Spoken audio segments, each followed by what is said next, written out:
3 gains 1 point, and losing the best of 3 minuses 1 point, unfortunately. Exactly. So even if you go into a tiebreaker, it all comes down to whether you're going to win the match or not. Then that will determine your group standing right now, which will actually seed you into the playoff, which is going to grant you that upper bracket, position, or basically podium, to grant you that winner of the MPL-SG Season 1. Well, since we're talking about MPL itself, right? I hope that every single one of you guys is following the MPL Facebook after all. Are you? Well, of course, come on. Well, aside from getting all these kind of exclusive content coming in from MPL, all the match updates, because there is a lot of match updates if you are unable to watch, but it doesn't make sense because you're watching this right now. But in the very event that you can't watch the stream because you're off at work, you're in transportation, whatsoever, you can always take a look at the Facebook page for all kinds of match updates. You can even win Mobile Legends Bang Bang Awards just by following. How? We're currently on the next milestone to 10,000 viewers. Exactly. So we have to hit that 5,000 followers first, then we hit that 10,000. But I mean, we have the milestone rewards upcoming. Yeah. So I think that we have already went through 2 of the milestones so far. Yeah, right? We already went past 2, but not only that, there is more free things to win. You have the nominate and win, which actually gives you, let's say, to put it to simpler terms, if you nominate your team and that team wins. Oh, for week 2, yes. Exactly, on the second week. And that's where you get a random epic skin chest and a team merchandise. And okay, to give you guys a brief, rough info about the timing, it's going to be opening tomorrow at 6 p.m. until Saturday 10 a.m. because the match will start at 1 p.m. So make sure you keep updated as to knowing which team is going to be playing next week, kind of understand who is fighting against who is versus against who. Then you can head down to PvP Esports, pvpesports.com/MPL-SG to just kind of nominate who do you think will win and whatsoever. But well, speaking of, versusing each other and all that kind of stuff, we do have a short little clip for you guys, and that is the team players that we have in MPL. We do have this small little video, kind of a versus a standoff clip. Indeed. What do they have to say to each other? All the kind of interview that is hosted by Lysander. Yep. So with that all said and done, ladies and gentlemen, let us take a look at the clip.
So this Kingsmen squad has been training in secret? I guess the main players, the main few of us, we've been together for about more than half a year. So I think we're quite bonded and we know each other quite well. How do you manage tantrums like these? Do you buy them candy? I don't know how you do. Kids. How do you do, kids? Just need to give them some time to cool down first. Okay. Then I'll talk to them slowly, Try to not be aggressive in any way. Okay. So they won't take it the wrong way. I think most of them are pretty amateur players. Probably their first time playing, with the exception of Adam here, maybe. I think Adam here is actually quite a good player and everything. I think he's quite good. Probably a good captain as well. I think they are one of the strongest teams in this entire MPL-SG. I feel that they're the strongest team because they have Odia Bambi, veteran players, Zura X. They have experienced player and their lineup look very solid. I think the weakest is at the same time also Kingsmen. It's because that they are so good, they might end up being the weakest as well. You think they'll get cocky? Yeah, exactly. Okay. But the weakest? Yeah, exactly. Okay, all right.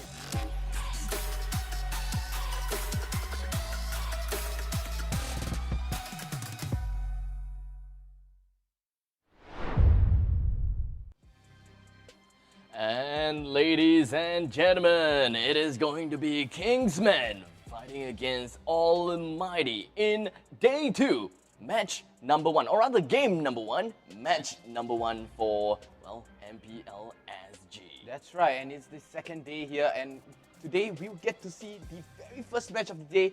Who is the real 2-0 master, or will it go into a tiebreaker? Do you think it's going to go into a tiebreaker? I very likely think that it will go to a tiebreaker after all.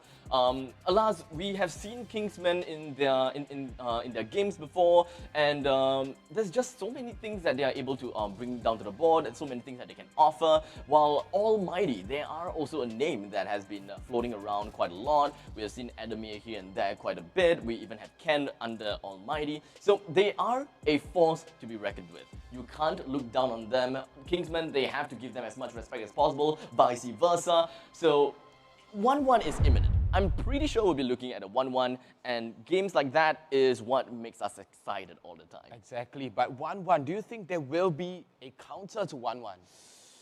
Well, if you're talking about the hero itself. 1-1, get it? W-A-N. God damn. But when it comes to the point whereby they manage to come into a match point, right? Exactly. It is all about the respect picks and That's right, respect that's bans. right. How Very are they true. supposed to tackle against one another? What kind of picks are very favored? And speaking of picks, we can talk a little bit more about that, because I do have a little bit of statistic going on around, especially when it comes to day number 1. The most amount of pick heroes so far is actually going to picks, right? When it comes to picks, Yeah, it is Benedetta. So not a lot of heroes has been picked or banned or whatsoever. Most banned, Jawhead. We haven't seen a single inch of Jawhead in today's game, in yesterday's games. We saw Benedetta being banned once, picked 7 times. Rafaela picked once, banned once, picked 6 times. Oh, so I mean, Jawhead, do you think Jawhead is going to come out of his cave anytime soon? I guess he's still in hibernation. He is still waiting for, you know, his chance to come out and eject somebody, you know, go and rush it to them, or maybe catch their enemy core off guard. It's very unlikely that we will see any Jawhead today, or in fact, maybe the rest of the season. For MPL-SG, it's kind of a bold statement. I understand it is very, very bold. But looking at how the games are played, Jawhead will definitely put in too much of an impact, especially since the meta plays right now. Not a lot of these tanks are that favored. Like back then, we are looking at Hylos, Kufra, The thick Atlas. tanks. Yeah, the thick boys. But now we don't really have that much of a thick boy. We are mostly looking at, you know, support heroes. They are trying to get themselves up a little bit more beefier, a little bit tankier. Exactly. I mean, in my terms, I call these the alternate tanks. So you do not have the tanks, like you say, the thick boys. You do not have a, you know, the person who can actually peel. But not only you can peel with the alternate tanks, you can dish out damage too, just like Bane. And speaking of Bane, what do you have on Bane? Well, Bane, 2 wins, 2 picks. Oh. Yes, we don't really see a lot of bans incoming for Banes, if I'm not wrong. Oh, actually, we have a lot of bans. 4 bans. Wow. So when it comes to statistics-wise, he's been banned 50% of the time in yesterday's game. Oh, that's very tough for Bane. But the moment someone picks up Bane, that's it. Baby Shark comes charging right at you without you even knowing. And it's gonna damage you to the point where you're like, oh, I can fight you. And then suddenly the shark hits you and you're like, what just happened? Where did my health go? Where did my health go, right? It's like sudden. And not only that, he can peel for the team. That is so essential. Peeling is essential for the team. I'm really interested to see which team will pick up Bane, or rather, which player will pick up Bane. But speaking of players, let us just take a look at a little bit of which players is going to be in each player lineup. Upcoming in Kingsmen representatives, we're going to be looking at Oh Dear Bambi, A1, A2, Azura X, Loon, and Aso, with their sub-player Chu. Exactly, and Aso yesterday, was his birthday exactly, and he was the MVP. He did play, I mean, we didn't actually notice, but he was charging for the backlines, even though he was supposed to be peeling, but Loon will do most of the peeling. Azura X will do most of the charging. A1, A2 will be the backline, so will Bambi, but Bambi is more of a support role. But enough about Kingsman, we'll go on to Almighty. And as for Almighty, I'm pretty sure that you guys all know Adamir because, well, he's been making quite an appearance as well. So, well, we all know Adamir. Shaking the world, shaking the world, shaking my table. As for Adamir, we are also going to be looking at Jay. We're looking at Ken, which is also a very familiar face. Jun, Sky, and the sub player, Zan. I mean, we have seen Jay yesterday and today, if you know what I mean. I mean, we're going to see Jay later on, the third and fourth man, but there is Jay with a Z. You have to enunciate the G. He's going to be so angry. He's going to be like, why are you calling me out? But Jay did a lot of amazing play yesterday with Sylvana. We did not see much of Sylvana actually, and Sylvana is such a great peeler. Not only she's a great peeler, she can dish out damage, and once the Imperial Justice comes down, the lifesteal is insane. Or speaking about lifesteal, did we see any Ruby? No Ruby so far. We should see a Ruby. Shout out to the players if you're going to be hearing us. Hopefully somebody picks up Ruby. Ruby can peel and at the same time lifesteal and dish out a ton of damage. Indeed. Well, one thing about the entire game between, not say between, but for the teams itself, for Team Kingsmen as well as Team Almighty, both of these teams have very interesting games in some sense, right? Interesting games because for Team Kingsmen, they have played a very Marsha before. Azura X Marsha, it's insane. He's literally taking a fist and going straight to your face, you know, giving you a sucker punch. But immediately into the ban pick right now, Kingsman banning off Yisan Shin, which has a 100% win rate, and Almighty banning off Rafaela. Like I said, Rafaela is going to get banned like non-stop.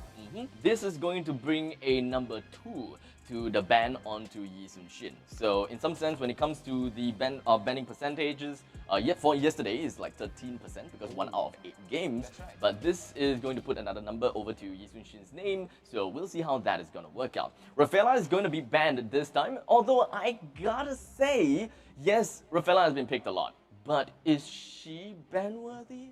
I'm not sure, but I mean, she does provide a lot of support to the team. You know, the moment you get slowed down, Rafaela press one button, press a B actually. She press a B, that's it. Immediately the slow effect gets removed, and that gives you a chance to disengage.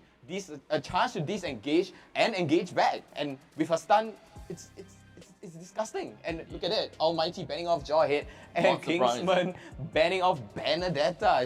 Pun is not a wordplay, banning off Benedetta, but it works.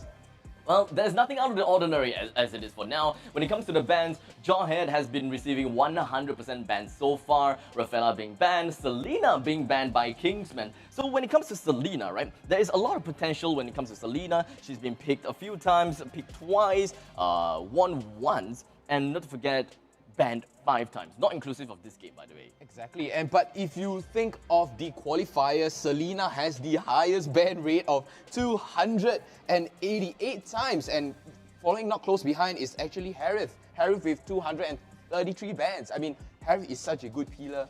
He gives that damage, and alternate tanks are the way to go now. So basically, the meta that they are playing with right now, or in the current meta, is that they are playing alternate tanks and beefy supports like Matilda, which actually just got banned away by Almighty. Yep, Matilda has been banned all the way throughout the entire tournament except for once. Licked through once, but the team that picked up Matilda did not score the game. Not enough. It's probably that the other side of the team actually snowballed and Matilda did not have a chance to actually be beefy. But speaking of beefy, look at the side of Almighty picking up Uranus, and oh my god, the health regen on Uranus is gross. And not only that, yesterday we have actually seen Aso using Uranus, and he is unkillable. Instead of going for the Enchanted Talisman, he went for the Thunderbelt. And you know, he came up for the interview and I asked him personally, like, hey, why did you go for the Thunderbelt instead of the, you know, Enchanted Talisman since you're mana dependent? And he said it provides a lot of slow, and not only that, it gives you a little bit of damage regen. Increase. Exactly, damage increase too, and that is beneficial for Uranus. At this moment of time, we're going to be looking at the remaining picks right here. With Almighty finishing up the first phase with Alice and Uranus. And as for the side of Kingsman, they have picked up an Angela. In order to kind of weave their way into the picks, they don't really have to prioritize into any side lanes for now, because the amount of off-lane heroes has already been completely picked out from the side of Almighty. Either they want to snag one for themselves, like such as Yuzong, just so that Yuzong don't get banned, But they don't really have to put that kind of priority on it because there is still quite a lot of leeway, still quite a lot of heroes that they can play around with. We've seen Minsita coming out once. We have seen Sylvanas being played out quite a lot of times, so they have an option for Sylvanas. Cho, not to forget about that as well. Khalid came out once, but I would only see Khalid kind of like a roamer, although I'm not a very big fan of Khalid roam. I mean, Khalid, in a way, he Oh, is Paquito. squishy. Oh. Paquito is open, so Aso is going to take Oh, it Paquito. leaked. I mean, Oh. yeah, it leaked through the ban. I mean, like you said, I was talking about Yutong, and you know, if Angela were to be grouped together with Yutong, but instead, Aso decided to pick up Paquito, and Paquito, you know, once Angela used her ultimate and goes straight into Aso's body, that's he it. is beefy. The amount of shields. Super beefy, and he is technically sort of the main pillar, as you see, Almighty and Kingsman. They're going to play the main upliner, the frontliner first, and I mean, Bambi picking up, snagging away Granger first. I mean, Granger provides range, he provides damage, he provides crits, but look at Almighty locking in Carry. Carry is the peel buster actually. He peels through you, you do not peel for her. Indeed. I want to put a little bit more emphasis on the side of Kingsmen because the way that they have structured their picks so far, it doesn't seem like they have a massive need for any, very tanky frontliners anymore. I mean, that kind of makes it very obvious because they have already picked up Angela. Otherwise, they have probably picked up some other tankier roamers whatsoever, but we don't see that often anymore.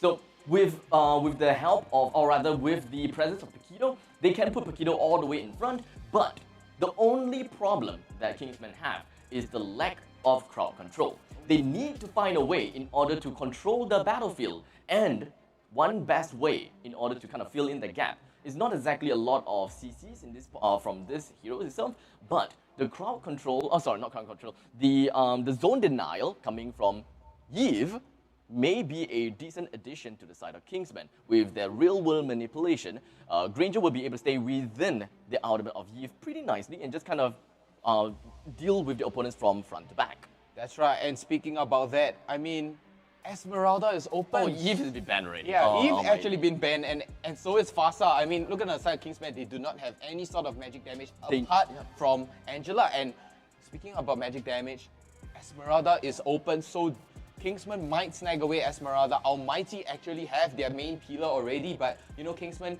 I think they should be going for 2 peelers. They might need another extra peeler for it, but you know, who knows what they're gonna pick. It does seem like Almighty knows exactly the fact that exactly how they want to play things, or rather how they want to ban things against Kingsmen. They know that the zone denial is going to be very important on the side of Kingsmen. So they completely took away the 2 heroes that I was thinking of, Fasa as well as Eve. Really good zone denial, but right now, Kingsman is left with a very, quite a lack of information, or rather a lack of heroes that they can use. It's just not that easy. When it comes to mid lane, mage / support, one hero that we can think of is Kagura, Loi, Chang'e. part of that. Oh, Chang'e as well. Yeah, okay, so Chang'e can be a zone denial, yes. Chang'e may see an appearance here. But what we are very much missing is going to be the other side of, the other point of off-laners.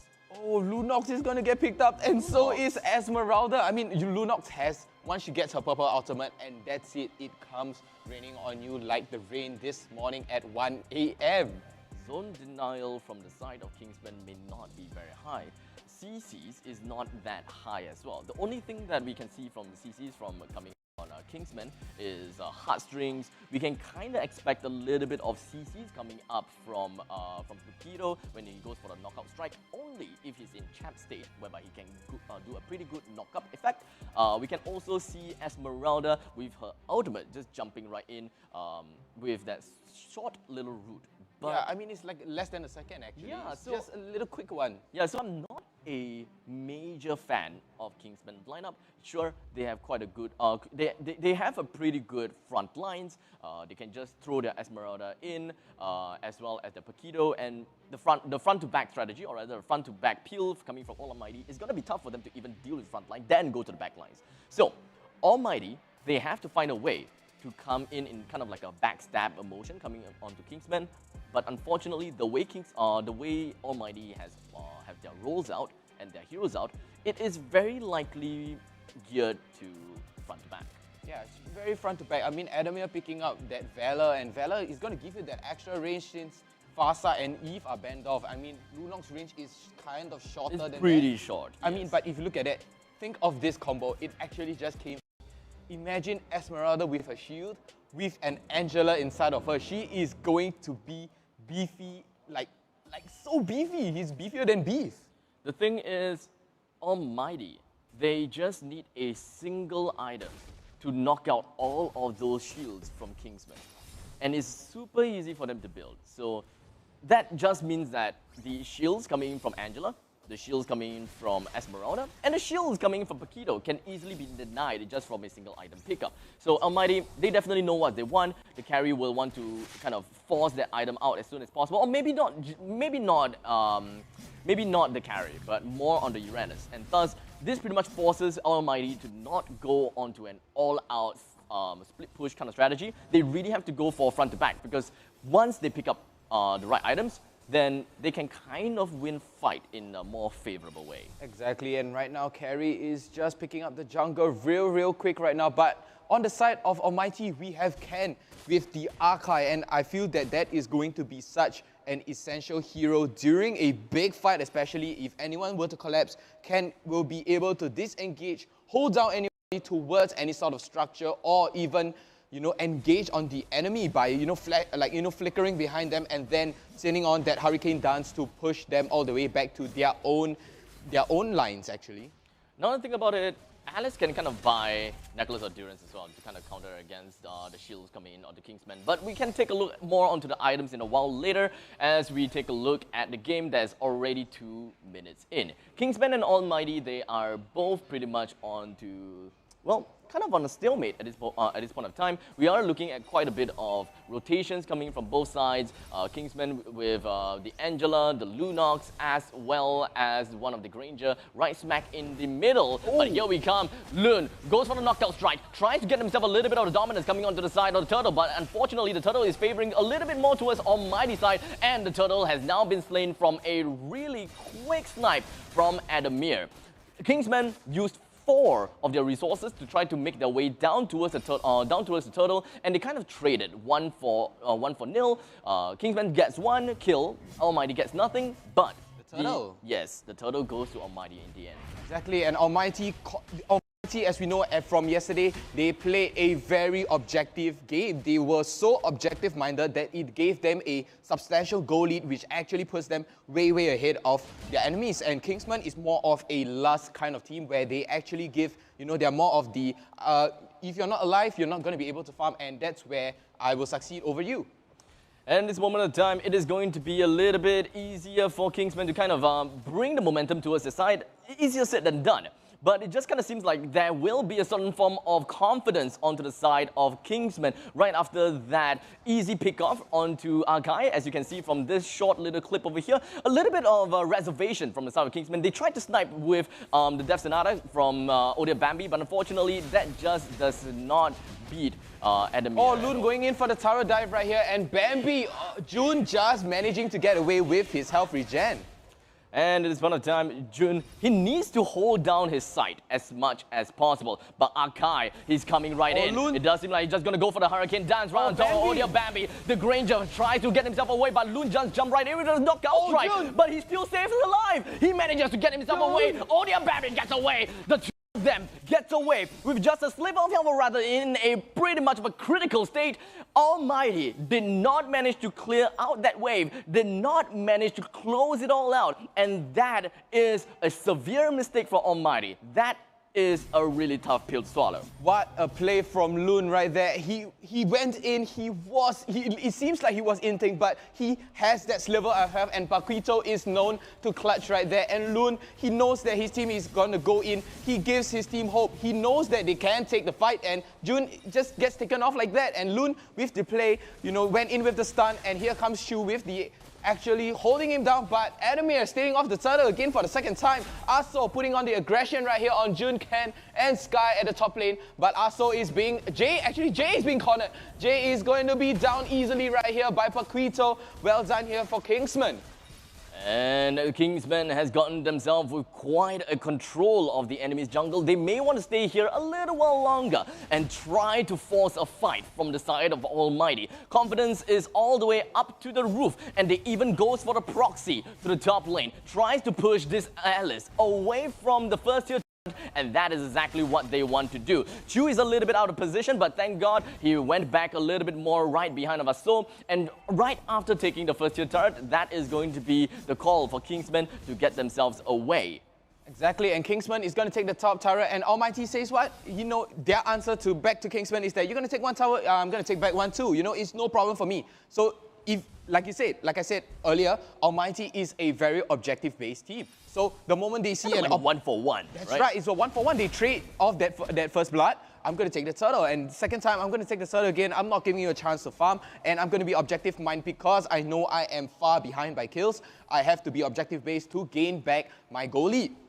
Kingsmen will want to put a little bit more of an emphasis down in the bottom lane to try to push right out, and that is pretty much why we are going to be looking at Paquito trying to jump right onto June. It does seem like we have the power of the darkening right on top of June, but unfortunately movement speed coming in from Uranus is just a little bit too much for them to handle. Jay joins into the fray, tries to get himself a little nice push onto Odia Bambi. Here comes the flash coming in from Loon. My oh my, he's unable to do anything at this point in time. High guard right onto Loon. He gets himself away from all of that. Aso into the lane. He comes going with a little bit of a proxy, and it brings down the Uranus just so easily. The second tier turret coming in from Kingsman is going to be imminent, or perhaps not, because Alice joined right in.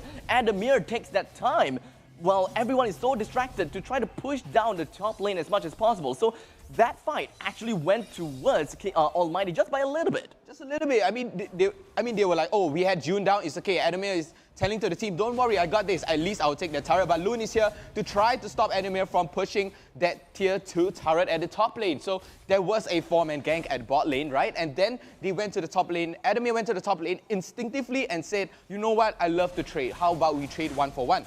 Both sides, the rotations coming in from both teams are looking pretty promising so far. Almighty trying to play a little bit more of that balance control, whereby if Kingsmen invested quite a lot of numbers or resources onto one side of the lane, Almighty would then send one person to the other side of the lane just to take advantage of the situation and just kind of control the map as much as they can. But unfortunately, the amount of goal lead is not, or rather there is no goal lead coming from Almighty. They want to balance it out as much as possible. As you can see, we're looking at a 3,000 gold deficit for Almighty. Kingsmen still have a little bit of confidence onto their heads, and Kingsmen can definitely try to close this game out if they continue with this swing.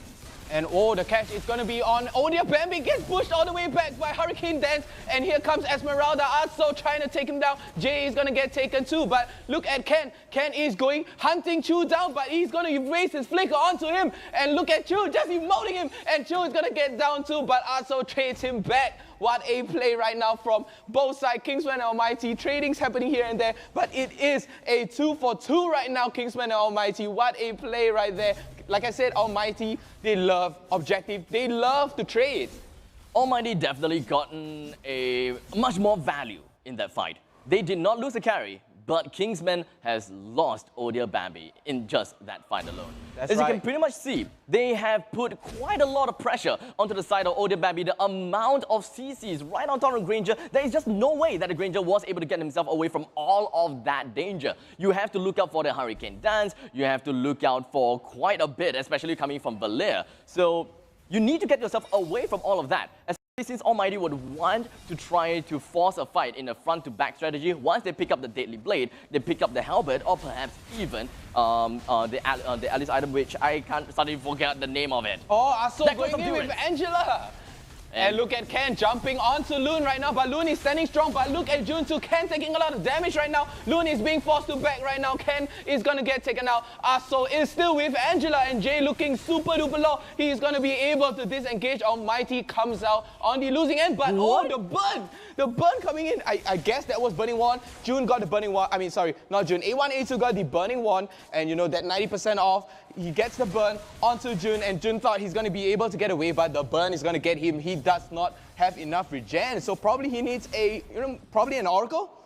the amount of respect coming in from Kingsmen is relatively high onto the side of Almighty. They know that they don't have to, they can't exactly kind of just stomp through Almighty. They know that they're winning that previous fight, but there's no point for them just kind of pushing right into Almighty right under the turret's nose. They know that the objective is definitely one thing that they need, but hold on a second, it does seem like Kingsmen may be in a little bit of trouble because they try to seize control of the opponent's jungle, and Amir and Ken try to push themselves a little bit more into their own jungle to reclaim that title of best in the jungle. Look at Loon. Loon is going to get Jay. Jay is going to get taken now almost immediately. Aso going in from the mid lane, but he is not going to be able to make it out alive. Chu is trying to catch down on Ken. Adamir have his eyes on that Angela. And look at Loon. Kingsman is going to come out on the losing end of that fight. So what a engage from Aso, but you know, he did not come out there alive. I mean, the team did not went in, but look at Loon. Loon is gonna go in, and look at Ken jumping out alive with a slit of health. He's gonna be able to run away, but Kingsman losing that fight, but getting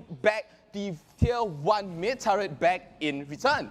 Objective Gaming all the way from Kingsmen with a total of 4 turrets down from their side, and unfortunately for Almighty, they have only gotten 2 turrets down. They're starting to feel a little bit of that pressure from the side of Kingsmen. They're trying to push down the lanes as much as possible, but the presence from the side of Kingsmen is a little bit too high. As you can pretty much see, Loon is preparing to go for a charge right onto the side of Alice, only managed to bring him down by 1/4 of a health as Granger needs to take some time to make his way up top. Exactly, and the play from Jay getting caught out by Aso was actually pretty bad. I mean, sorry, it was Loon. Loon catching out Jay was so essential to that team fight. I mean, Jay provided the burn, the extra damage, the pushback actually, and you know, he even has a flicker up, but he did not use that flicker because he was caught off guard all of a sudden by Adamir going with the Athena shield. But Athena shield for carry, I mean, it provides a sort of a beefiness, you know, to counter against probably A1, A2 or Aso. Yep, it does make a lot of sense, but the thing is,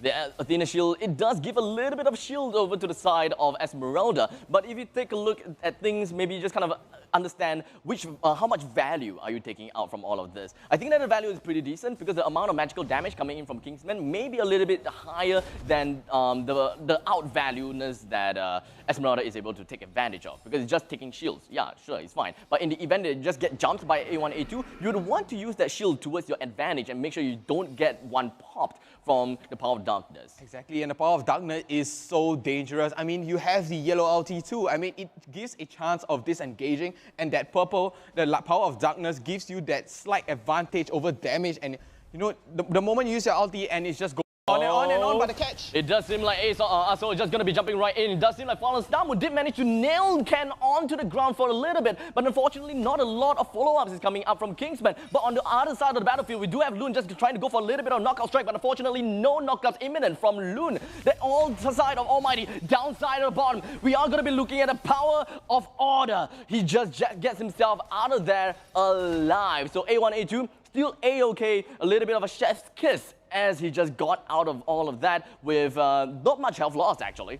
Exactly, and just as I said it, to use that disengage, he really used that disengage. Is probably the caster's curse, but he really did use that disengage. I mean, wasting Ken's Hurricane Dance was a good, you know, it was a good strategy, you know, so now they know that Arkai does not have his ultimate, so he is not going to be able to Hurricane Dance anybody, but just as I said that, the ultimate is up almost immediately when I said that.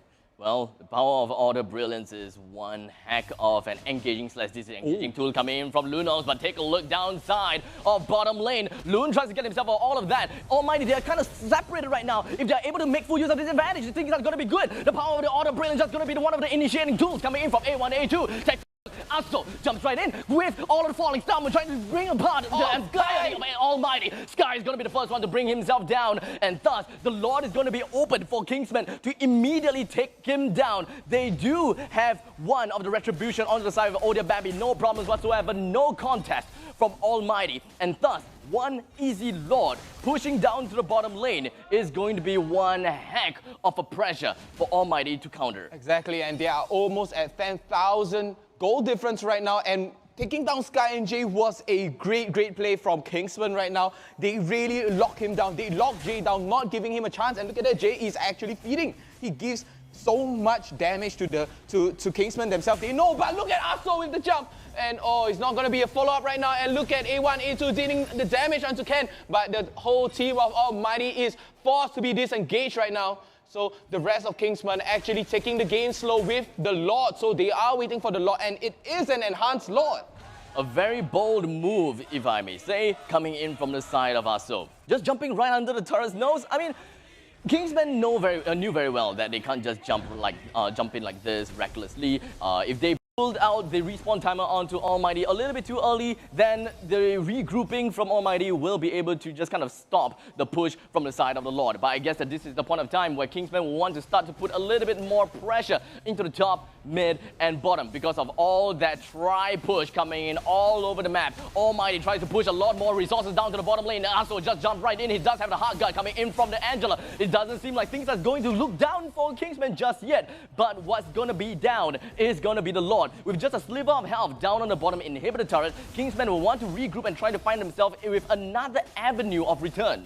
That's right, and look at Kingsmen right here trying to go for the end right now. They are putting immense pressure. Aso went a little bit too early. They thought the Lord would be able to take the damage, but instead the bottom turret was actually locking onto Aso, which actually makes Aso actually disengage from the whole team. And you know, that's where the whole team can't be following up. But oh, what a good catch there from A1, A2. And look, Odia Bambi is trying to put a little bit of pressure. Sky going in for Odia Bambi. And the second steal comes out. Odia Bambi trying to clutch it, and he is going to use the Winter Truncheon right now. A1, A2 gets down, and a great trade here from Almighty. What a clutch truncheon. I was about to say this guy kind of overextended himself, and I just couldn't see exactly what was going on throughout the entire thing. It was just like, oh, Sky, overextended. He's going to go down to A1, A2, or rather he's going to go down to Loon, and A1, A2 comes from behind with a sliver of health, kind of, not sliver, but more of like a critical amount of health. Then the whole kampong come down.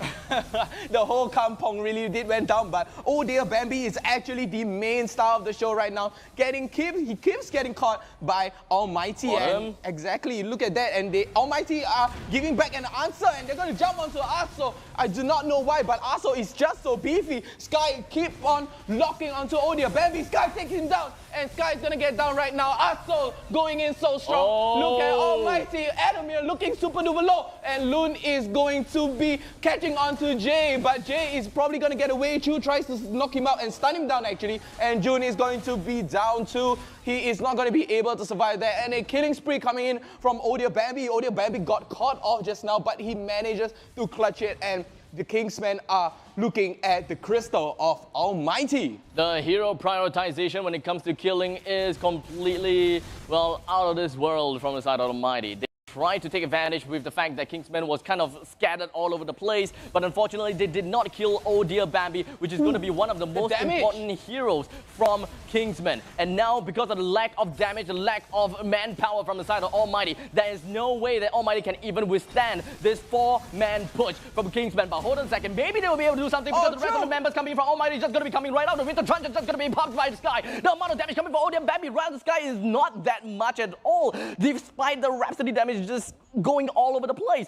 How can I say this? Kingsmen almost had a chance to close the game out onto the core, but Almighty, the respawn timer came just right in the nick of time despite not having Ken. That's right, Adamir was playing so safe throughout the whole game. You know, getting that 4 kill, you know, is basically 4 out of the 6 kill that they actually got Almighty, and Adamir played it slow. The moment Adamir came out, it was ham, but we had to look at Ken using that Hurricane dance, but we are going to go for an in-game pause right now. Let's talk about Ken real quick. Ken actually did a Hurricane dance to push back the team of Kingsmen. He pushed Kingsmen away, and the moment he props that immortality, right? And he props that immortality, the moment he gets respawned from the immortality, he's going to flicker out back all the way into the base, and that's where Adamir comes out at the right timing to stop the push. The pause was very much needed coming from the side of Kingsmen. They are unable to close the game, even though that was a really good time to just kind of, well, close the game. I guess this is all about the staggering amount of respawn timer, the amount of members from Almighty. I think that there was just three people. They're just staggering over and over and over again. Kingsmen can't get like that perfect 5-man wipe in order to get their damage onto the core itself. It's tough, yes. So Kingsmen is going to take this time, just kind of rally themselves up, cool themselves down, rehydrate, understand the current situation, how are they supposed to win, and what is the winning condition. Actually, speaking of rehydrate, actually one of the sponsors is actually H2O, which actually we have to rehydrate ourselves. I mean, the weather is sweltering outside right now. I mean, it just rained literally a few hours ago. But speaking on that, what do you think, Almighty can do better against Kingsmen? I mean, Kingsmen are actually snowballing the game right now, and in my opinion, I don't know about yours, but Almighty have to, if Kingsmen want to actually close out the game, they have to regroup as fast as possible and not do a, three-man show. There is definitely a chance for Almighty to come back into this game. Yeah. At this point of time, we're looking at about 55,000 gold from Kingsmen in terms of economy, and 45,000 gold economy from the side of Almighty, right? So with only a 10,000 gold lead, and we are at this stage of the game, we don't have to care so much about the items, because in some sense, some of the core heroes have already maxed out their items. If I'm not wrong, it should be maxed out. So it's all about the waiting game. If Almighty is able to drag the game a little while longer, I would say that there will be a certain form of advantage onto the side of Almighty, solely because of the gameplay that they have, and the itemizations from the side of Almighty will play quite a big difference. Like I said, Deadly Blade, Sea Halberd, as well as Necklace of Durance. Yeah, correct, Necklace of Durance. Yeah, exactly, and it provides so much beefiness and protection for yourself. But we are going straight back into the game right now, and Almighty are pushing back out with a full man. But on the side of Kingsmen, they are down with Chu. It does seem like the Hurricane Dance is now depleted or rather expanded from the side of Ken. So Kingsmen, they don't have to be too afraid about Almighty's Hurricane Dance for now. But the cooldown is not that long after all, so, well, we'll see how that's going to work out. They will want to force this Lord out. They want to force it as much as possible, but they can't, directly force it and it'll be like, come to me, Almighty, kind of a situation. They can use it as a bait, or they can actually try to secure the Lord for the side of Kingsmen or Almighty if Adamir gets that snipe down with that retribution, which he actually has up right now, but he's a little bit far back. He's trying to stop the wave, trying to slow it down, and that's where Team Almighty gives him the info. And Adamir is not actually going for the Lord, so they're going to be playing it slow. They're going to try to retake it, letting Kingsman do all the damage onto the Lord. 4v5, it does seem like power order brilliance coming from A1, A2, just trying to get himself away from the entirety side of the Ken. He's finding himself right behind on the Veil, and he's just going for the power of the Chaos Darkening, trying to bring down the amount of damage, but unfortunately he's not the star of the show. It does seem like Aso is the star of the show. Odium Babbage comes right in with the mega kill. 3 of the members coming from Almighty is just going to be going straight down. Jun going in a 1v5 scenario. He's not able to get himself away from the grasp of Kingsmen. The objective is going to be coming right up from Kingsmen. They don't care about the Lord. They don't care about it at all. They are going to go straight in onto the core, marching right through from the middle lane. 5 versus 2. Jump. What exactly can they do at this point of time? Nothing at all. As Aso, he takes the front lead. He pushes the rest of the Almighty players away. All of the creeps will now rally together and then take the throne of the core. Exactly, and look at Bambi there instructing his team members where did they went wrong, or he probably is going to be complimenting them right now like, hey, I figured that you should have done this better, but in all honesty, Almighty, during that fight, we can see the highlights later, Adamir was so off position, like they were starting the Lord already. He was still very far back. Actually, his precise location, he was all the way at the tier 3 turret right now, and then, he had to come back. And at the same time, while the team is engaging, he was still off position. He was actually behind the Lord Pit, actually, and the rest of the team were in front of the Lord Pit, which was, he did not get a chance to use his damage, his first skill, or even his dash to even secure the Lord or down teams of Kingsmen. The last fight coming from Almighty was scuffed. Let's just be real. Super duper scuffed. June was all the way in the inhibitor turret at the top lane. And Almighty realizes only at the last second that, hey guys, we need to force this. They are trying to go for the Lord. We can't give them a free Lord. We need to challenge them. And only at the point of time where June tries to make his way over down to the Lord's pit, Almighty needs to start the action already, and that is where Ken came into play. Tries to force out A1A2, just kind of go for that zoning tool, or kind of like this zoning potential that Almighty has. But unfortunately, the power of order brilliance is one thing that A1A2 can get himself right back into action. But during all that time, while Almighty is putting quite a little bit of emphasis onto A1A2, because he was the star. He was right in front of the enemy lines, and that is the easiest to single him out. Exactly, that's the whole point of that sentence. He was the star. Then Aso came into play. Aso was such an Hard guard. aggressive player. With that Angela in his body, the moment he jumps in, it's like wham! Without you even noticing, straight into your face. But on the side of Jay and Ken, Jay was playing Valor, Ken was playing Akai, and they were so far behind on the farm because, you know, the whole team of Kingsmen were pouncing onto them and they did not have a chance to farm, especially for Jay. Jay did not have enough to actually deal damage to the side of Kingsmen. Really good job to Kingsmen. And even though, you know, the starting point of time is a little bit tough, it's kind of like a little bit tough for them to close out the game. There's a few times they find it tough to close out the game, but all in all, they still managed to do that. And I gotta say, Odia Bambi, he have made quite an appearance as well. With a total of 5 kills, only 1 death, and a total of 9 assists with a total of 739 GPM.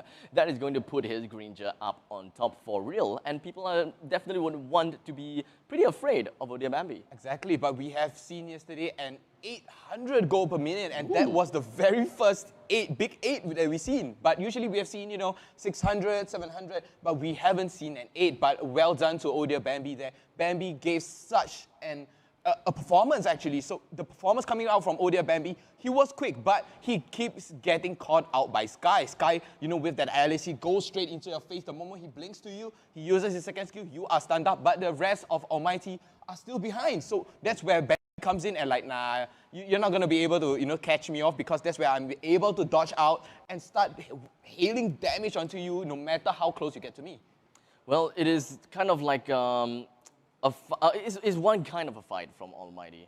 Like I said, it was scuffed. They kind of got handled to them at the final fight only, because I think throughout the whole game, they have been doing pretty well, which you will see in the highlight right about now.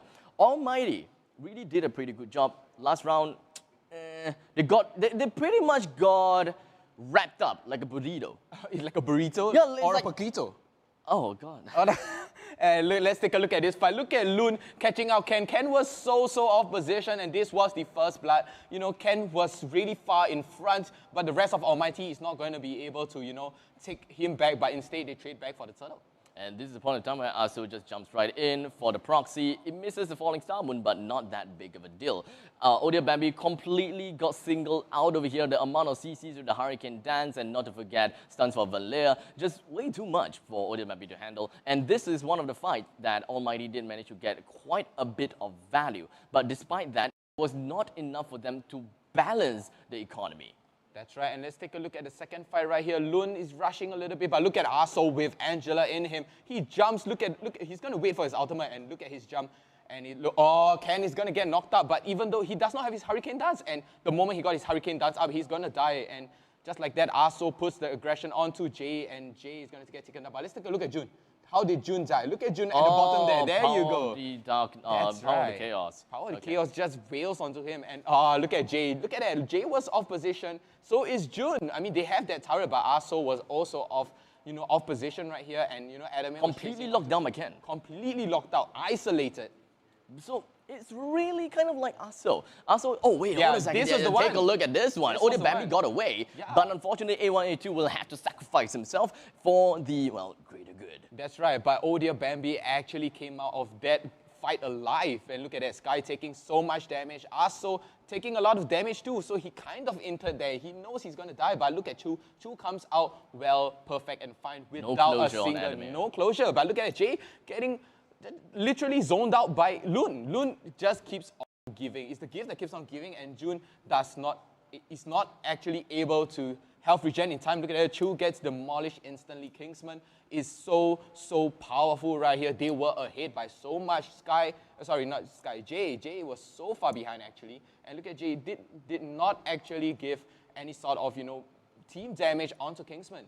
there's just so many things going on, especially for this fight, right? We were talking about, I was talking about kind of like reptile like burrito. This is the point of time. Kind of reptile this like was the burrito rap. Yeah, because everyone, like 4 members of Almighty, they tried to focus onto the side of A1, A2 until Brilliance popped. Then they were like, oh crap, who do we aim for next? And then only then they realized that Alice was actually being in a pursuit by Aso.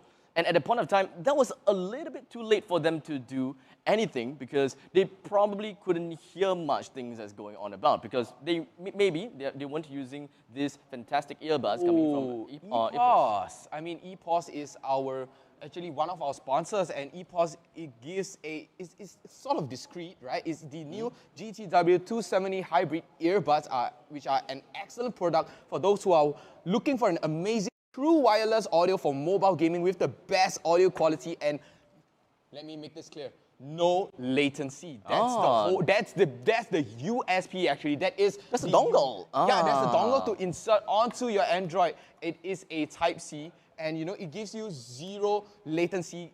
It's basically no lag. It's no lag. You get super clear audio, and the bass. I tried it before for myself, and the bass was amazing. If I'm not sure, they're gonna be using a balanced armature and a probably dual dynamic too, but it is amazing audio here from EPOS. Yep, the structure of this case is Discreet, it's small. but it's pretty insane as well.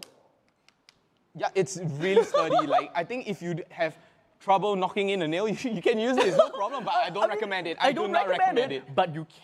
You can, it is a choice, but it is not an option. It is a last resort. Never use your hands to It's durable. It is durable. It's more durable than your hand. I mean, us as gamers, our hands are so tender, right? It's like everyone, like our parents used to say, oh, your hands are so tender. You can't even do anything with it. But that's where you prove them wrong. And you do not use this to hammer in a nail, but you can use this as a true wireless earbud, and it is an amazing product by EPOS here today.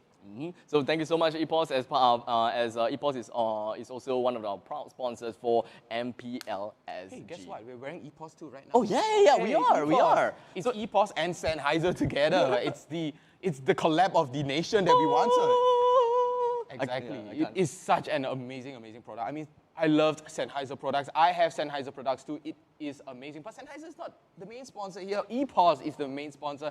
EPOS together with Sennheiser with this amazing headphone. Please check them out, guys. EPOS is amazing. But enough about EPOS. We have other sponsors too. Like Jay said yesterday, sponsor makes the world go round.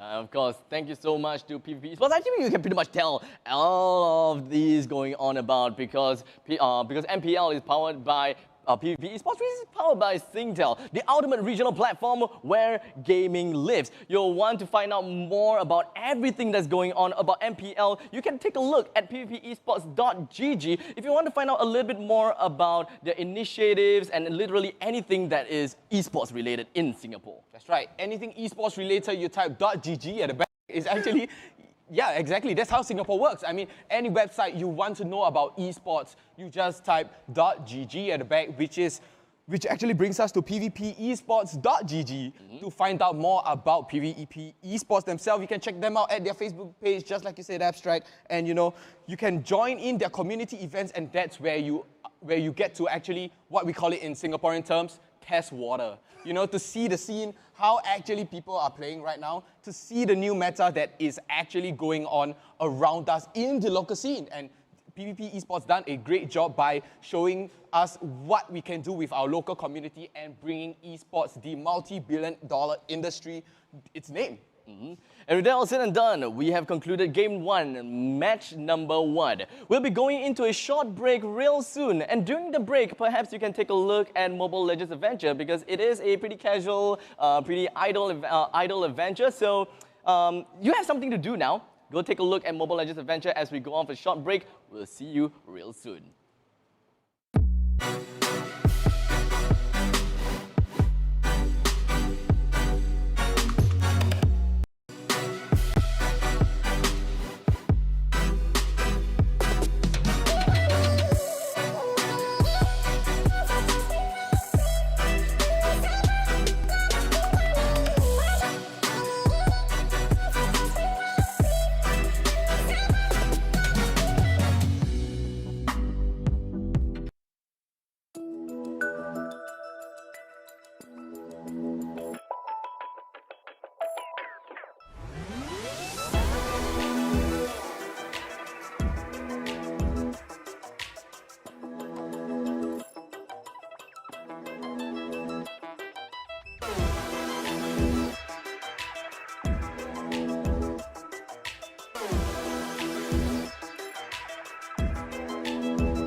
Epos, the power of audio. I start my day with Sustain Complete, so tired, dry eyes won't hold me back. Sustain Complete, the all-in-one drop that relieves all types of irritated, tired, dry eyes. Sustain Complete. 2 drops, 1 unstoppable you. Take the 2-drop challenge.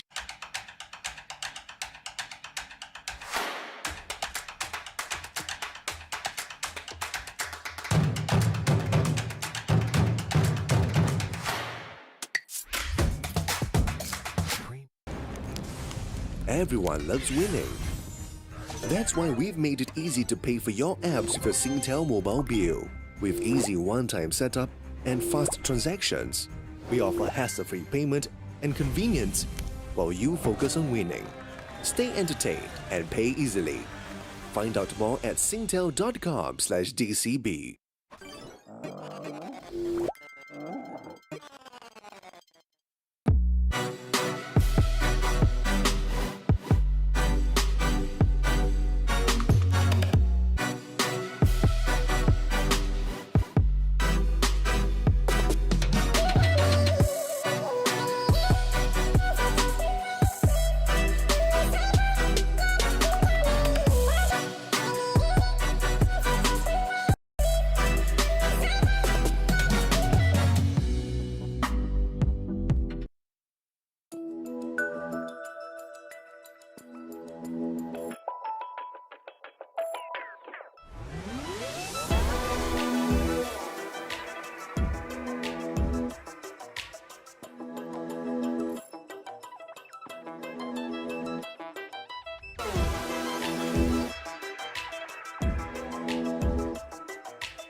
Epos, the power of audio.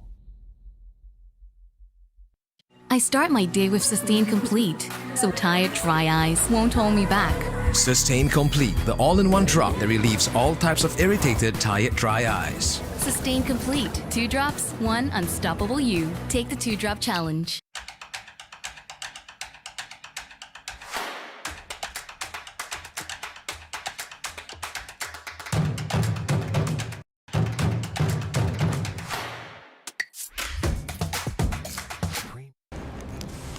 Everyone loves winning. That's why we've made it easy to pay for your apps with a Singtel mobile bill. With easy one-time setup and fast transactions, we offer hassle-free payment and convenience while you focus on winning. Stay entertained and pay easily. Find out more at singtel.com/DCB.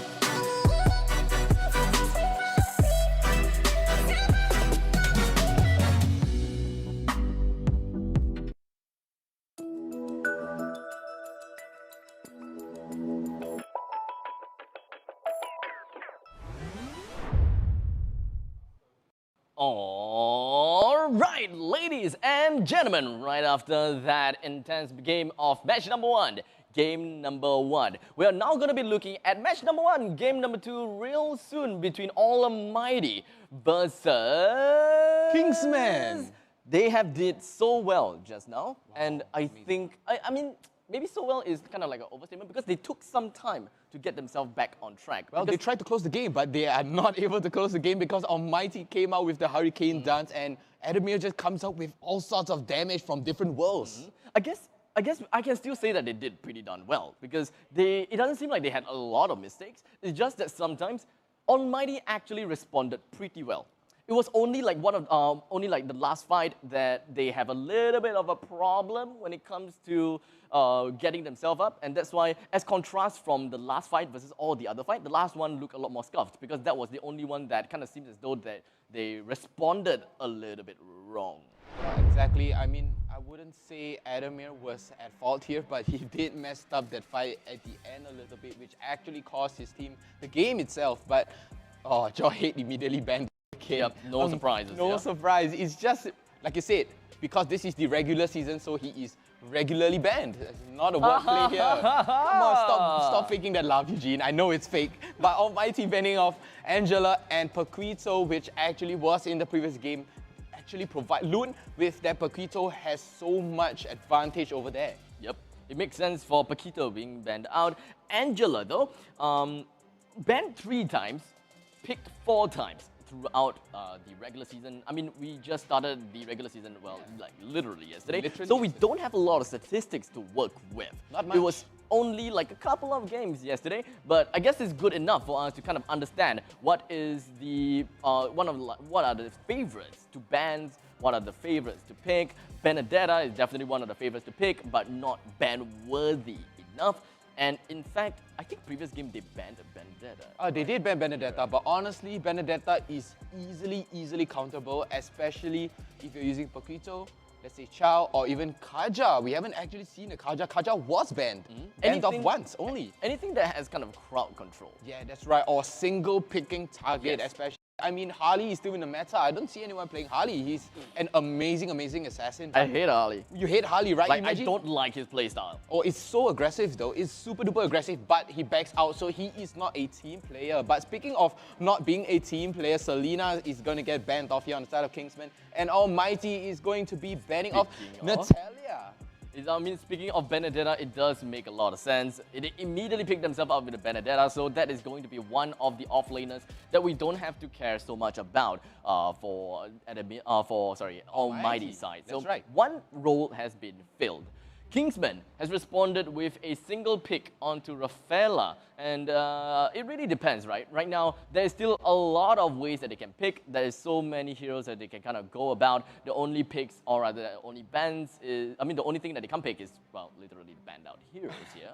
That's right, and A1, A2 probably opting for a beefy hero now. They're trying to secure the beefy hero, and just as I said it, Uranus is gonna get picked. So double beefiness. Double beefiness, exactly. And I memean, Rafaela building that tank item, giving you that heal, providing the utilities for you, and Almighty has a backliner, like as in not say a backliner, technically Benedetta is a frontliner catching that backliner for your team, and that's where your whole team comes and collects. But speaking of team and off-laner, Yi Sun-shin is going to get picked up with, actually Yi Sun-shin has a 100% win rate. I mean, technically he has a 100% win rate because it's only one pick. One pick, one win, exactly. And Sky, on the side of Almighty, they might swap over. Sky is going to be picking Sylvana, so extra beefiness. Again, beefiness, lifesteal coming in from Almighty. They are picking the main damage / alternate tanks right now, whereas Kingsmen are picking your alternate tanks only and not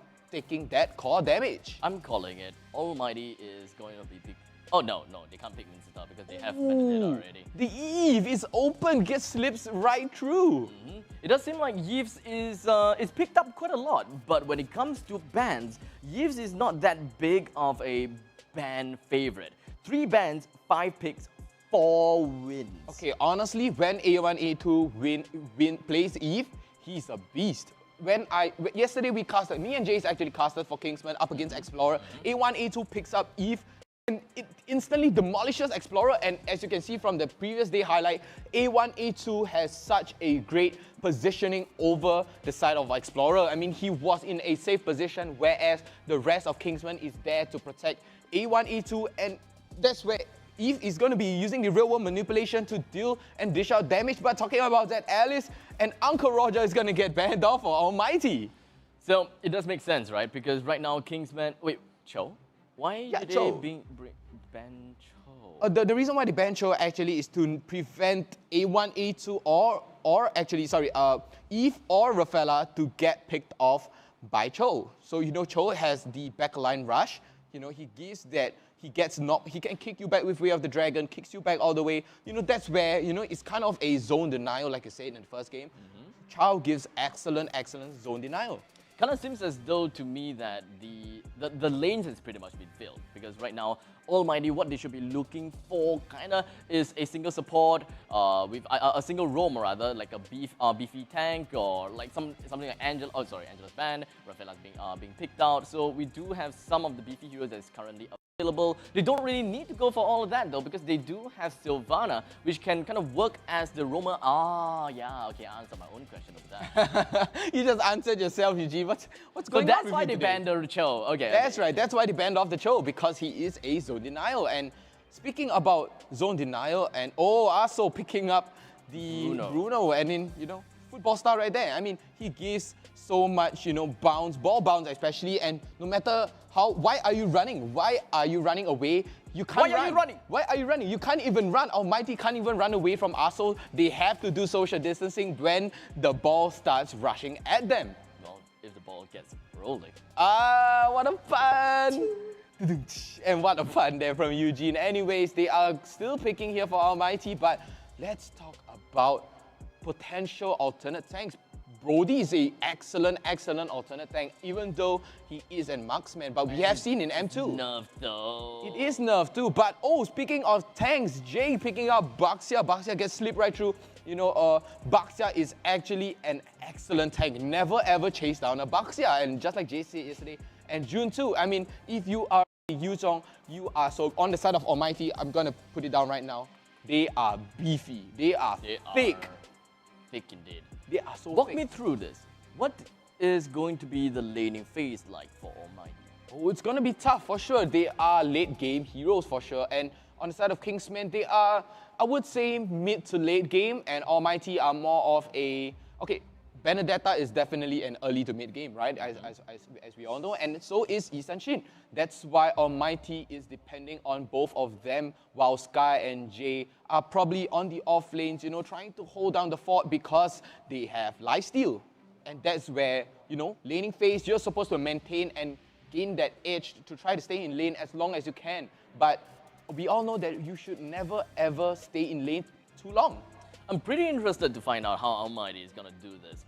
Once we get into the game, we will talk a little bit more about their laning phase, how they are putting out the optimizations here and there. But when it comes to the side of Kingsmen, it is all pretty understandable, right? We'll be looking at the Esmeralda as well as the Uranus to go into their respective lanes in the off lanes. And as for the mid, we'll be looking at Eves, we'll be looking at the Rafaela alongside with their Bruno right smack in middle. So they are looking for Almighty, right? They have a single roamer in some sense, a roamer in the form of Sylvanas to kind of bring in the utility. And as for the side of Kingsmen, yeah, I mean, they are putting their Yisunshin right smack into the jungle just so that they have a decent share of gold here and there. But Yisunshin will definitely make his way back up to the middle lane to just kind of make full use of whatever farm that he can as much as possible.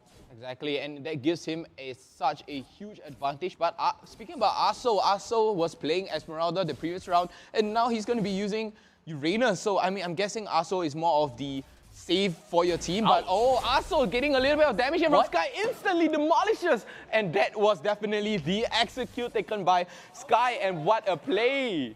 What was that, Arso?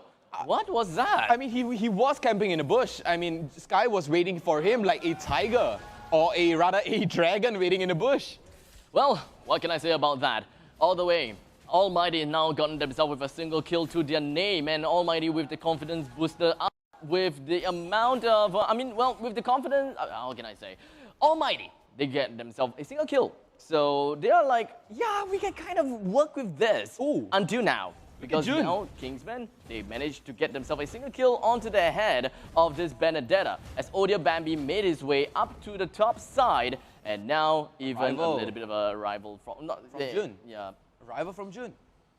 You nearly said teleport, didn't you? I did, because I didn't see that the cooldown was off for June until now. June. Look at June damage onto Lun. It is a tongue twister, June onto Lun. What a play from June. And look at that, he's only level 3, and so is Lun. But Jun is definitely having the upper hand right now up against Loon. I love Benedetta. The amount of mobility coming in from Shadows, from the Shadow Slash, as well as Knockout Slash, there's so many things going on, but in the meantime, take a look at this. We are going to be looking at the Black Dragon form coming from the side of Sky, immediately jumping right on top of Odia Bambi. There's no way that Odia Bambi can even get along with this. Wow, Almighty has pushed Kingsman all the way back into the jungle, and Ken a little bit overestimated himself and kind of overpositioned himself. So it's kind of like a trade now. It's completely one-to-one, fair trade.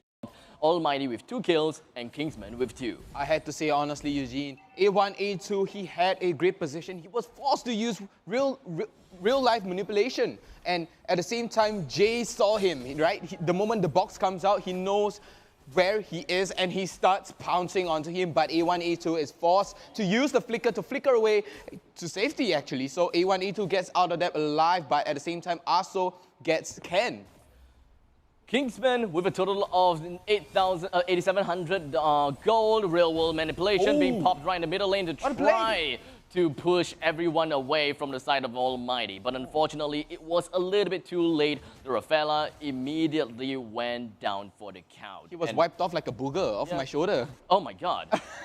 That was literally a final nail in the coffin for the side of Kingsman. Almighty is putting themselves with a pretty great front, and now in the top lane. Adamir with the aggression onto Lun and easily taken by Almighty. What a play. Almighty is actually picking up the pace right here, even catching Odia Bambi, but they are going to be able to disengage right now. Aso with the disengage to help his teammates right now. And on the side of Kingsman, they actually, you know, they were winning, they won the first round actually, and Almighty, they decided to pick up the pace, but look at the stun coming in from Chu, stopping Jay actually, so Jay was forced to disengage. Amazing timing from Chu. Chu decided, you know, one death is enough, but look at Jun disengaging away from Odia Bambi, but Odia Bambi is just snowballing so hard. Aso going to get his second skill burst onto Jun, but he is not going to be able to secure Jun.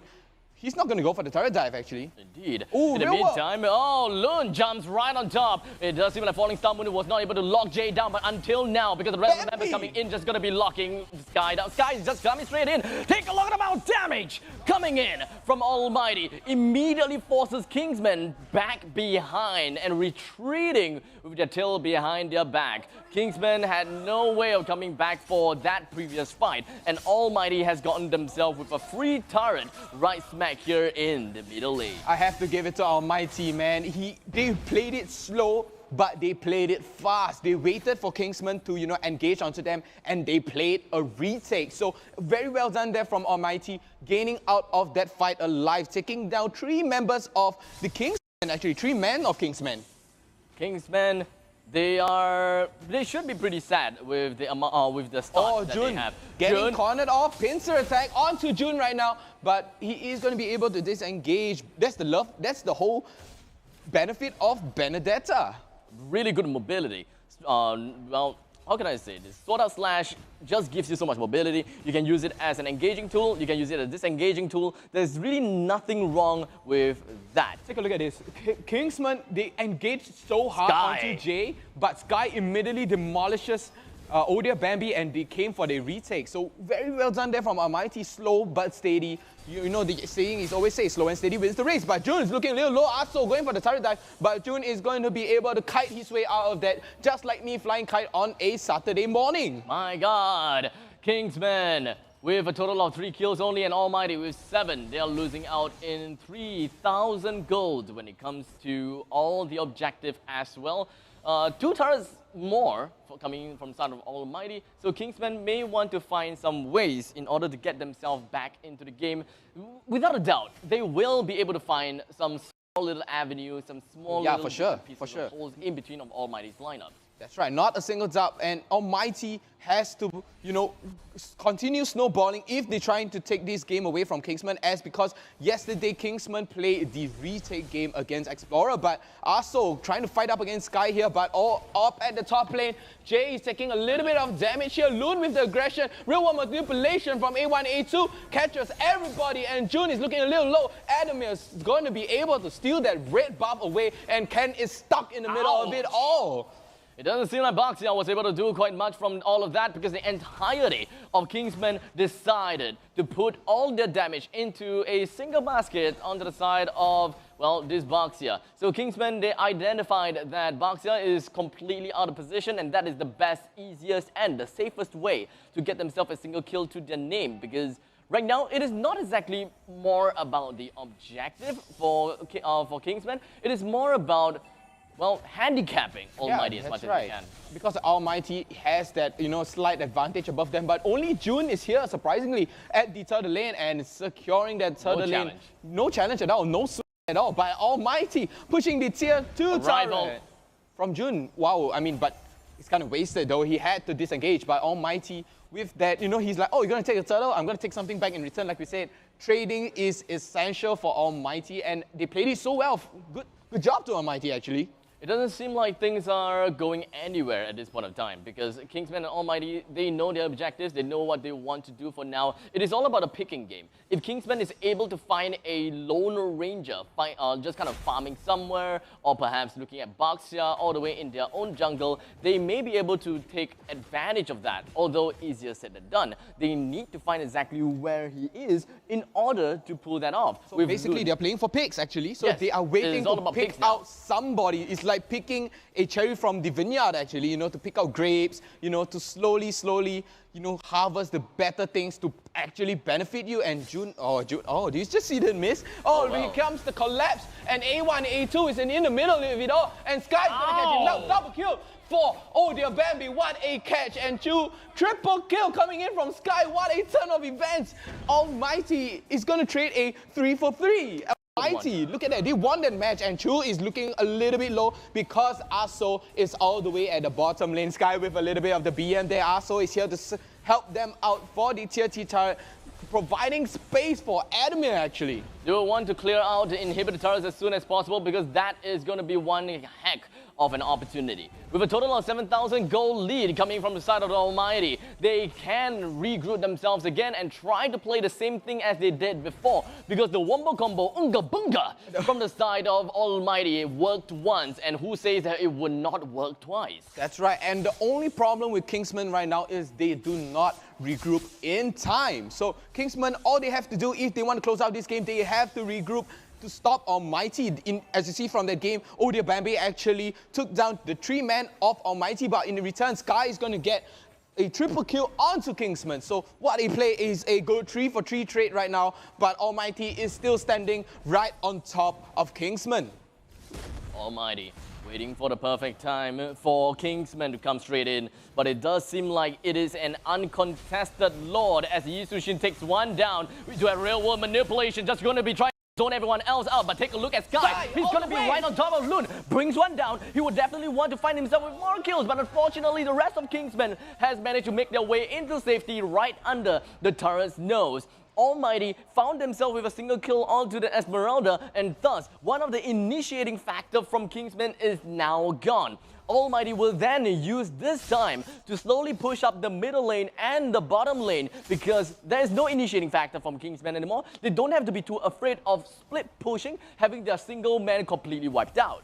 Exactly, and I have to give it up for Sky. Sky catching Loon off guard, but look at Jun all the way in the back line of Kingsman base right now with the Lord marching down from the top lane, but Almighty, they're playing it slow. They tell themselves, hey, you gotta back off, you're not gonna be playing it so hard, but A1, A2, real world manipulation. It's just gonna be one of the main things that's just gonna be zoning everyone else out, but unfortunately A1, A2's real manipulation is not gonna do anything because everyone is coming in for Almighty just gonna get himself away. The Black Dragon form coming in from Sky, he tries to get himself an initiation, but he gets himself out of there in quick time because they realize that they need to find a way to get themselves to the regroup. As Kingsmen, they have put themselves in a pretty good position and ready to just kind of wrap Sky into a burrito once again if he plays it wrongly. That's right, and the moment he messes up, Kingsmen are here to wrap you up like a burrito, just like you say, wrap you up. He's going to eat you for lunch. Speaking about lunch, it's going to be lunch later. It's going to be coming up in a few hours, but Kingsmen playing it slow. Almighty, they are backing off. They have to disengage. They know, they understand that they have to, they can't win in that fight, so they're not going to be inting anymore. So they tell themselves, through the comms actually, they tell themselves, hey guys, slow it down. We're not going to play too aggressive on this. This is our our chance. We are snowballing by 9,000. Is that a wise choice though? Almighty with that goal lead in the early stages of the game, it does seem like they would want to fully capitalize on that before Kingsman's main core eventually go online. It's an either-or kind of situation. Why is the damage coming in from Yusushin so much on the Odia Bambi? He is paper, while Yusushin is water, or rather scissors, kind of rock, paper, scissors kind of thing going on about. But speaking of rock, paper, scissors, the rock is going to be Aso. He's right in front of the enemy lines. He don't care about anything else at all. Loon is just trying to get himself to much magical damage on the side of Almighty, and the amount of defense coming in from Kingsmen is just a little bit too much for Almighty to handle. They can't find themselves with the optimal time or perhaps opportunity to just push right in, despite all three of the inhibitors going down. Almighty realizes that they don't need to force out the fight in the opponent's core. They can just wait for the Lord that will be coming up in 1 minute. That's right, and Almighty, they are playing it slow. They know they can't end off the game, they can't even close off the game, but they know they have a substantial amount of lead of in goal right now and ahead of kills by so much. This doesn't exactly look really good in my eyes. No, it's not good at all. But look at Jay. Jay's a little bit further, but look at Benedetta. Look at Jun, all the way at the bot lane, but a team fight is going to be collapsing at top lane. Probably not, but Almighty are still, poking a little bit at, the water, just testing it out. Yisanshin out, he comes down. Look at Aso. Aso with such a great position here, zoning out Jay. Is that a way? Is that really the way? Will Kingsmen really want to do this or not? Catching on to So looking super duper low, but the regen is going to come back out. Aso propping his ultimate. Jay catches Bambi. Bambi is so off guard. The Black Dragon form emerges, tries to get himself in the middle of Kingsman's pod, and it doesn't seem like they are able to do quite much. He'll get himself a flash and flicker away, but it does seem like he is all okay so far. They now go down for a chase down. Round and Aso, HP is down low, and Ken versus Aso is going to be all the way behind. Almighty realizes that there is just so little manpower from the side of Kingsman, and that will be more than enough for Kingsman to go down. Exactly, and what a tiebreaker there from Almighty. Great play. They know they have that lead. They are playing it slow, so they had to take advantage of that. Like you said, they were going to go for the Lord. Instead, they tell you, no, we're going to play for picks instead, and that is the game strat for Almighty. It was really an either-or situation, right? They would want to get Kingsmen out of their comfort hole, and that is their base, essentially, because the core does deal a decent amount of damage. Decent. Yeah, and every now and then, there will be creeps that just spawns right out. And because of those creeps, it may disrupt a little bit of that teamfight mechanics. And thus, Almighty understands that they don't have to exactly rush this, because the one that is on a timer essentially is Kingsmen. They can't stay in base all the time, because Kingsmen will have that map dominance to then take the Lord if, well, Almighty, if Kingsman just stays in base all the day. Honestly, I had to say for that last fight, Kingsman did a little bit poor. Odia Bambi and A1, A2, their main damage dealer, were caught off guard, and Almighty with that aggression onto them. Look at Adamir. Adamir with the 12,000 gold. He is popping off, and look at the comparison. Let's compare. Look at Odia Bambi and Adamir. I'm not comparing them, to be rude or anything, but Odia Bambi was a little bit behind. He did not get his full items up yet, so he did suffer a little bit, right? He wasn't that far ahead, so he couldn't do enough damage to stop Adamir or even Jun. Adamir with 407, while Sky 705. I think that the main core over there is really just Yu Zhong. Yu Zhong just jumping right in, he creates such a enormous impact into fights. And I'm pretty sure that you guys will be able to see the highlights later, whereby, well, Black Dragon form goes right in, he still tips cape, just completely wrecked everyone else out of there. The amount of sheer damage, the potential from Yu Zhong was just way overboard. It's just too much. I mean, like you said, I think you did a pun unintentionally right there. You said it did an enormous impact on the game. So I was like, oh wait, did he just did a pun? But just like you said, Ji Song did so much for the team. Zone denial, damage, lifesteal, and tanking any sort of CC that is coming towards him while providing CC back in state and getting back his life. So Yu Zhong is definitely still very, very relevant right now in the meta. One thing that Kingsmen may be missing is, well, the Benedetta. right? It kind of seems as though that is, in contrast of Yu Zhong's heavy impact, Benedetta didn't really quite have a lot of impact. And I would say that not because of the fact that Benedetta didn't try to do anything, it's more of the fact that Almighty is pushing so much pressure onto the side of Benedetta, whereby this Benedetta had no chance to get himself close to the Yushin at all. No room. You don't see Electro final blow coming in from this Benedetta at all. In fact, all the time, whenever I was looking out there, I thought that I saw, okay, Electro's there, but no, it's not. It's Void Crystal. It kind of seems, in some sense, the same, but there is no ultimates coming in from the side of this Benedetta. Maybe my eyes was just not catching it because of the enormous dragon just popping out everywhere. It's covering the whole screen. Yeah, but the amount of damage coming in from Benedetta was pretty underwhelming, and I would say it's solely because of the fact that the pressure as well as the way Almighty kind of formed the game to be like, made the game completely obsolete for Benedetta. Exactly. I feel that Benedetta did not have enough space to not only farm, like you said, but, you know, like no place to roam at all. No place to roam. I mean, you have that mobility, but what can you do with it? I mean, you do have that mobility, but you cannot do anything with it because you are closed back into your base. Well, it's really unfortunate for the side of Benedetta. It's really unfortunate for the side of Kingsmen as they are unable to close the game out. I guess that is really all thanks to the MVP. That's right. In from, well, Team Almighty. That's right, and Adamir with the MVP. 800! Yeah, we finally get our first 800 of the day. I feel like I'm an auctioneer, but can we get to a 700 gold per minute? It is going to be an insane amount. If you think of it, gold per minute, 845. Yesterday, it was only 816.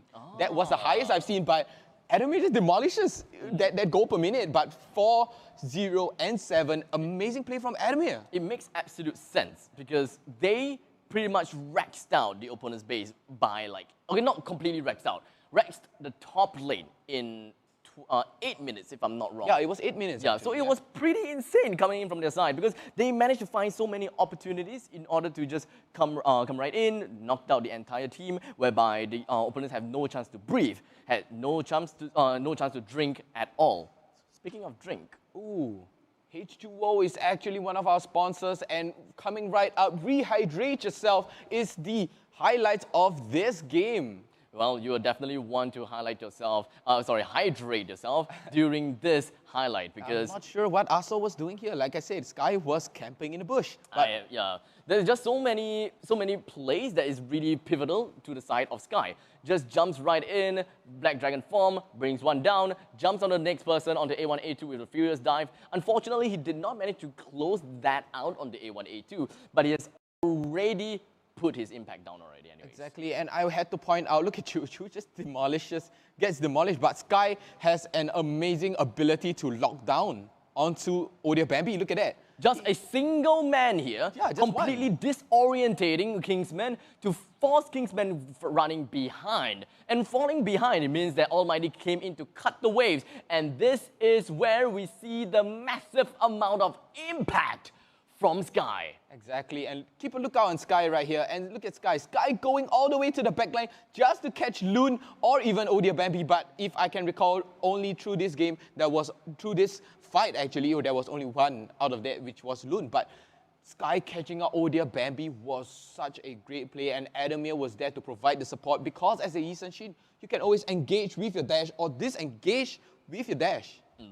And well, I just want to say that, well, this time Almighty has done their very best. They managed to bring it into a 1-1 tie, as we have all expected. But the last question, and of course the main question, is who's going to be taking the last game, which is going to be tough. It's going to be tough. So it's definitely going to be a sweaty game. Even through the game, I don't know, you can see it, my hands are dripping with sweat right now. Speaking about dripping with sweat, the amazing new non-sweaty, definitely, the secret lab that we are sitting on, and the players that you see that are sitting on right now are the secret lab. And we all know secret lab, right? Secret lab is one of the industry award-winning ergonomic gaming chairs. So us as gamers, whenever we see the word gaming, we're like, oh, it's going to catch my attention. And no less a chair for comfort, right? Indeed. I mean, this is literally the chair that you will want to sit on if you want to feel premium, if you want to feel like you are the king of the world, because this It's quite literally a throne, if I may. Exactly, and it is only for Titans too. I mean, we're sitting on the Titan, right? If I'm not wrong. Yeah, Yes, we are sitting on the we are. Titan. Is the T. See the big T behind us? Soft weave Titan. For Titans, and soft weave is so comfortable for you, especially when you're gaming for long hours on end. And there will be a small little pillow right behind to support your back, so you don't get any sort of scoliosis kind of related materials, right? Exactly, and not materials actually. Material scoliosis. Material scoliosis, exactly. But Secret Lab has done such an amazing job. So if you ever want to feel like us, or even the players downstairs at the first level, they are going to be playing. They are actually sitting on the Secret Lab chair. If you ever want to feel like a player, you can always head down, check out Secret Lab's Facebook page or even their official website to check them out. See if you want to buy a chair, for yourself, so you can feel like a professional Mobile Legends player, or even if you are a professional Mobile Legends player. Pro level comfort for you pro people. Ah, what a good play right there for the professionals. But before speaking about professionals, we are going to go into a super duper short break right now. It is going to go into a tiebreaker match right after the break. Guys, my name is Vertigo. This is Abstract. Please hang tight. We'll be right back really, really soon. Stay tight, guys.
Epos, the power of audio.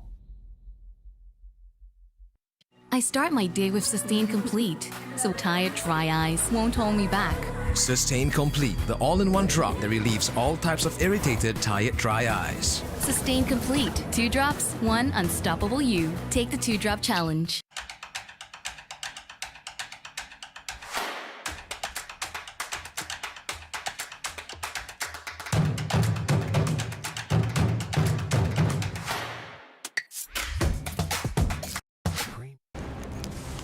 Everyone loves winning. That's why we've made it easy to pay for your apps with your Singtel mobile bill. With easy one-time setup and fast transactions, we offer hassle-free payment and convenience while you focus on winning. Stay entertained and pay easily. Find out more at singtel.com/DCB.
Epos, the power of audio. I start my day with Sustain Complete, so tired dry eyes won't hold me back. Sustain Complete, the all-in-one drop that relieves all types of irritated, tired, dry eyes. Sustain Complete. 2 drops, 1 unstoppable you. Take the 2-drop challenge.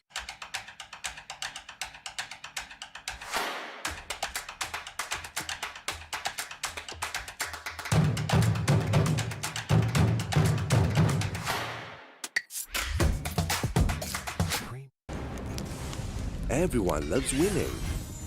That's why we've made it easy to pay for your apps with a Singtel mobile bill. With easy one-time setup and fast transactions, we offer hassle-free payment and convenience while you focus on winning. Stay entertained and pay easily. Find out more at singtel.com/DCB.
Alright,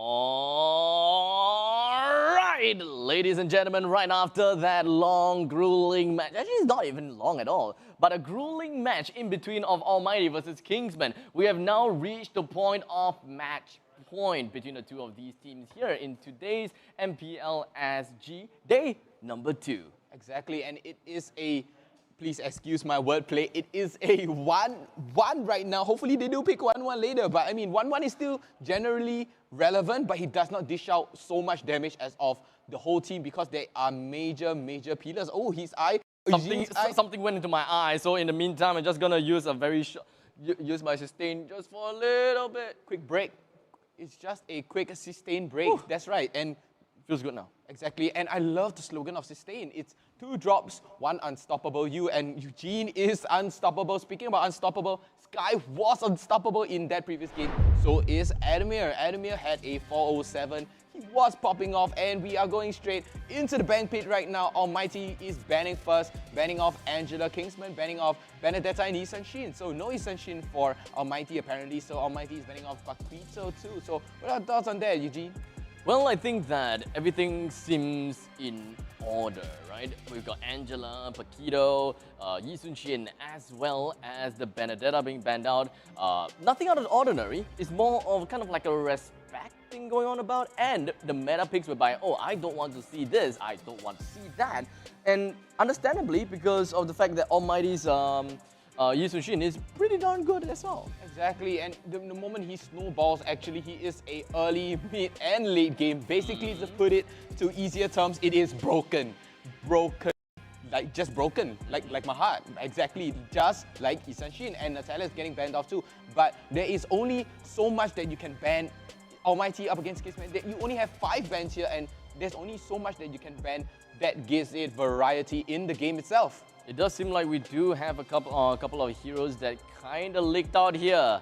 And that is going to be Jawhead. Jawhead, finally we get to see it, and Almighty will be first picking, and Jawhead gets picked off just like that. And you were mentioning in the first and second match that Jawhead was the top ban, and like you said, 100%. 100% ban rate, and not a 100% pick rate yet, but it is going to be a 100% pick rate. It's a 0% pick rate until now. Until now. Now is a 100% pick rate for Almighty, especially with the Jawhead and alternate tank, no less. What are your thoughts on Jawhead? It completely destroyed my initial statement of the tournament. I immediately, very boldly say, we will not be looking at Jawhead in this tournament. Kaboom! Game number 3, Jawhead.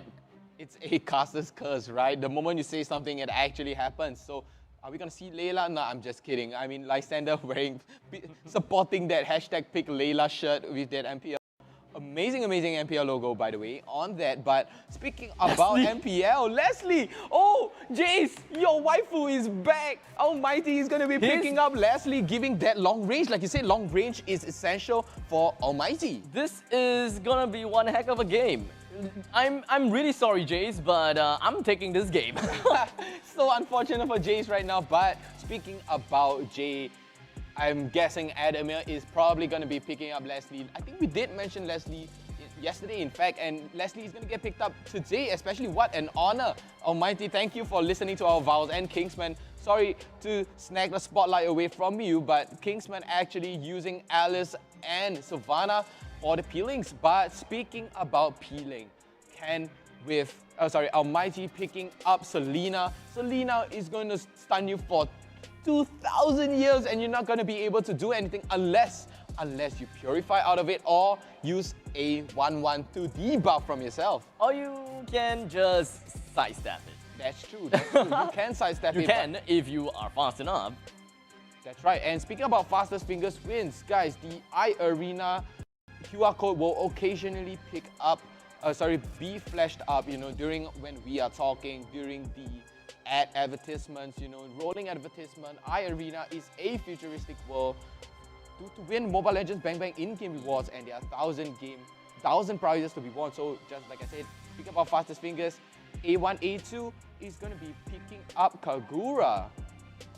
And well, talking about the MPL iArena, that VR experience, it's not exactly VR, but it's kind of like more of an AR, no.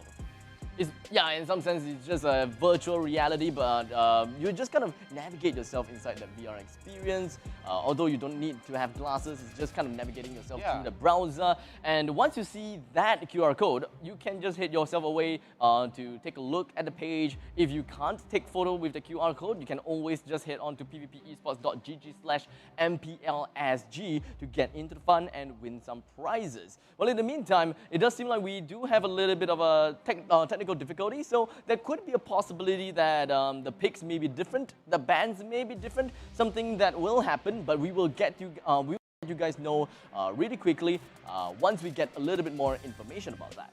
That's right, and I mean, it's a interdimension, right? It's basically an interdimensional world, so it is a different world where you can explore the world itself. And if I'm not wrong, you are in it, or Hungry Cast and Lysander, if I'm not wrong. I can't remember the details, but one of us is up there. I think it's Daryl and I was like, yeah, I'm guessing it's Daryl and you for sure. I mean, you get to see them, but you do not get to interact with them. So he's just frozen in time doing whatever he was doing. He was frozen in time, just like now. He's like, he's just stuck there. He's not gonna be moving. Yeah, and you get to see, Abstract himself in the interdimensional world, and that's where you get to collect prizes, and it's free, right? Oh, he's stuck. He's still frozen in time. Is there an unpause button here? Let me find it. Oh, it's the PvP. Beep.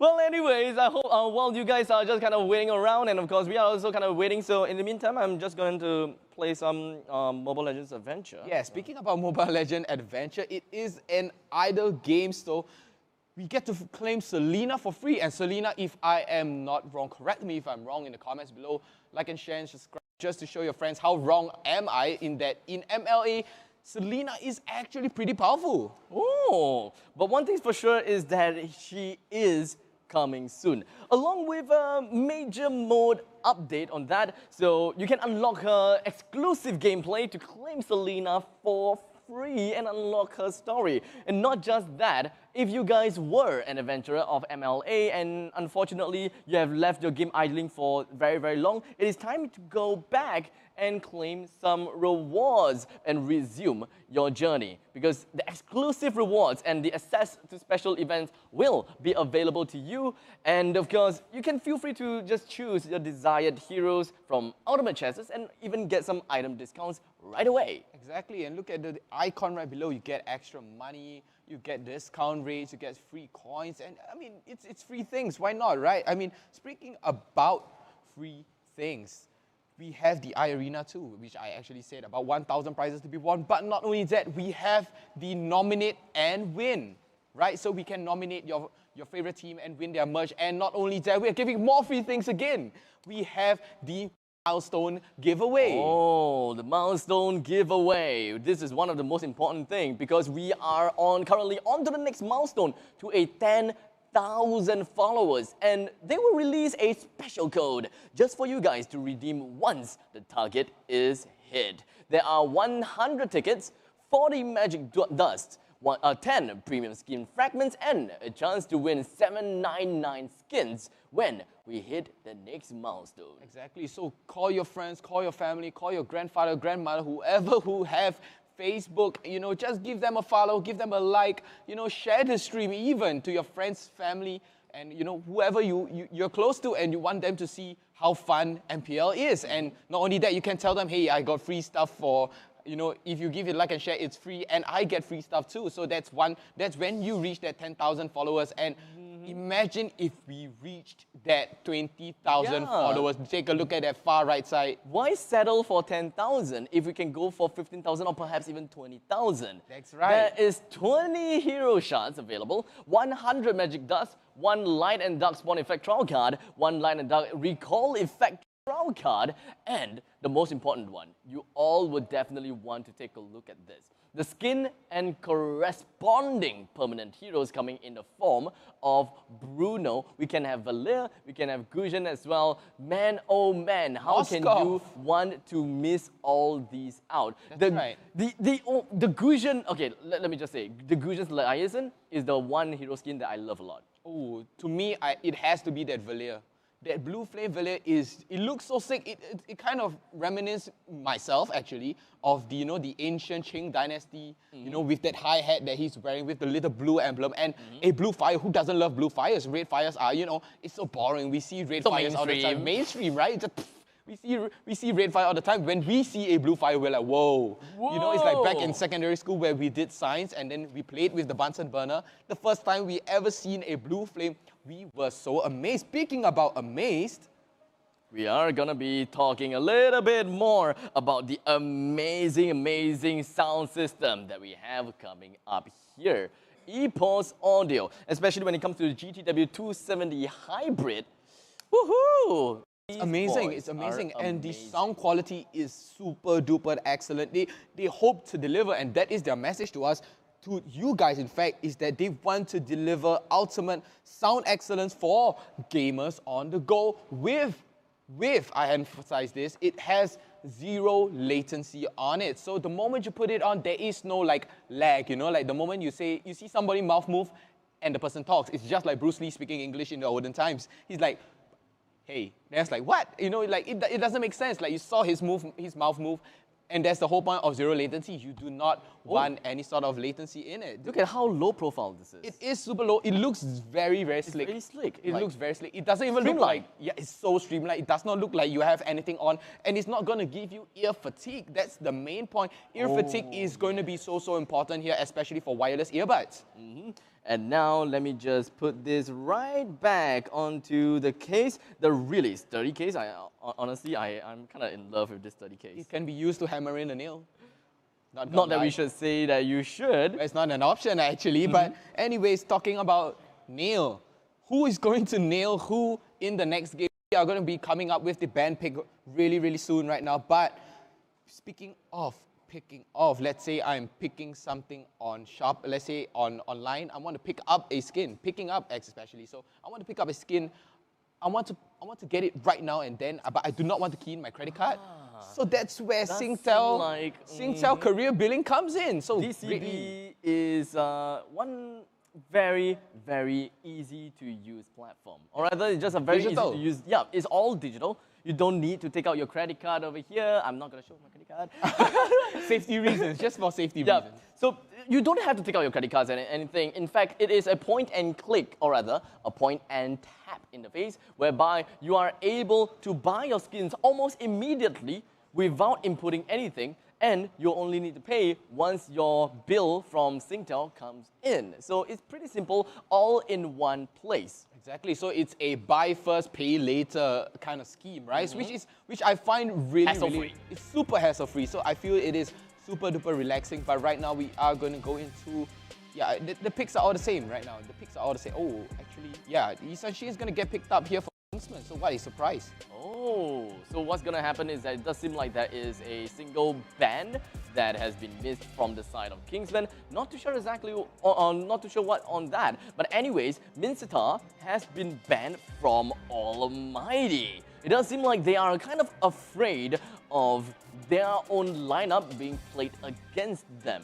Exactly, and you know, especially for Leslie, you know, you do not have any sort of escape tools other than flicker, or you know, even you don't even have a dash. I mean, her B is actually a knockback. You get to knock opponents back, and you get knocked back too. But then, not only that, you get a passive reset, which actually deals a load amount of crit. And all in all, that the entire lineup kind of looks pretty scary. I'm not too sure if whether that was that will actually go through because of the single ban that has been missed out. So it may be, we may be looking at a remake when it comes to the picking, the drafting pick and all. So, Well, actually, speaking of remake, making a sandwich is what I was doing when I was in secondary school. And do you know where I worked at? I worked at Subway. Exactly, sandwiches. I was a sandwich artist, actually. They gave us that role. It was so fulfilling. The moment I made a sandwich, my first sandwich, my customers were so happy, right? And Subway is actually our main sponsor event, one of the main sponsors too. We have, try to do the math here, right? There is 8 different subs for 7 days in a week. So there is 7 days, but there are 8 different subs. So what does this tell us? There is 7 different subs for all 7 of the days. For all days, and there is 1 sub that is available throughout from Monday to Sunday, which is the Veggie Delight.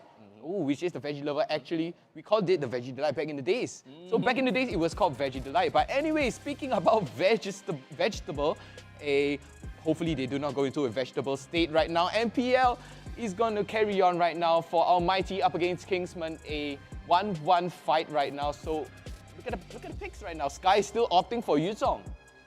it does seem like at least a Jawhead is still in the game. So I'm pretty happy for that. I'm still pretty happy. And the previous Minsita ban that we saw is not exactly in the game. So maybe we could still see some Minsita game, some Minsita action going on about. With the Chang'e ban as well as the Rafaela ban, we will be looking at the next ban coming in from Kingsmen.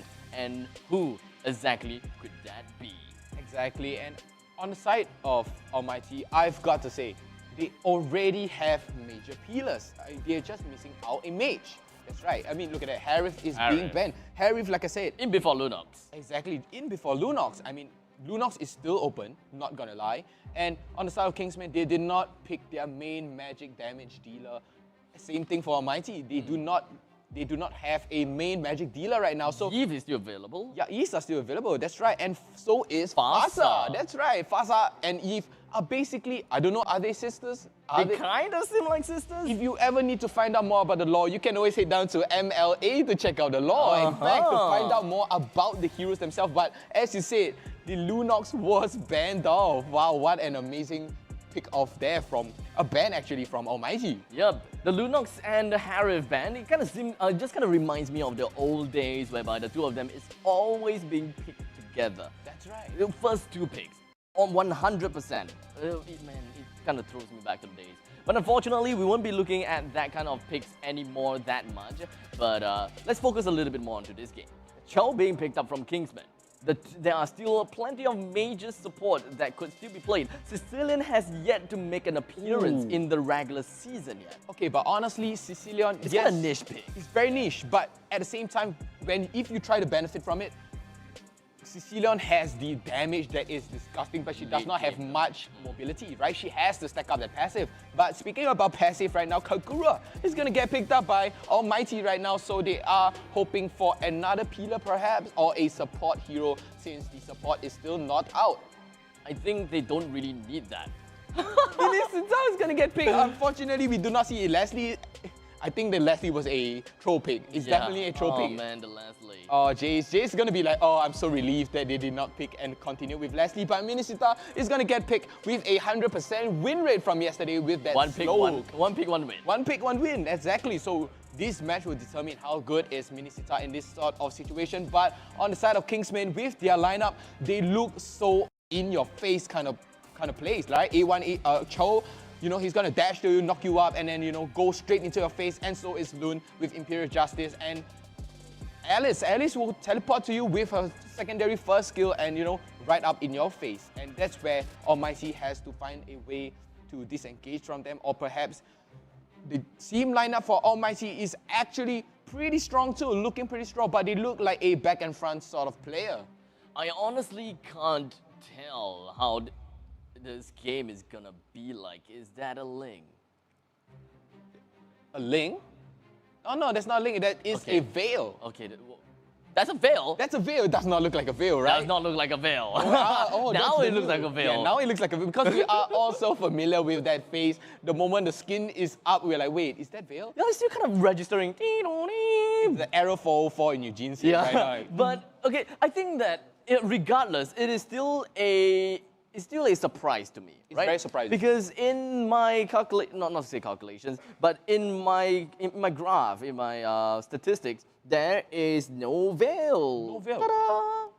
No veil at all. And Veil provides so much CC, but if he doesn't opt for the CC, he can be the main core damage dealer with the ultimate. You see, the moment the ultimate bursts, I swear to God, it hurts like mad. It's like taking a needle, right, poking into you, and I use a hammer to hammer it in. Right, that's the starting. So the starting of the ultimate is charging, right? So the needle is just like at the side. Right, just at the side. So the moment the ulti finishes, it's like taking a hammer and hammering in that needle, and you're like, ah! Oh my God.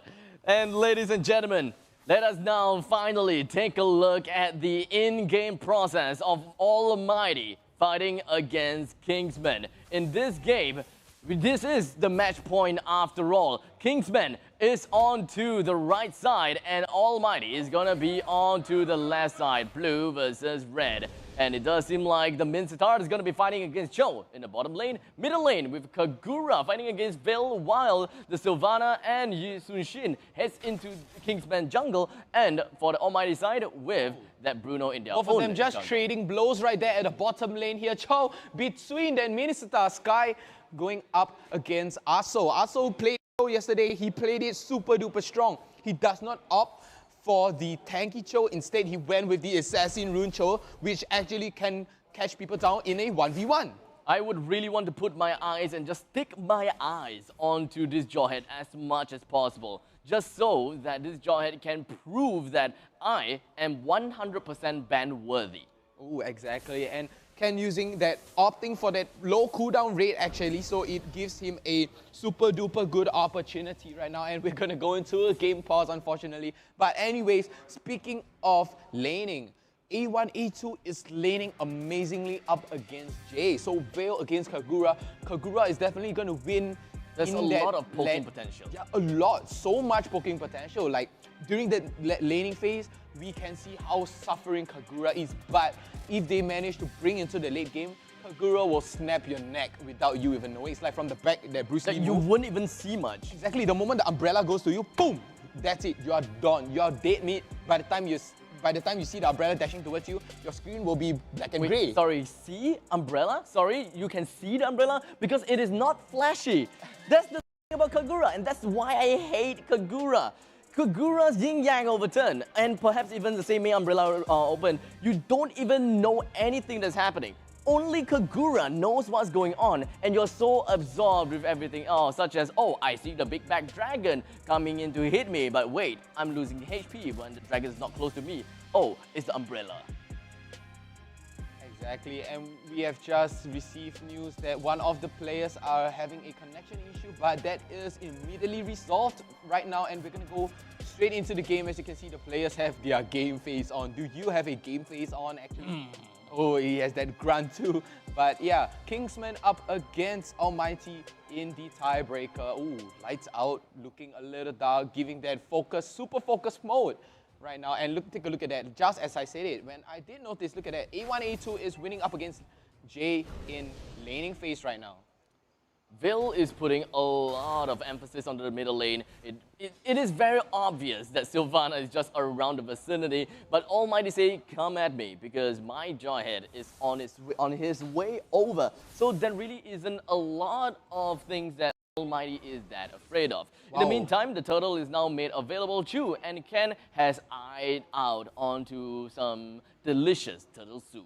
Ooh, turtle soup. I love turtle soup. Not gonna lie about that. But Adamir already level 4 right now at 2 minutes actually. The 2 minutes interval, he was at level 4, and so is Audio Bambi. But then Adamir is looking like, so he has so much experience, but also at the same time in the EXP lane has so much potential. But look at the ejection coming in onto Arso Chu, looking in the middle of it all, and Turtle is going to get taken away. First blood is going to go over to Adamir, and Sky is going to give so much support, and Loon is going to take him down immediately. What a play right there from Almighty, taking Loon and Arso down along with Chu. So it is a 3-1. Sky getting traded back in return. Almighty, amazing play right there at the Turtle Pit. Almighty taking the game by the scruffs of Kingsmen. Oh, and now the force ejector coming in from Ken immediately pushes A1, A2 into an unfavorable spot. But the only thing is, it's not that unfavorable after all, because there is no follow-ups from the side of Almighty. No way, not even a single follow-up. In fact, but an amazing counter there. He usually uses his utilities to his advantage. The moment he gets ejected, he's like, oh, you eject me, I'm going to eject you. You know, going to give you a knockout, but oh, catches onto Audio Bambi and he's going to get down. Look at Loon, looking a little low. Almighty is chasing onto Loon, but loses Ken in the process. It doesn't seem like things are looking pretty well for the side of Almighty though, or maybe not, because a nice little hook coming in from Sky played it all out well. And speaking of Sky, right, I realized that they had a little bit of switch of character. Sky is not playing as the Yuzong anymore. Instead, he's the one that's going to be playing onto the trusty Mincetar. I feel Sky is a real-life Franco. He catches out people so many times. He literally, you know, the moment he had his...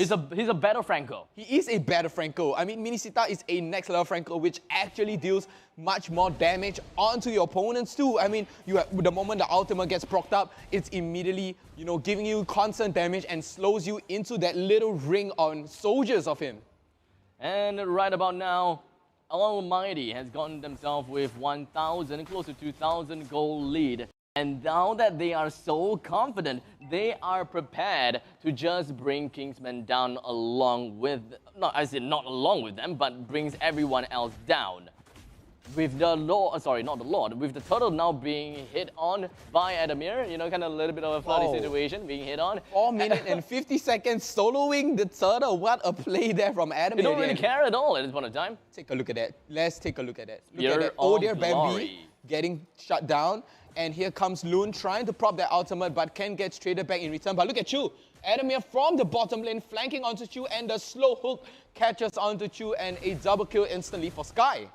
And Jay, he is just going to be working on a little bit of a proxy over here. Look at you. But he may actually be caught up together with Sky here. He's just going to be jumping right in. King's calling, but no one else is going to be close to the Royal Guard at all. The King's Glory is going to be completely used out and useless. But the whole main bulk of Almighty put themselves in the opponent's feet and just stomp them right onto their foot. Kingsmen has lost a favorable amount of people, or rather not favorable, but they have lost quite a bit of people. Loon and A1A2 completely being taken down, while Audio Bambi took the opportunity to bring down the first tier defense turret at the bottom lane. Well done, well played there by Almighty. Like you said yesterday, Almighty loves to stomp on enemy grounds, especially turret diving you literally 5 minutes into the game, and everyone is snowballing so hard right now. The goal is actually practically almost the same. There's only 1,000, but look at the ultimate coming in from A1, A2, and ultimate 2 from Odia Bambi. So it is very aerial and have a large AoE. But look at Ken. Ken trying to catch Aso, but just zoning him off, trying to do and disengage right now, and Almighty looking slightly stronger than Kingsman, but it's pretty well balanced now. It's pretty well balanced. It's not fearable to, one side or the other side, but Almighty is taking a slight lead over Kingsman. Sky has to be really careful regarding his trigger finger. It kind of seems as though that he dropped his king calling a little bit too early all the time. But in the meantime, up to the top lane, Ken almost went down to the side of Kingsman, and Sky, he wasn't anywhere around him. But back to the topic, right? I was talking about the fact that Sky was a little bit trigger happy. He drops King's calling a little bit too early just now. And when it comes to the later stage of the game, I hope that Sky don't do exactly that. He needs to hold on to it sometimes a little bit sooner. Oh, no, now, upon a time that you want to drop the King's calling, you managed to disengage himself from the rest of the members coming from Kingsman. No close-up, no follow-up from the side of Kingsman. He is still gonna be darn alive. What a good King's calling right there to disengage from the whole team of Kingsmen. Right, King's calling, Kingsmen, what a play on words, but it's okay. They are going to try to contest for the turtle, but 2 is going to catch. Oh my God, Adamir is going to get caught out too, but the 2-man stun comes in. A1, A2 is going to get hunted down, but down goes Jay. And it does seem like Almighty is just going to be rejoining back themselves 3 versus 4. But all Kingsmen is just going to be taking along this entire situation. The King's calling coming from Sky, trying to reposition A1, A2 away from the main counter of the team fight. But John is still alive. He manages to get himself a decent amount of spell vamp onto 3 other members from Kingsmen. But alas, he still went down. Sky is still going to be the last man remaining from Almighty. And thus, that is probably going to be an easy first tier turret down. Here in the middle lane, or perhaps not.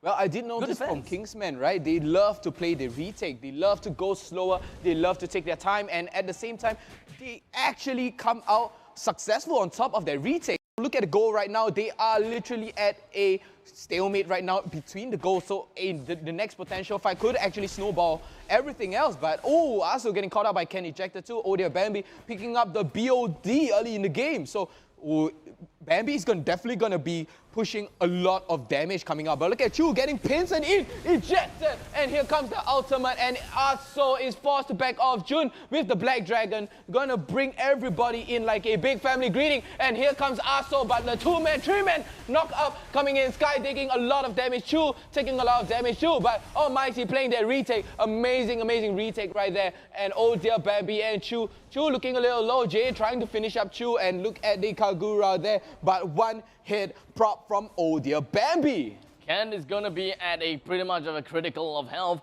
Adamir similarly as well. Kingsman is slowly getting themselves back into the game as Odia Bambi slowly gets himself online over time. It is now 9 minutes in. Kingsman is ready to bring down the first tier turret in the middle lane, and thus it is going to be quite an advantage for themselves as they try to balance out the entire field control.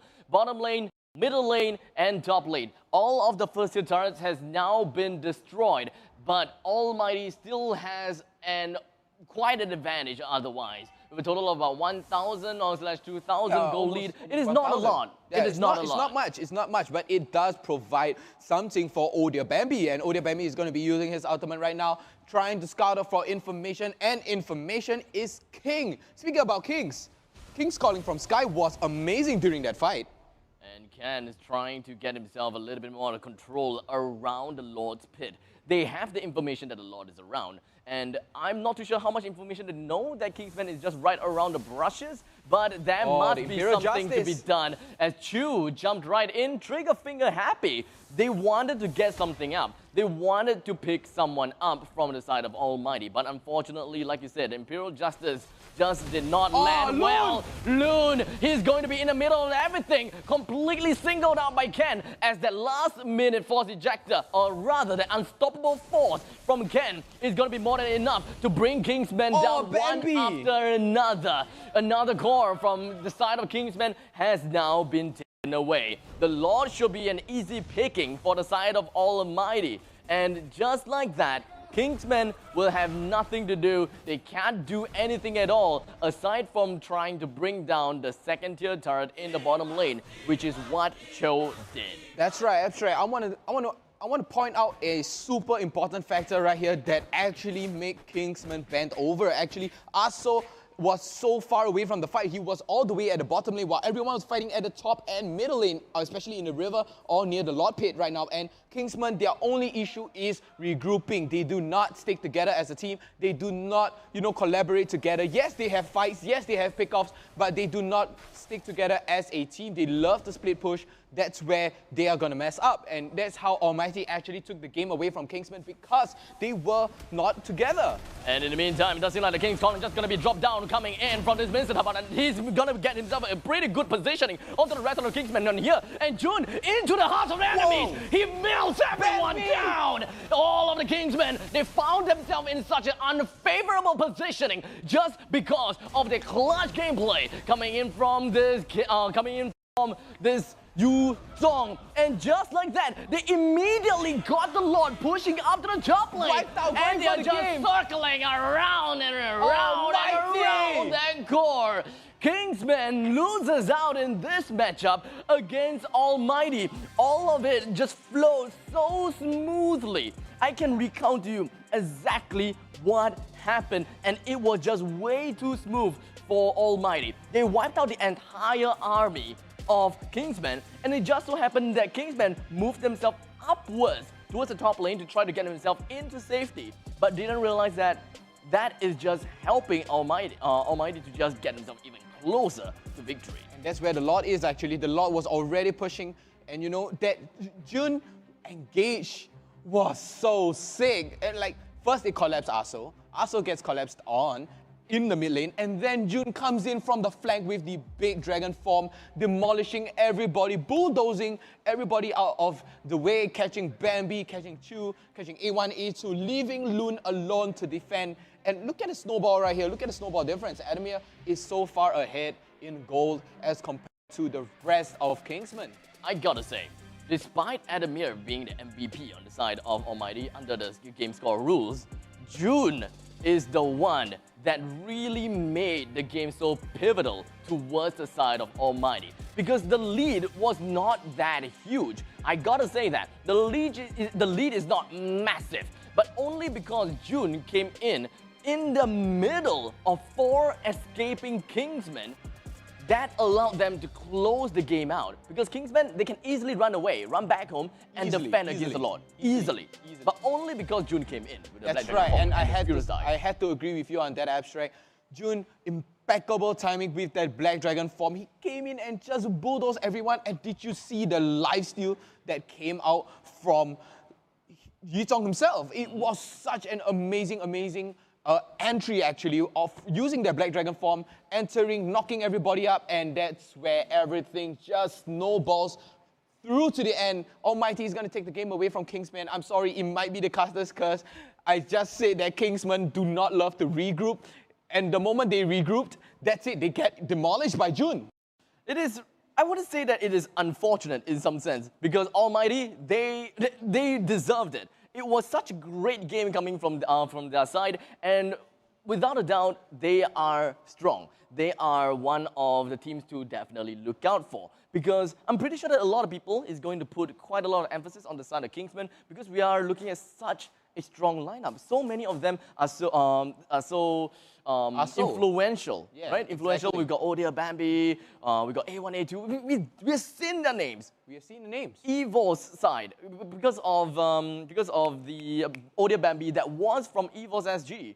And he represented Singapore before. So a lot of people is putting a lot of emphasis on him, and thus kind of a bit of pressure on his side as well. Exactly, I have to give it to you. And to add on to your point right there, Almighty, LY4 in fact actually said Almighty is one of the team to look out for, especially. Without I mean, Adamir actually, the moment I hear his name that he's going to be in MPL, my boots got rocked off my literal foot, right? Like I hear Adamir, I was like, oh, that name, it sends shiver down my spine, right? Adamir is like, right? Like, gives you shiver, and that's how strong he is. He doesn't get caught out as much as Bambi, that's true, but Bambi Bambi gets caught out by Sky. So what an amazing team communication there from Almighty as compared to Kingsmen. Kingsmen actually were separated most of the time, but the moment I said that, I corrected them that they were a little bit separated, they regrouped together, and Jun is just gonna bulldoze everyone. And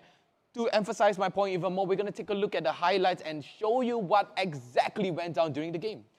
Take a look. This is going to be one of the most important fights we will see. And of course, this is game number 1. The amount of impact Jun has put down onto the field is just way too insane. And just from the King's calling, Sky has managed to make sure that Loon does not get away. But unfortunately, the amount of damage output is just way too low. And the Spear of Glory connects onto Chu. And that absolutely destroyed Kingsman. And take a look at that damage coming in from Adamir, and Chu is looking super duper low right now. And look at that play right now. Adamir gets caught off. Yes, he gets caught off, but very good play right here. Almighty played the retake, Jun chasing down A1, A2, but they're going to disengage, and they are going to focus mainly on the Lord. And look at that, they focused on the Lord. Jun catches and manages to snipe the Lord, but this was the point where he was like, is he going to stay alive? Is he going to die? But Kingsman can't die. But basically, he did die in the end. He did die in the end. Exactly, and look at the play from Jun. Jun catching out Aso, but Chu knocks them, catches them all off guard. So much. Exactly, and Loon, look at Loon.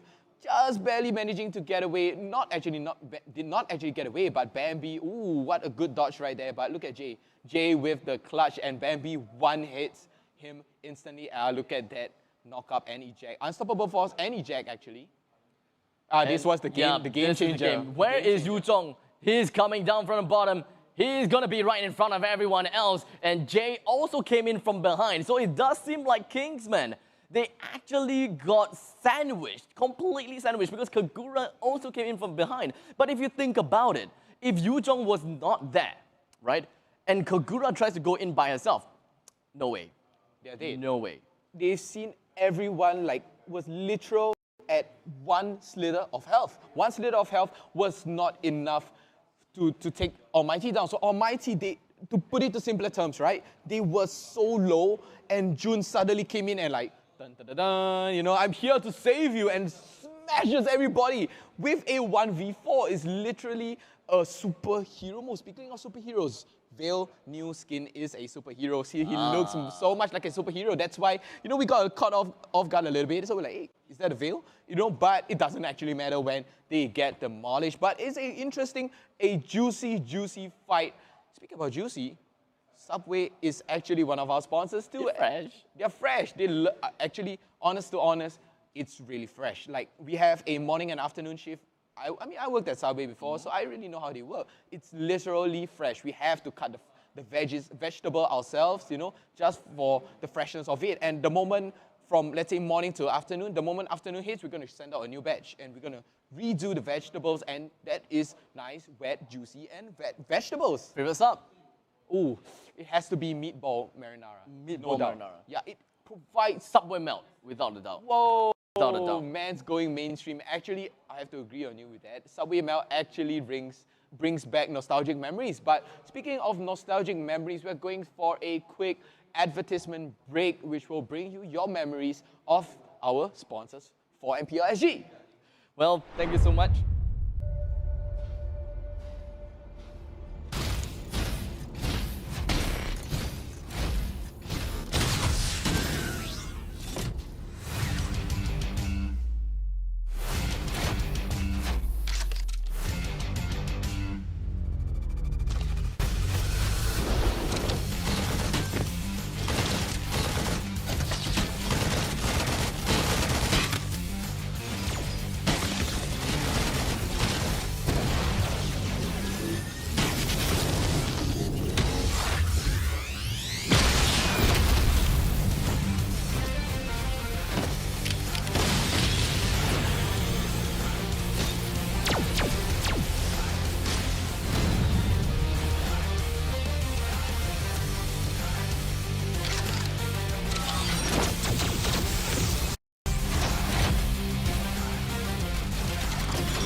afraid it is over.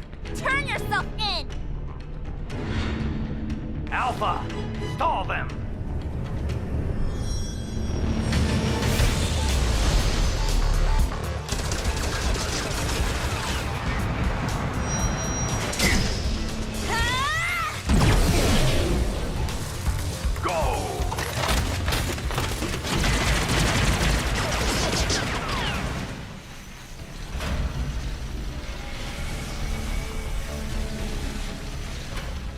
Darn it! I was so close! Let's not waste time here. We need to disconnect the citizens from their avatars.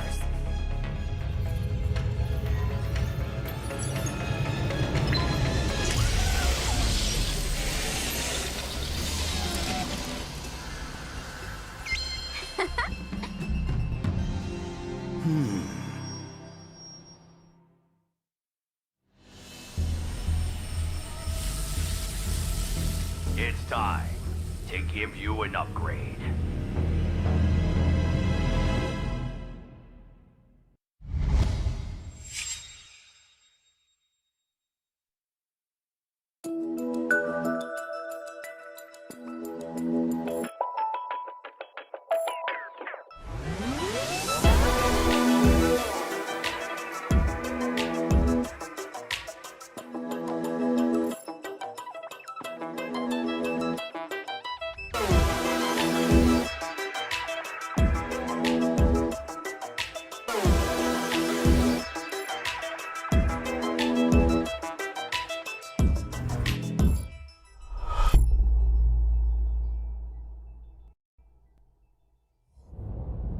Epos, the power of audio.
I start my day with Sustain Complete, so tired dry eyes won't hold me back.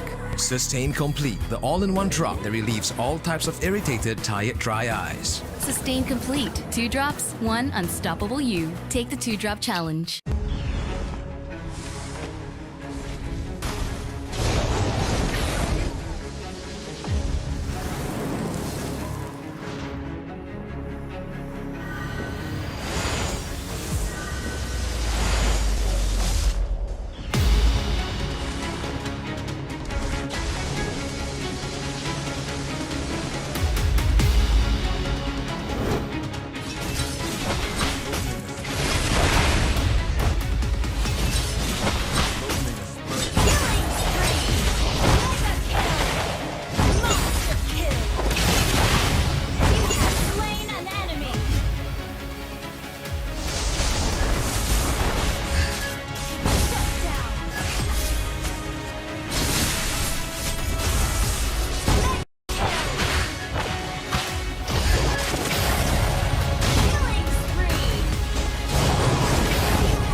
Everyone loves winning.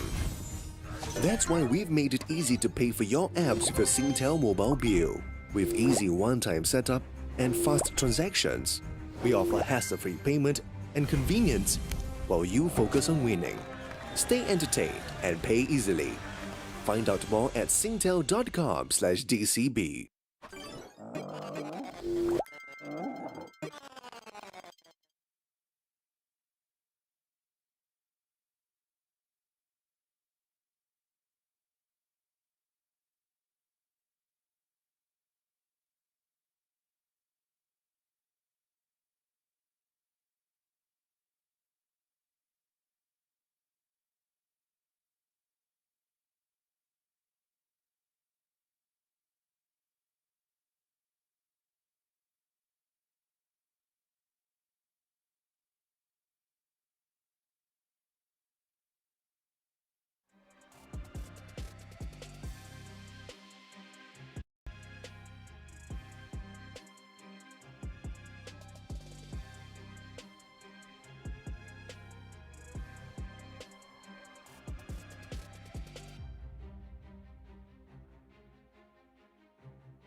All right, ladies and gentlemen, welcome back to week 1, day 2, and of course, match number 2. 1-2-2. Yep. It used to be the meta last time. Last time we loved to play 1 at the top lane, 1-2 at the mid lane, 2 at the bottom lane. But now it is a 1-3-1. It's the best meta there is out there. I've got to say, Moonsoon, shout out to Moonsoon. Wait, speaking of Moonsoon, actually, they actually came out with the Mobile Legends Adventure. Thank you so much, Moonton, for the Mobile Legends Adventure, because Mobile Legends Adventure is, after all, a casual idle game, which is a complete opposite from Mobile Legends Bang Bang, but they still retain that same element of storytelling, the same heroes here and there. And if you love this kind of stress-relieving game, and you also like the same world-building aspect that Mobile Legends give out, then you will want to take a look at Mobile Legends Adventure.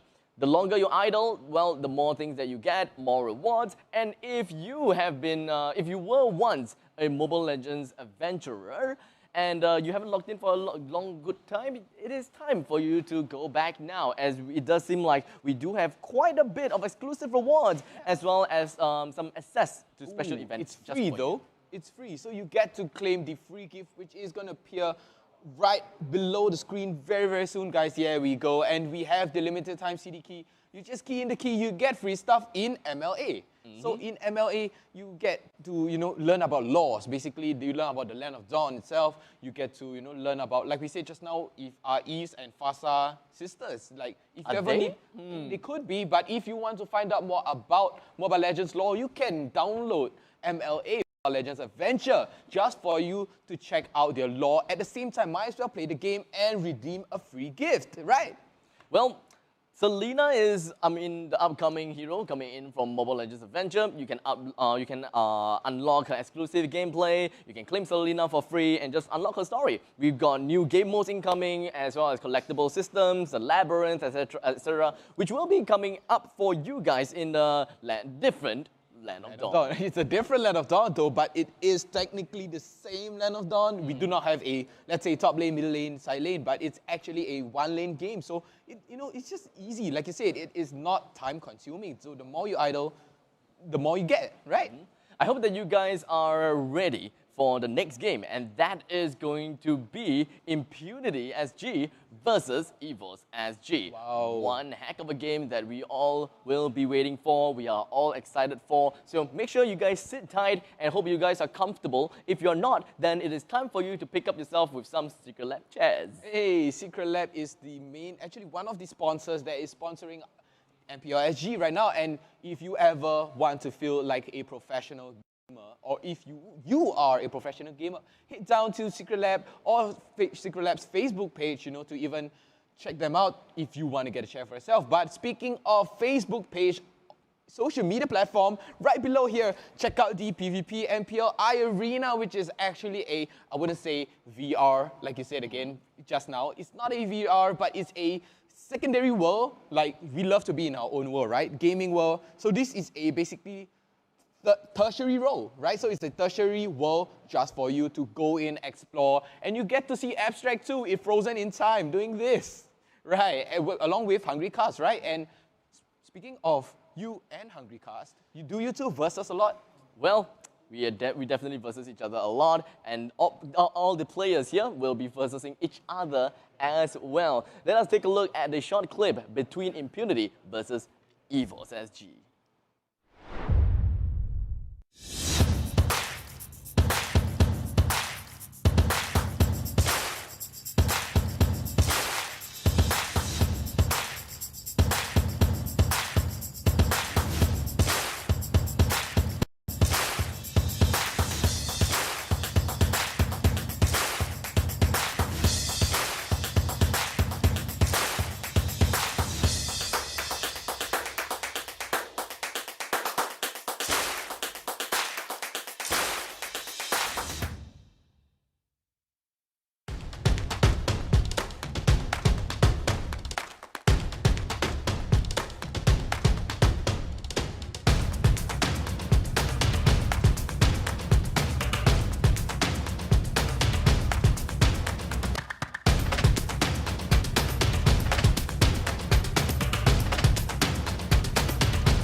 As captain, it's your job to regulate the emotions of your team. How do you go about doing that? Usually during our games, in order to untilt, we always try to forget the game that we played previously right before our new game, so that we won't dwell too much on the results. And we always be giving talks to each other, encouraging each other, and making sure all of us stay humble and are always looking forward to improving. I love how everybody is so willing to learn after every scrim. Like, even if we get destroyed, we still learn a bit from it, even if it's not much. The team is very willing to learn and adapt. We actually have a few roster changes, but we've been taking it well and we've been performing in the scrims that we have had recently. The first week, I would say they are lacking quite a lot. Like, they are missing out the basics and fundamentals of the game. After first week, we'll be like coaching them with some replays from the better teams. The new members are learning quite fast because they haven't seen their performance yet. So might catch them off guard. Yeah, might catch them off guard. Because you're one of the newer players on Evos SG, and Evos SG is a strong brand. Do you feel pressure joining a team like this as your first MPL team, debut team? Is there any pressure? Yes. How are you dealing with it? Keep trying new stuff and not repeating the same mistake. After the scrim, right, we will keep reviewing what we did in the scrim, what mistake we did, then try to not repeat again in the next scrim.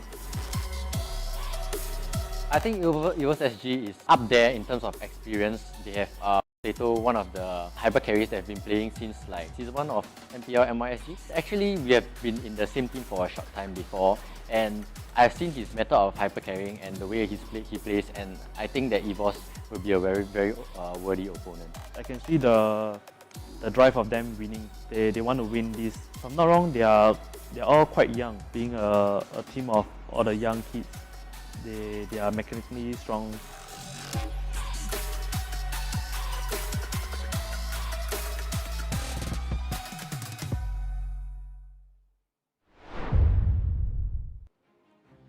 Ladies and gentlemen, it is, after all, gonna be match number 2 between Impunity SG versus Evos SG. What may happen? Would it be a 1-1 match point like the previous game, or would it be a sweeping victory by one side? Would it be sweeping or swoop? Oh no. Oh, it's another wordplay on swoop though, but Evos SG looking very strong, winning over RSG SG. Yesterday in the first day, Potato giving a nice big yawn for the camera too. But look on the side of Impunity, they look so young. They are leaking with potential actually. I'm really looking forward to see what Impunity has got in store for us, as we all pretty much know the power of Evos SG, and I would say that the favorites is probably going to be Evos SG here. But without bringing Impunity SG down, they definitely do have a lot of potential.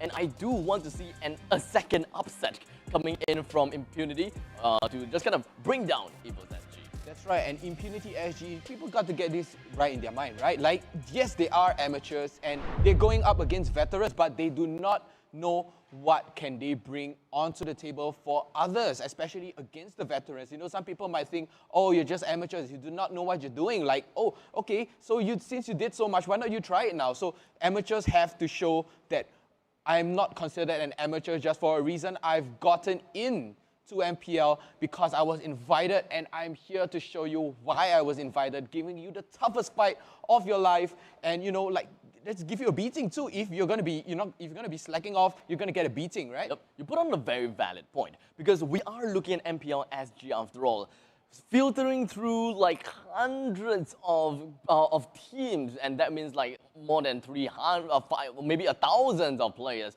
We have the top 8 teams here representing Singapore, and they're just fighting against each other to see who is the best of everyone else. So regardless of that doubt, they are still, whoever is in MPL-SG is still the elite of the elites. That's right, and if you win MPL-SG, it's a title, right? It's a title to show that, hey, I'm the best in Singapore right now, but others gave a fight to, just like amateurs. I mean, we might see a veteran win, or we might see an upset. Wait, speaking about the teams, there is a team lineup right now. We love to see the team lineups. Their walk-up is so cool. Like, we don't even have walk-ups. Even they have walk-ups. We don't have walk-ups, right? Or just casually walking up.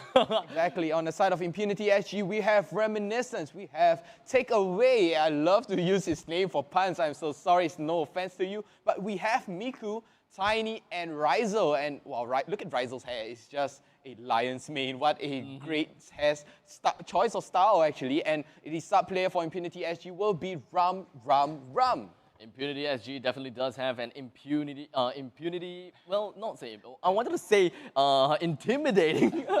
But you say impunity instead. Yeah, Impunity does have like a little bit of the intimidating aspect of them, so I do want to see what they have gotten in store for us. While on the side of Evos SG, we have Potato, Girl, JPL, Pokemon, and Swoop, with the sub-player Dagger. But is Dagger actually going to be playing the Dagger, basically Gushan, or Swoop? Is Swoop going to swoop away the win from Impunity, like not giving them a chance, swooping away the chance like a vulture in the desert, seeing a dead carcass, trying to, literally swoop in on his wings? This lineup coming from Evos does look very strong. And looking at Potato just reminds me of the national selections when it comes to the SEA Games last year, if I remember correctly. I think it should be last year. It should be last year. Yeah, I just remember screaming my heart out when I was shouting Potato's name, because he was just playing the Hellcat. While everyone is so busy in the opponent's base, he went in alone and just killed off the Demolish. core. Demolish. All alone, while all of the chaos, all of the havoc was going on. I was screaming his name. Man, that was like something that I would never ever forget in my life. Exactly, when you did that pop sound, that pop is actually a burst, and burst damage is what Hellcat is actually capable of. But Hellcat, to be honest, in this meta, not really relevant. He's not super relevant, but he has a. We may still see him. He has burst damage. He has mobility, but he is super squishy, right? Nonetheless, he's so squishy. Yeah, nonetheless, Hellcat is still a pretty good deterrent against Fasa. So we still, actually not just Fasa anymore, it's a pretty good deterrent against Eve as well, if you think about it. So there is going to be some counterplays going on about if there's a team that picks up Eves or perhaps even Fasa, Hellcat can still be part of that deliberation. That's true, but I mean, Hellcat is more of a jumper, if you think of it, to infiltrate the back line, right? So he's usually, if Hellcat is supposed to be played, you need a major peeler for you to peel off all the damage that is going to be coming straight into your face. So do you think Evos SG going to be playing, they might play front back, they might be playing jumpers, or they might even play long range? There may be a chance that we will see kind of like a split push strategy, so more onto the jumpy type of plays. But anyways, we'll just talk a little bit more about the team style, play style later, because this is one thing I would definitely want to talk to you guys about. The Nominate and Win contest for week number 2. Head on down to www.pvpesports.gg/MPL. Submit your vote and nominate who are going to be one of the few teams that you would want to see, or rather want to see to win, or you just kind of nominate them. And that is for week 2. So make sure you take a look at the matchups, who will be fighting against whom, and then make your votes from that point. Because, well, you would want to kind of play favorites at the point of time, and just kind of understand who will be fighting against whom. And as for that, if I'm not wrong, it is going to be like Almighty fighting against Notorious villains. We've got Explorer fighting against RSG, something along those lines. So you look through around it, then make a nomination. Yeah, it's just picking off whichever team you think that will actually win.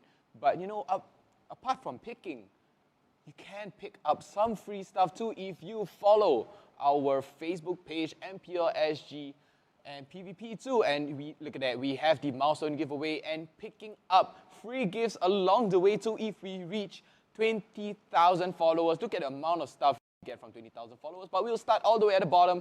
We already finished the first 2 tiers, and next up we're going to go with 10,000 followers, which is 100 tickets, 40 magic dust, premium skin fragments. I mean, you can use that to redeem premium skins, and a chance to win 799 skins. And the moment we reach 20,000, that's it. We get amazing heroes and skin. And it's permanent too. Why settle with 10,000 followers, right? Why settle with those rewards? Those rewards are great, but not better than what you can get in the 20,000 follower milestone.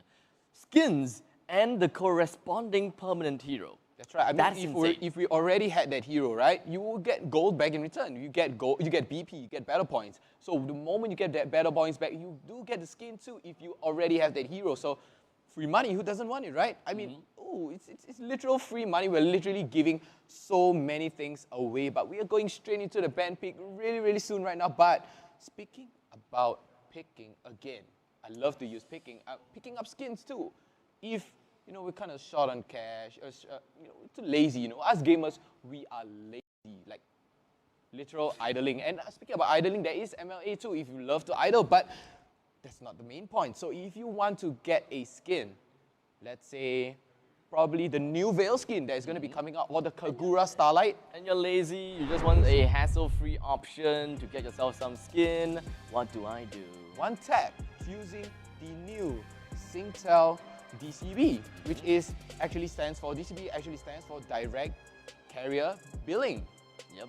And all you got to do is just tap once and pay later. You get whatever you need. You get to pay it later when the bill comes in. But talking about that, Evos SG is going to be banning off Paquito first. Let's take a look at what we have in store for us for match number 1, game number 1 between Evos SG versus Impunity, with Paquito being the first one to be banned out. Jawhead not around the banning pool just yet. We may see a little bit thing or two later, but Selena is going to be thrown into the bans almost instantaneously. Evos will then have to respond very likely with a Jawhead. It kind of makes more sense, because if they don't ban out Jawhead, someone's gonna pick them up almost immediately. That's right. It's Matilda. the top band. Selena is actually the top band right now, and Matilda is too catching up with Selena. I mean, Matilda has so much, you know, how do I put this, free damage, right? And she gives you that shield. She is basically a support. In my eyes, she's not a support because of that immense amount of free damage that's coming out from her Impunity banning of Natalia. I mean, Natalia is pretty common.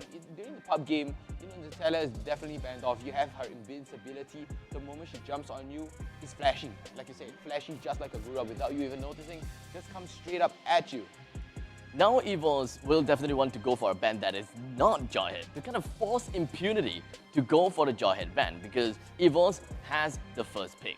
They don't have to go for the Jawhead ban unless they don't want to see Impunity pick up a Jawhead, right? So it kind of does make a few sense here and there, but to make some sense here, we got Matilda and Paquito being banned out by Evos. They can still look into a couple of bans down onto perhaps Uranus, a pretty good ban. Claude is a pretty good ban on that front as well, or perhaps even Bane. Oh, Uranus, just when you said it, like Uranus, it has amazing healing abilities, and we know that on the side of Impunity, Reminiscence... Please ban Jawhead.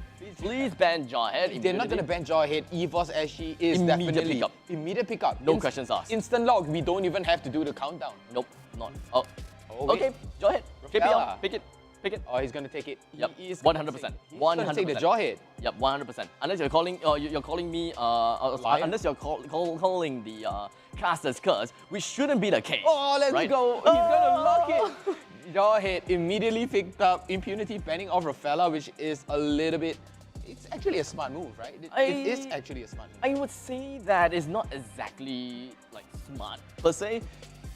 It is a highly picked hero. It's highly picked. But is it ban-worthy? Do you need to care about holy healing that much? Do you need to care about the retribution, the holy retribution, whereby it just kind of destroys you when you kill her? Not really. Do you care about the stun in the name of holy baptism? Not really. It's just annoying, right? It's just annoying to deal with, but she doesn't play that heavy of an impact, whereby just a single Rafaela can bring down your entire team. Yes, it may affect indirectly, but 1 times 0 equals to 0. 0, exactly. So she doesn't bring much to the team. Like you say, I feel that it's not ban-worthy. It's like, yeah, you sure, you can have a great pick. It is a great pick. But... yeah, but it, you know, every hero has he or she's or its pros and cons, right? And take a look on the side of Impunity here, picking up Farsa and Benedetta. Nah, I don't think... Nah, in this current meta, damn, Hellcut is still out of the question, right? You never know. You never know, exactly. I really hope, I'm really hoping to see some unique plays upcoming from Evos. Many things could happen. We have so many heroes out there. So many heroes. But look at the side of Evos SG.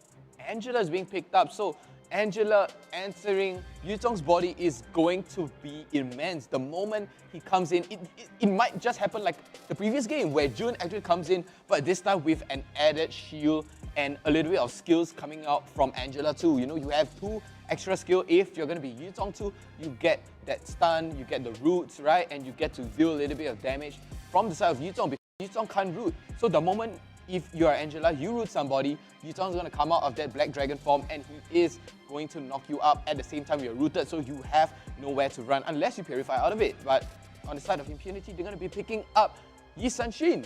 Very strong lane presence coming in from the side of Evos. One thing that Impunity will have to be careful about is their middle lane. They cannot allow Evos SG to pick out any mage support that complements with Jawhead too well. And we do have a couple of expectations when it comes into kind of mid supports here. Yiv is definitely going to be one of the options. We are going to be looking at a couple of, let me think over here. Alice, no, Alice is more the side lanes. Yeah, Alice is kind of beefy though actually. But Claude is still available in this game. Ooh, that's so right. Evos can still go for like a Claude, Jawhead in middle lane. But when it comes to the mid-mage, well, still a little bit rocky. Like you said, Eve is still open, right? But Selena is banned off. Oh, Lunox is still open though. Kagura though, yeah, Kagura, Lunox. Lunox are pretty good picks for Evos. Because of the because of the lane presence that Evos SG has already, they might want to look for some ways that they are able to bring out a bulk of a damage, like kind of bursty comps going on. Higher burst. Yeah. So Lunox does come into the equation pretty nicely, with the Claude and the Bruno being banned out. So it does make sense. Granger, yeah, but Granger is Granger has slipped. Yeah, so it's very likely that Evos will pick up the Granger here. Granger is open, but on the side of Impunity, they did bend off Claude. So like you said, Claude is actually an option, but they are going to close out that option. So Evos SG still have Granger. They still have Carry. In fact, Carry plays an immense amount of burst damage onto the opponent. So yeah. But because of the fact that Carry is a very situational very hero, you kind of depend on who is the opponent's support kind of thing. So it would make sense for them to not pick out their marksman first, right? So right now, the main thing that they gotta pick up is going to be mages. The mages that could be in question is going to be Yves, it could be Kagura, it could be Lunox, or heck, can even be Harif. That's right, Harif is still open, and Harif provides beefiness to the team as well as damage. So Cho being banned off, why do you think they're gonna ban Cho? Yeah, actually, you know what? It makes sense. It makes sense that they can actually go for Harif. They ban out the Esmeralda. They do not want the Chrono Dash, the shield from the Chrono Dash to be absorbed by the Esmeralda. So it does hint a little bit of a possibility, and there is nothing that Impunity could do at this point of time because they have already picked up the Farsa. Exactly, so they do not need any more magic damage right now. So Miku, or Impunity rather, they pick up Baxia to give that sort of damage, using his ultimate, slowing things down, pushing damage onto the opponent bit by bit, at the same time peeling for the whole team. Okay. That's right, and Evos might pick up, like you said, might pick it up. The Baxia pick seems like it is a pick to literally deal with Yu Zhong. Like literally to deal with Yu Zhong. Yeah, it's personal. It's a personal issue right there. Baxia up against Yu Zhong. Ooh, Bane! Magic Bane upcoming. So unfortunately, we won't be looking at the Harif that I was speculating of, but the Granger is the only answer to the marksman for Evos. So nothing out of the ordinary there. It's gonna be left with Impunity with their final pick remaining. They have their Roma, they have their Mage, they have one side lane, they have one marksman, and they are now missing out on the final offlaner. And their final offlaner can come in a form of Sylvanas. Ooh, that's right, Sylvana is still open. But on the side of Evos SG here, we do see a Bane. He's definitely going to go for full damage, at the same time taking a lot for the team. He can peel for the team too, but JPL using that Jawhead, like you said, Jawhead just slip past. Ooh, but a Camilla! We haven't seen a Camilla. Camilla is so thick, like she can peel for the team very, very well, and she has that short burst of stun just like Farsa, and she lifesteals like a mad woman, or rather a witch. Look at her pale skin, but she can lifesteal the heck out of the opponent, and that's how Impunity gonna make out of this unorthodox plays. Draft pick, sorry. Yeah, that is a big surprise. That is a very big surprise from the side of Impunity. And there we go, ladies and gentlemen. That is the full lineup coming from the side of Evos SG as well as Impunity. And it does seem like it is gonna be Jawhead, Yu Zhong, Angela, Bane, as well as Granger. As for the side of Impunity, we are gonna be looking at Benedetta, Farsa, Yi Sun Shin, Baxia, and finally, Camilla. Wow, like it's literally the caster's curse. The moment you talk about Sicilian, Camilla came out, right? I was like, oh no, Eugene, I think you are sort of a prophet. They're like predicting stuff left and right, right? Time to get myself onto stocks, man. Start predicting the stock level after the market crash. Oh god. Okay. So unfortunately, we are going to immediately jump into a game pause. We will be getting ourselves back into the game pretty soon. So make sure you guys don't go anywhere. Let us just talk a little bit more about kind of theory crafting here a little bit. who do you think, or rather, what's your bias when it comes to the hero lineup? Honestly, in all lineups, Evos SG has an amazing lineup, right? I mean, Evos SG, you have Angela, you have Yuzong, and you have Joy, the most broken hero / alternate tanks you can have out there. So it's literally just broken after broken after broken heroes. Wow. I mean, that's my bias. I don't know about yours. I mean, it is true. I will put my bias onto the side of Evos SG. Their hero lineup is just, is steady, right? It's really steady. But just from the pick of Camilla, I do want to see it shine. Yeah, I mean, I really do. That's true. That's really true. Camilla has tanking ability. She can do lifesteal too, and amazing peeler. And do not forget, they have Yisun Shin. Yisun Shin does give out quite a bit of burst potential. So that is one thing that I do want to look forward to as well. But overall, the game sense that I'm thinking of is that Camilla as well as Baxia just kind of jump right in, try to soak in for the damage, but Evos SG completely ignore them and head to the back. But they do have Yuzong too. You can't forget that they have Yuzong, they have Angela, and they have Jawhead. So why are you running? You can't run. The moment Yuzong comes in, Jawhead is going to charge you, unstoppable force, ejects you all the way back. You can't do anything about it. There is no way to stop. That's why it's called unstoppable force. I guess it is all about like the wombo combo unga bunga, once again, coming up from the side of Impunity. Because we all know how Camilla works, right? We've got Bloodbath, you just kind of tether everyone together, deal as much damage as you can doing all that same time, and just kind of destroy everyone. Oh, sorry, Curse of Blood is the one that kind of tethers everyone. Yeah. So if you kind of leave Camilla all alone, you can't exactly do that, right?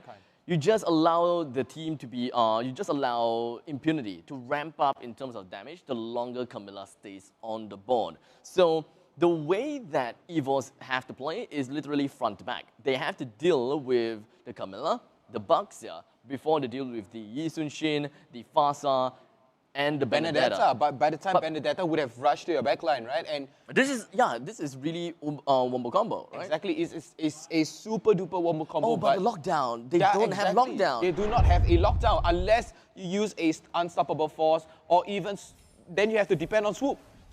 I'm not, okay, now that I think about it, I'm not a fan. Take away is probably going to pass away soon. Is he going to go straight down to JPL, receiving quite a bit of damage, but it does seem like the Rhapsody didn't quite do that well for the side of Potato. Take away now heads himself back home and allowing Reminiscent as well as Miku to earn a little bit more gold and EXP for themselves. But onto the laning phase, let us just discuss it a little bit more. With Bane fighting with Benedetta at the top lane, Yuzong fighting against this Baxia at the bottom lane. I am a big fan for Baxia at the side lane. It can shut down Yuzong pretty darn well. Pretty good. I mean, like, he has that slow, I mean, but you have to think of the side of Yuzong too. A lot of poke potential.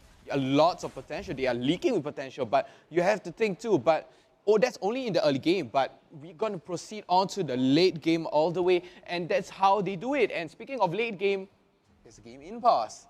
So take away, literally nearly died there from that level 1 fight. So it was just an exchange of, blows or jabs, if you will. They started a bit aggressive. They were just testing out water, They might have screamed before, but, they're just testing out, are you aggressive? Kind of like testing distance in some sense. Exactly. So like, are you aggressive? Are you passive? Or are you passive aggressive? Or are you aggressive passive? So they are just testing out, the stress. It comes naturally. They do not understand. What is like the zone?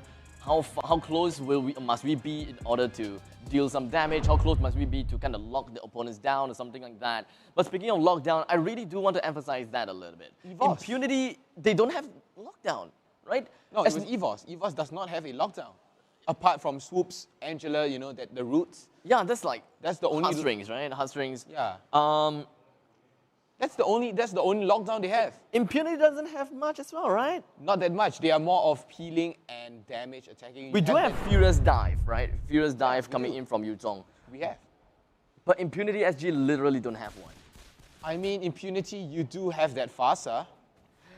Nothing else, actually. Just a stun, that is pretty much all. Because what Impunity SG wants to look out for, right? The ideal play is... Oh, Takeaway gets ejected all the way back nearly to the turret range right there. Potato and JPL saw them. So he immediately, with the quick reflexes, tried to catch him out. But look at Rizal. It does seem like Rizal is just get himself away, or rather deal some damage. But unfortunately, it does seem like Camilla is going to be the one that receives that first blood. But unfortunately, it is going to go against the side of Evos SG because they took the first blood, but they... they took the first blood for Impunity, right? They took the first blood, but they lost 2 members. Exactly. They got JPL, but in the process, they had to lose Rizal and Takeaway. So, I mean, it's a normal trade. It's a good trade. In one way or another. But Evos SG, they will find more opportunities to just jump right on top of Evos. And in the meantime, the Black Dragon Pop coming from Girl, the hard gun is just going to be popping around on top of Girl as well. Here we go. Takeaway looking very, very low right now, and Rizal is going to get taken down too by Girl. Girl played Yutong yesterday. Was amazing. Girl played Yutong was a beast, literal beast. I am not too sure how Evos SG is going to be stomping the side of Impunity. I'm pretty sure that it is very much possible because of the fact that they do have this Jawhead. Unfortunately, the force ejector from JPL is not going to land on the tiny Electo. The final blow right on top of the head of JPL. Really unfortunate for JPL. A little bit of mistake here and there as Tiny easily got that kill without losing her own life. I mean, you can't blame lag right now, right? Since it's a LAN event. And you can't... He literally... I didn't know what JPL was doing. He was literally standing under the turret. Yeah, he even had force ejector on. Exactly. I think it's a little bit slow on that part. But, the eject, he got the eject really, really fast. But on the same time as we are speaking right now, Miko is looking a little bit low. Takeaway, stunning all 3 of Evos right there. But it's not going to be getting any sort of follow-ups. But back to the point where I say JPL immediately flipped Takeaway right at the bottom lane, but then that reaction at top lane was a little bit slow. I mean, what's wrong with him? I'm not exactly sure what is going on, but there could be a little bit of wrong micromanagement, or rather a little bit of wrong microing from the side of JPL. It could have definitely been a kill in favor for Evos, but that didn't quite work out.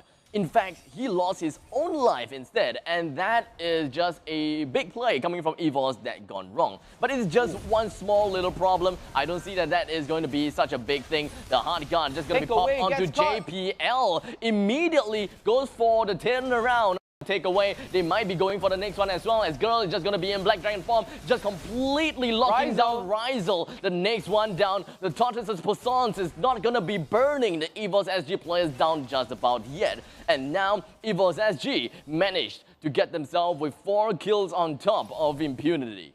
Wow, and Rizal gets caught out just like that. I do not understand what was JPL doing in that team fight. JPL literally walked in, did not do anything or brought anything to the game. Like, until Stoop actually came in and, provided some support for him, and then the action started taking Rizal down. The turtle is now available for the picking for either side, but it is more about who has gotten the control of the turtle's den. Who is it going to be? Would it be Evos SG or would it be Impunity? Oh, because Tiny. It does seem like it could actually be Impunity, as the rest of Impunity, they tried to go for the initiation. One of the members just tried to go for the turtle pick, but unfortunately Potato is the one that pretty much got it all. The force ejector coming from JPL. Take away down where we have the Phantom Airstrike. Cancel it out. And Impunity will have their back against the wall with a total of 3,000 gold loss. They are unable to win a fight against Evos. Well, Reminiscence literally did get caught out there, but he did back away. But Takeaway and Rizal were caught in the middle of that crossfire, losing Rizal in the process. But it was a good play from Evos. They managed to get it, and now it puts Evos SG up at the top, giving them a 3,000 goal lead advantage. And now, the first tier turret at the top lane is pretty much going to be taken out by Evos real soon, and there we go. Objective gaming from Evos SG all around the board. Now that the top lane and the top lane and the mid lane first tier turret is down, it will be a lot easier for Evos to raid the opponent's jungle up north. So, JPL will have a very, very big role to play. trying to just get himself to every single brush, just kind of understand what is the general movement of Impunity in order to catch them completely off guard or even single out the opponents such as the Benedetta at the bottom lane now. Tiny is literally getting pincered right now, but Evos SG is not going to clamp down on him. Instead, Tiny is going to give away the tier 1 turret here over to Evos SG, putting them even further from the goal lead that they are trying to equalize. And here we go, Electo is just going to be popped right on the Tiny. He tries to get himself out with the sword out strike, but unfortunately, it did not work towards his way. It is a 3v1 after all. Impunity SG, even though they have lost Tiny down in the bottom lane as well as a second tier turret, Impunity tried to go for a little bit of turnaround. Pokemon get caught out. Top. Gets slowed down. Here comes the Baby Shark, and Pokemon gets swapped out, and Swoop comes in at the wrong timing with his ultimate, but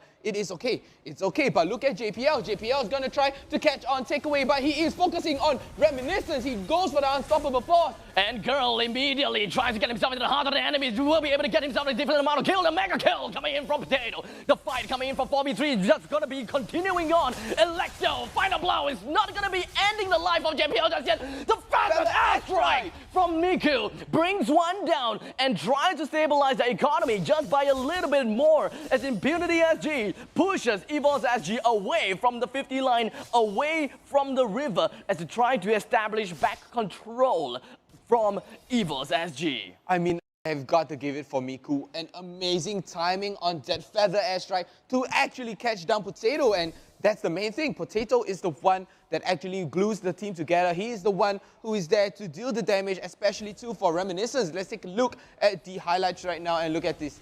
Take a look at this. JPL stayed alive for a little bit too long. He even stayed alive down there, a little bit of a BM, not really BM, just kind of like a cheering emote here and there, and that is where Miku joins into the fray and kaboom to Potato. Because of the fact that he managed to kaboom Potato into oblivion, Tiny stayed alive. If not for that, I'm pretty sure that a Rhapsody or literally any AA attack from this Granger will be able to bring the Benedetta down. Exactly, and Tiny with that great re-engagement to bring Evos back into the game, but JPL is just going a 1v3. It's the same place too, and look at Go. Go is going to try to catch on Reminiscence. Reminiscence is going to be staying alive. Takeaway goes down, and Riser goes down too, but Reminiscence gets down to what a kill coming in from Go. Mega kill too! What an amazing play from Evos here, just snowballing Impunity into a corner, and Miku and Tiny are the only ones left from Impunity SG. That is the same damn thing that happened to JPL, jumping into 3 people, except that Evos SG seized control of that fight instead. They did not lose Potato, and Impunity SG did not have a really good counter, or rather they did not respond well in the previous side. So Evos SG kind of be like, the previous fight, it wasn't so good. Let's try again. Exactly. So, you know, they did a... Takeaway gets ejected, but not gonna get finished here. Potato is going to try to capitalize on this fight right now, stealing the blue buff away from Impunity SG, and they are trying to go put on some pressure, actually, onto Impunity SG. And just like that, the Lord will be marching down in the bottom lane, fighting for the cause of Evos SG, while Impunity SG will have to sit behind inside of their base, waiting for the opportunity to just bring the wall of pain. JPL is just waiting for a chance to catch somebody, just somebody from Impunity SG. But look at Miku. Miku taking a little bit too much damage, and the tier 3 turret is going to go down. Tiny rushes all the way in, 1v5. Look at Reminiscence. Look at Lil. Takeaway gets ejected and smashed. Literally a Tau bomb.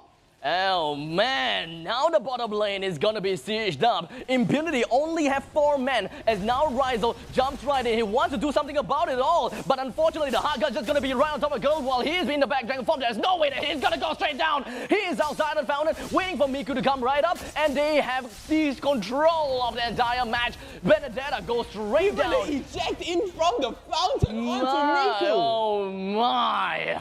Now that is a game. What an ejector from JPL. We thought JPL was trolling, but it was actually a tactic Evos SG actually pulled out of the bag. You know, they showed what he was doing. They thought, it was JPL dominating. Yeah, it's so cunning. Like, they thought JPL is like, you know, he's trolling around. You know, even with one slither of health, he still got the nerve to throw an emoji, actually, a sticker, back to the side of Impunity SG, but they played it so well. They snowballed hard, really, really hard, and an amazing play right there from Potato, actually.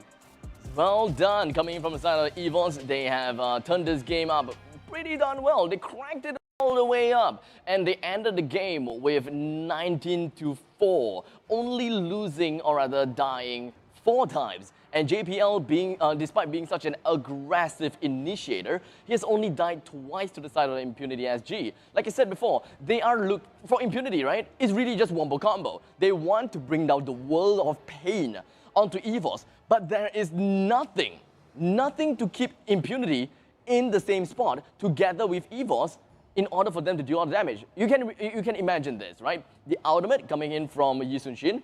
You can imagine Electro final blow. You can imagine Tortoise's Persons right on the spot. So it's kind of like a zoning tool, keep them in the same place. And then Miku goes right up with the Feathered Airstrike as well. And then not to forget, take away, going in with the Blood. And just like that, the Curse of Blood links everyone together. You literally put all of the AoE onto 2%. Everyone receives the damage because of Curse of Blood. That's right. I mean, I feel that, you know, if Miku were to play faster, I feel there will be a better combo instead of Baxia. I mean, Baxia is literally just for Yuzong, but I feel that there could be a better combo other than Baxia. You know, you can play maybe a super hard Peeler tank with amazing utilities. For example, Atlas. So Atlas and Faza is a very rare combo that we do not get to see. You know, Atlas with the Super Slam, instant, bring everybody together, just like Racial Harmony Day, and Phantom Asteroid just goes down and goes ham on you, and that was what Impunity SG was going for, but unfortunately did not manage to pull it off because of the snowball goal. I really think that the biggest misplay from the Impunity side started when the game hasn't even started yet. And that is not banning out Jawhead. Yeah, exactly. Like I said, it's the caster's curse. Jawhead was open, you better take it, right? It's an open opportunity. It's like walking along the street, you see a $50 note. Of course, you'll pick it up, right? You don't pick it up. Just pick it up. No, there's no questions asked. You don't pick it up. Ask, who's one? Who's one? No, you don't ask. You literally take it and go. No questions asked. Just like Jawhead. Jawhead is actually the $50 note you see on the floor. Well, my oh my. What can I say? That was, all in all, a really good game. The MVP has got to go to Potato. A total of 8 kills, 1 death, 7 assists, a total of 811 GPM. Well, he got sniped out once by the Fasa, but after that, nothing else goes down. I mean, everyone goes down to Potato instead. Yeah, exactly. I mean, he did die to one time, and it was to Miku. We had to say that was a good catch because Miku was a little bit late to the fight. He was just kind of like circling around. He was circling around waiting for the time. Opportunity. Exactly, but by the time the whole team is dead, and he managed to catch on to Potato and only onto Potato, and but at the time, I'm pretty sure we can see something like that. We can see something like that. Yeah, it's gonna come up really, really soon, guys. Stick with us. We're gonna see it here. And this is gonna be like 1 minute and 30 seconds into the fight, and it didn't go that well. Rizel, HP was down low, Takeaway tried to do something about it, but they go all in for JPL. But it was a 1-for-2 trade. So it was like an oof moment, but what's done is done. Take a look at this. Girls provided so much for the teams, even stopping that Phantom Airstrike, getting Rizel and Takeaway from that. Yeah, actually, you know what? I completely forgotten about the fact that Yuzong is also a very good disruptor onto Fasa. You don't even need Hellcat no more. You just push him. Yeah, you just push. And you'll be like, haha, bye-bye. Kind of thing going on. Here is this is the first one. The first one. The first one of the mirror game. We got Miku coming in from the back, you know, just kind of circling around, waiting for the right moment. Tiny joins in the fray. He just popped into the bird, and now, boom. And Miku, boom, straight on, and Tiny comes out alive from that. Tiny, good job on Tiny with that re-engage. And this is the same thing. This time, unfortunately, they do not have the Fasa. Take a look at Reminiscence. It's all the way at the back line, and Girl catches Reminiscence out, and so is Takeaway. So look at that. Reminiscence gets caught out, and Rizel and Takeaway gets caught out too by Girl. So a very good timing from Yuzong over there. Girl with the impeccable timing. JPL, of course, impeccable timing to just jump into 3-man and just kind of work with what they have, and that is just absolutely insane from them. So I really want to put quite a bit of my my appreciation over to the side of Jawhead, as he was pretty strong on that game. Looking forward to the next one. And we are going to go for a quick ad break, which is going to be pretty quick, right? It's going to be really, really fast. It's going to be short and sweet, just like my hair. Short and sweet. We're going to go into an ad break really, really soon, guys. We'll be continuing the second game, but right now, Evos SG is up 1 game up against Impunity SG. Guys, stick around with us. We'll be right back really, really soon.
Epos, the power of audio. I start my day with Sustain Complete, so tired dry eyes won't hold me back. Sustain Complete, the all-in-one drop that relieves all types of irritated, tired, dry eyes. Sustain Complete, 2 drops, 1 unstoppable you. Take the 2-drop challenge.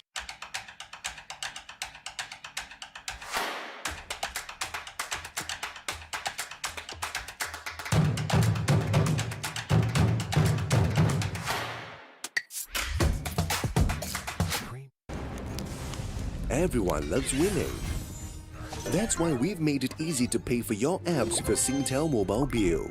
With easy one-time setup and fast transactions, we offer hassle-free payment and convenience while you focus on winning. Stay entertained and pay easily. Find out more at singtel.com/DCB.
Epos, the power of audio. I start my day with Sustain Complete, so tired dry eyes won't hold me back. Sustain Complete, the all-in-one drop that relieves all types of irritated, tired, dry eyes. Sustain Complete, 2 drops, 1 unstoppable you. Take the 2-drop challenge.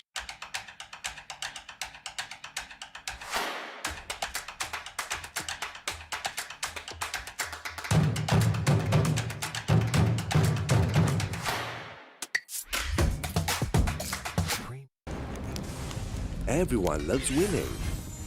That's why we've made it easy to pay for your apps with a Singtel mobile bill. With easy one-time setup and fast transactions, we offer hassle-free payment and convenience while you focus on winning. Stay entertained and pay easily. Find out more at singtel.com/DCB.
And we are back for the next game between Impunity SG versus Evos SG. Game number 1 has been a sweeping victory over to the side of Evos SG. Really unfortunate for Impunity though. Probably it's because of, well, Jawhead being picked. I mean, Jawhead did play a major role. Like, I mean, JPL did a very, very good job. He did a, how do I put this? He gave a sort of space for the team to actually move, you know, and yeah, it's all good now actually, but it's, how do I put this? He created space. It looks like he was trolling, but he actually went in and, you know, sort of gave a space for the team, and that's where Girl comes swooping in. You get the pun there? Where Girl comes swooping in. There is a lot of things that's going on in the previous game. It was great, but I do want to see Impunity, in some sense, coming stronger than always. The previous game, they tried to get themselves back on track, but unfortunately, the lead was getting a little bit too much for them to handle, and especially so, the amount of teamfight potential that Evos have is just way too overwhelming. They kind of lost in the picking department, the ban picking department. Impunity lost that one. So I really hope that they kind of learn from the mistake and ban Jawhead. Actually, I did manage to spot a mistake here from Impunity's gameplay and aka game strats, right? They had a sort of a tunnel vision, right? They were so focused on Potato, they did not notice JPL catching reminiscence of and Girl coming in with Swoop together and Pokemon just there to destroy everybody too, right? You see over there to peel, you know, JPL there to peel too. JPL will take all the damage in, right? And that's where Girl and Swoop come in and destroy you, and Reminiscence is gonna get destroyed by Potato because Team Impunity are so focused on Potato, they did not take note of the other damage dealers that are coming in, and Evos immediately banning off Jawhead after using Jawhead, so they know because Impunity is getting first pick, so it actually makes sense to ban off Jawhead. It is always like that. We know that whoever is on second pick will always ban Jawhead. Look at it statistically. Almost every game, Jawhead will always be banned by the second pick team. Always. And if I'm wrong, then yeah, feel free to let me know. You can reach me at Such Abstract everywhere. So just tell me you are wrong. You were wrong. Let me tell you that. I will tell you why you are wrong. And on the side of Impunity, banning off Yutong is a smart move. So Girl will not be using Yutong here because Girl is known to be using Yutong quite a fair bit actually, and Selena is going to get banned off too from the side of Impunity. What's up next? We have Matilda that is not banned just yet, which has always been banned. So we do have that hero that we have to be kind of wary about. The next few heroes such as Rafaela, slightly higher ban rate, slightly higher pick rate than its ban rate.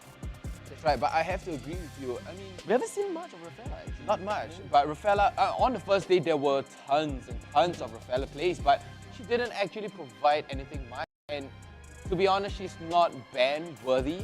But Evos banning off Matilda, just like you said, exactly the moment you said about Matilda, Matilda gets banned off.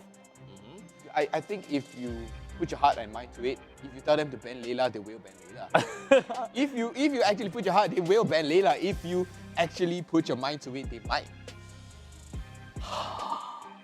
Oh, he's doing it. He's trying to put his mind to it. Oh, Paquito. Oh, Paquito is gonna get. Oh, you tried. Oh well. It was a good try. Evos, time to ban Layla then. Oh man, because you wouldn't want to pick out anyone else, huh? But anyways, okay. The funny side, the funny thing aside, Natalia is very likely going to be the next ban incoming for the side of Evos. Pretty much everyone else that is that important has been banned out. Maybe a couple of heroes will then slip past the banning stage, such as heroes such as Claude can be skipped. Bane has been skipped. Selena is banned, so Uranus is not being Still banned open. out. Yeah. Right. But I have to point out for the side of Impunity, we do not see Rizal anymore because he is being subbed out for Rum. So Brum, do you think Brum is going to make a difference here going up against Evos SG since Rizal is going to go out? I mean, Rizal did play Baxia in the previous round. He did provide some sort of healing to the team, but he could not heal enough because Evos SG was snowballing against Impunity. Natalia though, Natalia is skipped. Oh, Natalia is slipped out the bans. And Benedetta That's is true. yet once again another pick coming in from Impunity. Evos SG immediately snap-picked onto Angela and Rafaela. Wow, double support. We have actually never seen a double support yesterday or today even. You know in what's coming up MPL. next? Oh. Estes. Are they going to play a full support team? Are they going to go on a troll? I doubt so. No, it's I doubt so. It's I highly MPL. No one will troll this. It's a literal it's a professional league. Everyone is professional, but hey, it's not a troll if it works. I think they are going to hyper somebody, just somebody on Evos SG. It's probably going to be Pokemon for sure, and maybe JPL will play the alternate tanks too, and Swoop will play probably Mage. It could be Potato as well. Oh, that's true. Yep. Claude Granger is currently available. Yi Sun Shin is available as well, but those are more of the marksman pick. Bruno being picked up by Impunity, a little bit questionable coming from my side, because a lot of marksmen is still available. Claude being one of the more favorite picks, yes, a lot more of a better option. But I suppose that he wants to go for that bursty style onto his side. He also wants to add in a little bit of a stun potential onto his team, because right now we can pretty much be expecting that the only stun that we have is from Fasa. That's right, but to actually bring back, or rather reminisce about yesterday, Reminiscence played Bruno. He was popping off, he had tons of damage. He has tons of damage, but he is not going to be able to finish out the game that close against Kingsmen. Lapu Lapu is a hero that we have not seen. Never seen. Yesterday. Not at all, and he has so much peeling ability and he hurts like mad. He pushes out so much damage, like the moment if you're standing within his ultimate, that's it. The moment it lands on you, you're gonna get demolished. Impunity will want to ban out all of the marksmen, or rather the best marksmen that's currently available, right?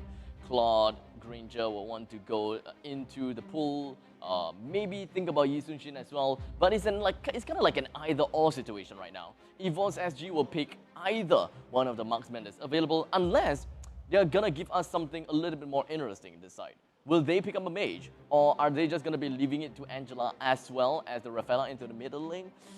Kind of tough to say, you know. Oh, good ban coming in from Evos SG here, banning out Baxia. So I mean, Impunity is kind of lacking the peeling ability right now, and Evos SG still already has a peeler, so they're going for all-out support, making Impunity second guess themselves, like, oh, are they going to go, oh, Uncle Roger's going to get banned off, and Impunity is still guessing, like, what are they going to play? What are they going to play? Like, you can't what are possible hypers right now that can actually potentially snowball the whole game. Evos SG are so powerful here, so look at it. Look at the teams right now, still planning, look at all their game phase are turning on. Impunity might ban off something special. Evos SG is still on the banning phase right now. Evos SG is going to ban first. But you banned off already for Impunity, that's right. That's why I also had the initial thought. I thought that Yutong, I thought they were going to hyper onto Yutong, like everything is going to be thrown onto Yutong. But then I turned my head a little bit and I saw Impunity, I was like, oh, Yutong is actually banned. But Evos SG banning off Bane, so a good healer here. And Alice immediately banned off. I do not know why Impunity is banning off Alice actually, but that's true. Actually, they need a mage. It works. It works. Alice can be picked into Evos SG's lineup pretty nicely. There will be a lot of sustainability, but when it comes to the raw damage potential, may not be all the way there. It's hard to say though. This is all in theory, right? I can't exactly see it in the main stage. I can't really picture it very well. But Evos SG, I'm not too sure whether they would want to pick a hero that directly counter against this Fasa. But initially, they still would need someone to go in as the main initiator. So one of their offlaners need to be really good at initiating. And the answer is, they haven't picked out yet. The Granger is the one. Could be Eve. Eve is actually open right now. No, I don't think that they're going to any mage here. No? They would long range? I think they're going to be hypering onto Granger, obviously. They are going to be hypering on Granger. They're going to be putting that Angela as well as Rafaela in mid. So one of them is essentially the mage in some sense, which is mostly kind of like Angela. Because mage is essentially a support. Exactly. Now. So now instead of a mage, they put Angela as a support and Rafaela as a tank, which is also supportive. So mid lane, they would want to get that. Oh, Franco and Thamus. We might see good hooks here, and Thamus with the slow. Amazing wombo combo actually. The moment you get a hook, if the rest of the team were to come to assist the person who actually got hooked by Franco, that's where Feather Airstrike comes down and take away. He's going to destroy you. And Brum is there to slow everything down. Reminiscence with the ball. He's going to bounce off you like nobody's business. And Tiny with that Benedetta will rush to your back line. Oh, they will Harris! pick a mage. Initiators. Where they are going to push Lapu Lapu as the initiator. And they are hoping that the hard guard will be more than enough for Lapu Lapu to stay alive. What do you think? Actually, I think that Harith is actually a good initiator. Once the ultimate comes down, the opponents have nowhere to run. They are slowed so badly, right? If you're on the side of Evos, and that's where Granger comes in, everybody just comes swooping in, and Hardguard is going to be on to that Lapu, to go in strong and hard, and that's where Rafaela will be there to save you in case of a slow coming in from Thamus or even the ball coming in from Reminiscence. There can actually be a lot of different play styles, a lot of ways to play this, coming in from Evos SG side. If they would want to have early game domination, they would put their Granger at the side lane for the EXP or for the goal lane. More for the goal lane, right? And then Harith will be able to go for early game setups. But if they just want to solely hyper onto the Granger, then it is what it is. Or take away. He opted for the flicker, so probably a flicker hook might come out from take away. It's not gonna be easy. We're looking at Evos SG after all. But we're just gonna take a short little derail as I introduce to you guys the players and their lineup. Coming in the top lane, we are gonna be looking at Thamus fighting against the Lapu Lapu. Middle lane is literally a cluster. And speaking of the cluster, Evos SG would want to push Impunity SG away as fast as possible, as it is going to be a Bruno, a Fasa, and a Franco fighting against a Granger, Angela, and Rafaela. While the bottom lane, it is going to be a Benedetta fighting against this Harith. It does make sense though. Benedetta against Harith, it will work towards the side of Harith a little bit more than Benedetta fighting against this Granger. I mean, I've got to say, just now, I hate to cut you off, but JPL got hooked by Takeaway there and forced to use that Purify. And Purify is such an underrated spell, I would say. such an important resource. It is in an this important game. resource. The moment the hook comes down, you press it, and if he's going to go and commit with the flicker, that's it. You're wasting off his flicker. And Purify, it's a 2-for-1. You know, you use one and you get two back in return. It is going to be pretty scary for this game. I'm really looking forward to see how this game is going to work out. You pretty much see that the players are pretty much thirsty as they kind of get themselves a little bit of refreshment, kind of pause things up. But speaking of refreshment, H2O is one of our many sponsors and is actually specially formulated to effectively replenish lost fluids, minerals, and electrolytes for top performance. Oh, something's wrong with your eye. What's wrong with your eye, Eugene? Something went in my eye again.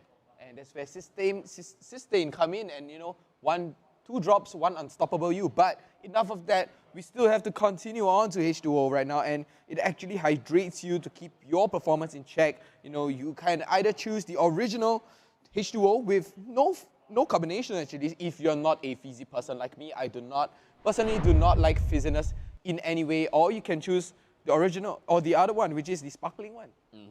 And of course, now that we are back into the game, I hope that Impunity and Evos have got a great amount of time for a little bit of a refreshment. But back in here, Takeaway has now invaded into Evos SG jungle, and it does seem like there is a lot of emphasis being put up in the northern region. Very much. A lot of emphasis coming in, and it looks like they are trying to disrupt. Oh, good hook.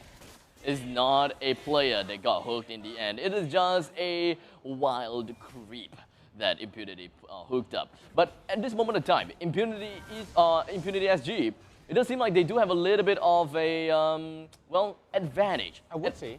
Yeah, it's just like 500, about 200 only. It's not that big, but the control of the map is what's important. Because Evos SG, they are afraid of Impunity. Their early game is pretty darn weak because of the lack of initiation as well as the lack of map control, because they have put so much utilities onto the side of Angela as well as Rafaela, whereby only the mid game then they will start to go online. A hook onto JPL. JPL gets hooked, and the PM coming out from Takeaway. Honestly, I would say Impunity SG are taking control of the lanes right now in terms of early game.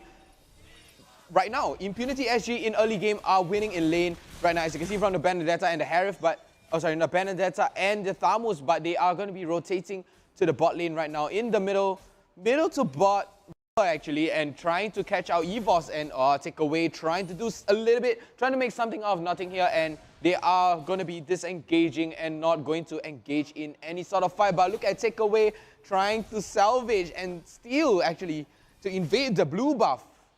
Impunity SG, they need to do something real quick. They need to understand that this is the time for them to shine. They need to play a little bit more objective. They need to play a lot more aggressive, because once Evos SG has reached the mid stages of the game, that is where things are starting to get a little bit tough. JPL gets caught out, and first blood goes to Miku. That is what I mean. What a play. I mean, he was off position. Then the moment Franco uses his ultimate, that's it. Oh, but look at Potato. Potato doing a lot of damage onto Takeaway, but Takeaway gets to survive that. Look at Girl and Tiny. Here comes the land on the ulti from Girl. I guess Girl is actually just meant to be a fighter all along. Yep. I gotta say this. Impunity SG, they have tried to push in the middle, although I would say not exactly the best idea to push in the middle for now. It's best for you to push in the bottom lane. Oh, and Pokemon! Now there is a ultimate reform from the side of SG. This is where Evos SG will start to slowly take the game away from the side of Impunity. Take a look at this. The holy healing from JPL will definitely be more than enough to heal himself away, and making sure that he don't die from the flame shot, which is exactly what happened. They tried to body block for him, just like Leslie ultimate, but then he did not, I mean, he still survived it. He missed it. They did not manage to body block him, but they still come out alive from there. The clutch from the holy healing is more than enough to get him into a very optimal HP to stay alive. But in the meantime, let's take a look at this. We've Takeaway completely taken down because Pokemon does have his Zaman Force ready and available to bring down the World of Pain to the start of Impunity. This is the point of time where Evos SG will start to get favorable. This is why I said, Impunity SG, they need to do something in the early stages of the game. We are now in the middle of the early to the mid stage of the game. Evos SG is starting to ramp up with all of the ultimate statuses. They are starting to get their items. Oh, look at Reminiscence catching Girl out, and here comes Tiny with the ultimate, trying to catch out Girl, but the Hachiu comes in, and Girl is going to get caught out. Potato trying to do something about it, but it's going to get suppressed. And a double kill coming in from Reminiscence, just like you said, Abstract. Early game actually matters so much for Impunity SG, and Evos SG, based on their draft, they are going to be playing the late game. And now Takeaway tries to get himself a little bit of a hook down the middle. Like I said before, it's not exactly something they will want to push out for, but if they can, go for it. It will be a lot easier for them to push out the side lanes first, then go for the mid lane in the later stages. But they understood that Granger is already down, so they can take the opportunity to bring down middle. My bad, I completely forgot that Granger went down. He was instantly taken down. Look at this. Ramen catching down onto Girl. Instantly demolished, and look at Potato, look at his positioning. He is so off guard, and Takeaway is going to flicker to him. That crit damage from Reminiscent. Exactly, he's slowly getting himself right up into the game, and this is why the early stages of the game is so important for Impunity. They need to get the snowball action in, they need to get that gold economy a lot further away from Evos, because once we are reaching maybe somewhere around 12 minutes, Evos SG will have a lot more grounds to play with. And resources too. I mean, they are basically depending on the late game. But Feather Airstrike comes down, not going to catch anybody here. And all the way from the back, Girl gets caught out by Takeaway, and the side of Impunity is going to lose his life. Impunity SG looking pretty strong in this one. I may actually say that Impunity SG will have a pretty good chance against Evos SG. When it comes to the initiating factor, it is more of them jumping into the opponents. It's not really them jumping into opponents, that's what I tried to say. It's more of them pulling people in. And Evos SG, they don't have a lot of really good initiators. The only thing that they have is that they can go for a hard guard and Girl just jump right in, or dropping down the Zaman Force with the Chrono Dash, and that will give him enough shields to kind of survive for a little bit. And do not forget the cooldown using the Zaman Force. It's just going to keep going and going. But speaking of going, Tiny and JPL are going at it, and just like that, JPL provided space for Potato to take that tier 1 turret, and Pokemon taking a little bit of damage here. But it's just going to try to take down the tier 1 turret in the mid lane, but Takeaway is going to miss his hook, and it's just like that. They are going to be disengaging, but look at JPL. I just realized JPL loves to play in a very aggressive position, no matter what you're playing, no matter even Rafaela, you as a Rafaela, you should be playing the back line, but he's playing the front line. So that's a little bit unorthodox, but the stun comes down and instantly demolishes Miko, and Takeaway gets down too. Pokemon gets down too, and they are chasing into the turret. Reminiscence is going to go down. He's looking very low. Pokemon and Swoop are insisting on downing Reminiscence. Swoop goes down too, and Evos gains. What a trade right there. Tiny nearly making it out alive. Pokemon, what a clutch from Pokemon. I mean, Reminiscence nearly got away with a slither of health, but Swoop came in to swoop in the kill and just finish him off. That sacrifice coming in from Evos SG is pretty much needed in some sense if they want to go for a lot of kills in that previous fight. They just sent Swoop and JPL into the Tiger's Den, allow them to be gnawed away, and the rest of the members from Evos SG just kind of come in and just close the game out. So Potato and Girl, they took pretty good opportunity from that Pokemon as well. He just went straight in, Zaman Force, with a really good chrono dancing. And not to forget the hard gun onto Pokemon gave him a massive amount of shield. Massive. Huge. I mean, that's your replacement right there for Esmeralda. You don't even need an Esmeralda now, even though it's actually open. And now the Zaman Force popped right from Pokemon. But unfortunately, it does seem like Rum got himself far away from the Zaman Force, and Pokemon will not have the cooldown reduction in play. Evos SG, they will have to play things out a little bit slowly. They need to wait for the play the waiting game and just pick out individual members from Impunity SG, while they kind of use the Lord as a... Oh, they're trying to go for the Lord actually. They're not using the Lord as a bait. Not at all. But until now... Oh, are they?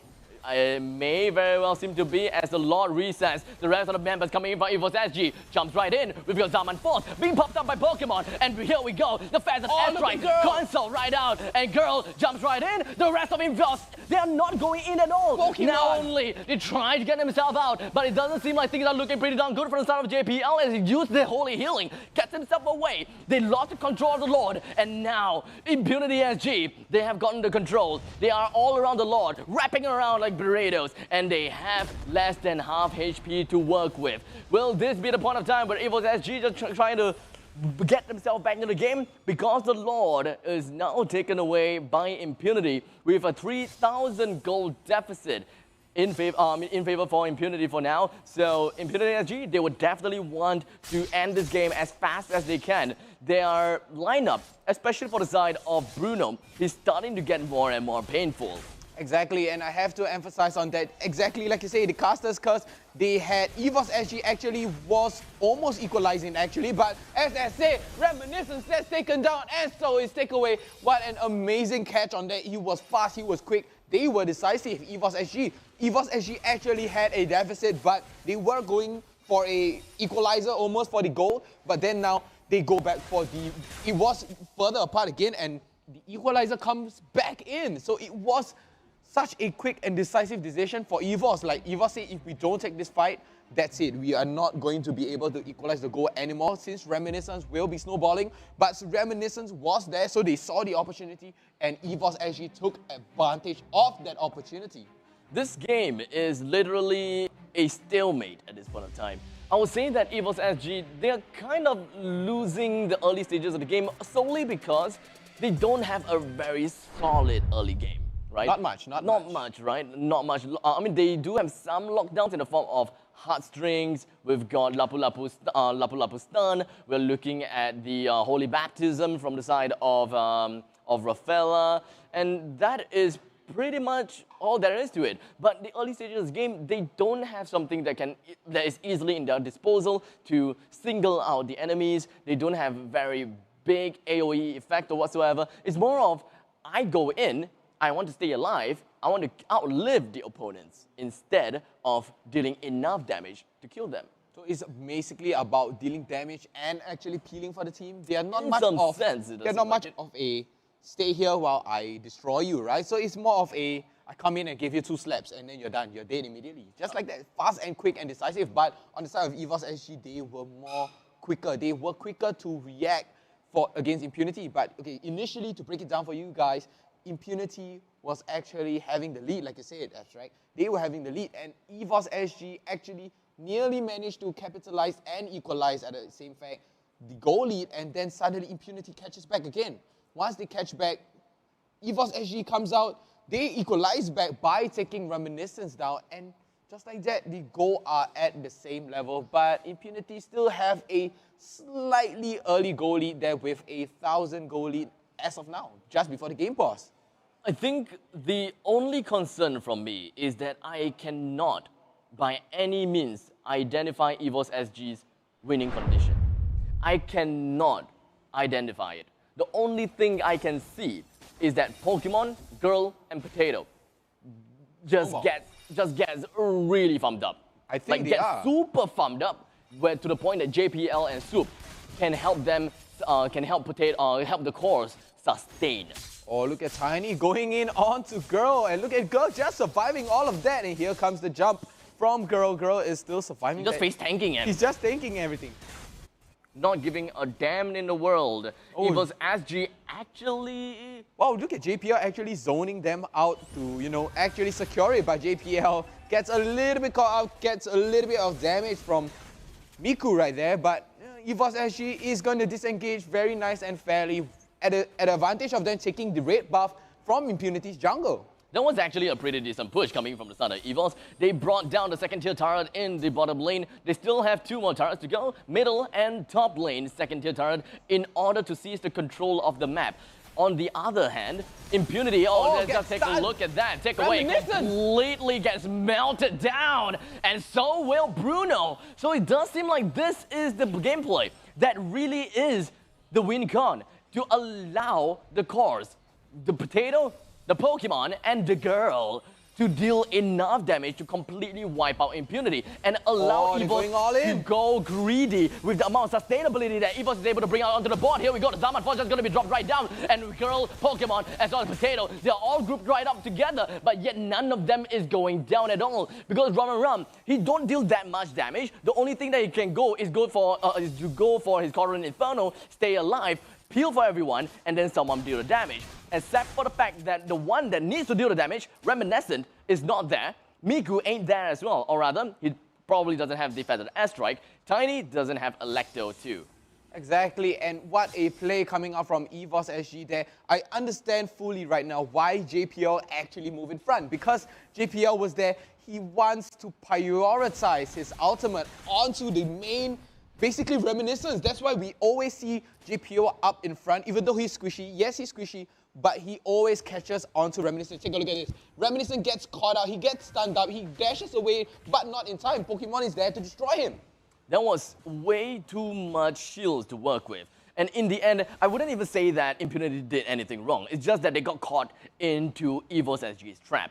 Because if Impunity did the same thing, set up a trap, and Evos SG stepped onto it, then it's very likely that Evos will lose out as well. It is all about who sets the trap, who wins in setting up the trap. Does it work? Is it successful? Do they continue to greed it all out? Because Evos SG, they did not greed. They bring 2% down and they're done. Exactly, and it's like you said, whoever sets the better trap will be the one successful over them. As of now, the goal is almost equal at a 200 deficit only. So that is basically, they're almost at a stalemate right now. And Evos SG, they are up by a little bit of kills, only 2 actually. And oh, well done right there, Girl and literally, sorry, Tiny and Girl just going at it. But look at Rum. Oh, the spike goes on Potato, dashes away. Tiny all the way in the enemy backlines. JPL and Potato trying to chase down Tiny. Oh! Potato misses the finish. And look at that. Impunity takeaway is looking very low. They can't see Reminiscence. They're trying to catch on to Reminiscence. There we go. JPL is prioritizing the ultimate onto the sustain. Oh, he's trying to down Pokemon, but the shield is gone from the Zaman Force, helps him. What a play from Pokemon. He saw the brink of death. He was literally at the brink of death until the shield comes out, and Tiny still comes out alive, but they are at a 5v3. JPL takes a lot of damage. Feather Airstrike coming down. Girl is stopping the Feather Airstrike. Here comes Tiny with Electro. Electro is going to be used to try to bring down all of the creeps, but it does seem like they managed to do that. Pokemon goes down to the hands of this Benedetta, and followed by pushing Evos SG away from their own base. But one thing that they did not realize, or maybe they did, but is inevitable, is the fact that Evos SG will then head their way to the Lord. And speaking of the Lord, Impunity SG, with 3 of their members hiding around, or rather they are putting the dominance in here, ensuring that Evos SG do not get an easy Lord. They want to challenge for this. Takeaway will be there to make someone pass away if they try to go for the Lord. You know, just a simple, easy hook is more than enough to completely change the positioning of one of the Evos SG members,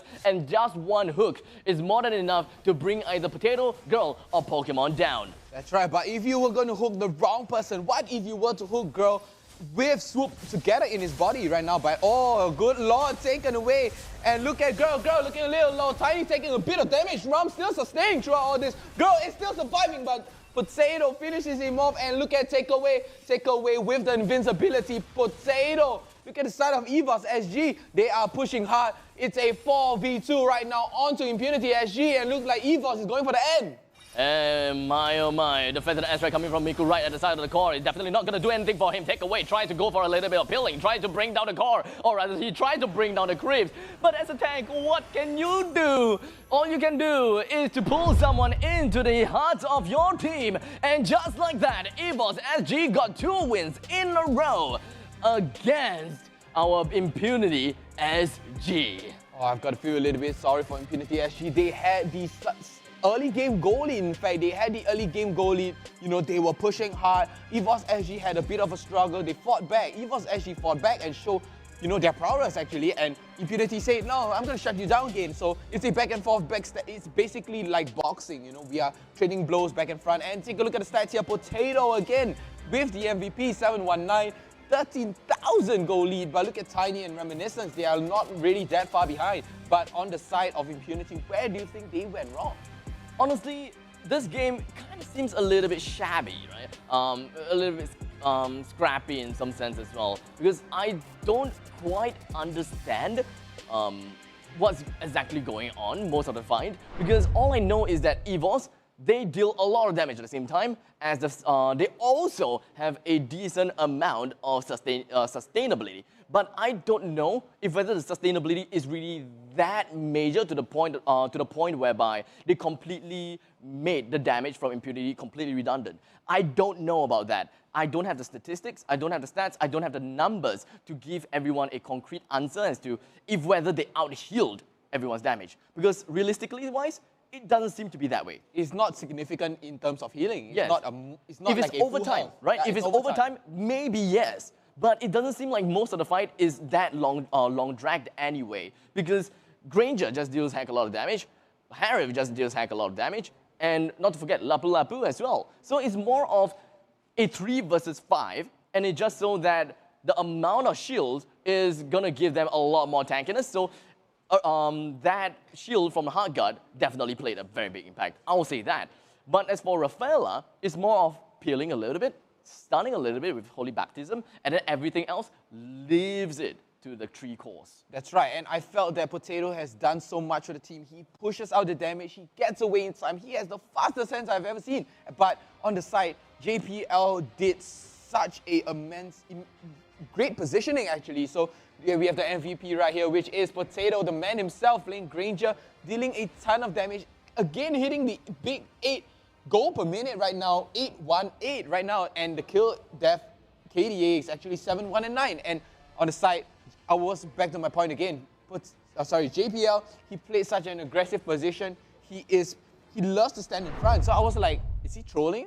So it was actually a tactic to zone out, you know, like throw your body to the front, and the moment you're gonna die, you throw your ultimate out and the whole team will get stunned. Since the team are already collapsing on you, your backlines are still fine because all the utilities are wasted on yourself, and that's how Evos actually took the game away from Impunity SG. It's rather chaotic. It's really chaotic, and I would love to find out how everyone thinks. I really love to know how you all think, so make sure you guys make full use of the comment section over there.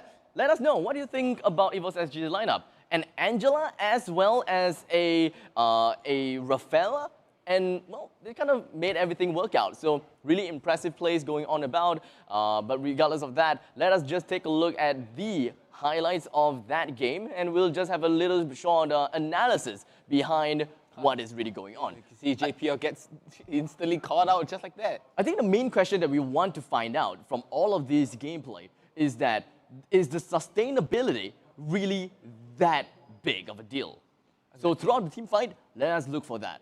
That's right, but look at that. They are not able to sustain pick by pick, but as a team, they are able to sustain. Look at that, Ram instantly demolishes him, but look at this. As a team, he stands all the way in front, JPL, and Potato just done tons and tons of damage. Look at Tiny's taking so much from Potato right now, and Girl is forced to back. Peels for the team, Reminiscence, look at that. Swoop and Pokemon are so persistent in that last kill. Reminiscence nearly got away. Yep. I think that was a pretty good play. That previous play, Swoop did a very good job. Very good. Just expanding his flicker, immediately jumping right in to ensure a single kill, because even Angela himself dies, it's pretty much A-okay. You are still trading yourself for a higher valued user, and it's going to make quite a big impact into the game. That's right, and look at this side. Evos as a team, they are super duper strong, but the reason why they lost a little bit to Impunity burst? The That's burst. Look at more burst. Reminiscence was caught off guard again. Look at Ram.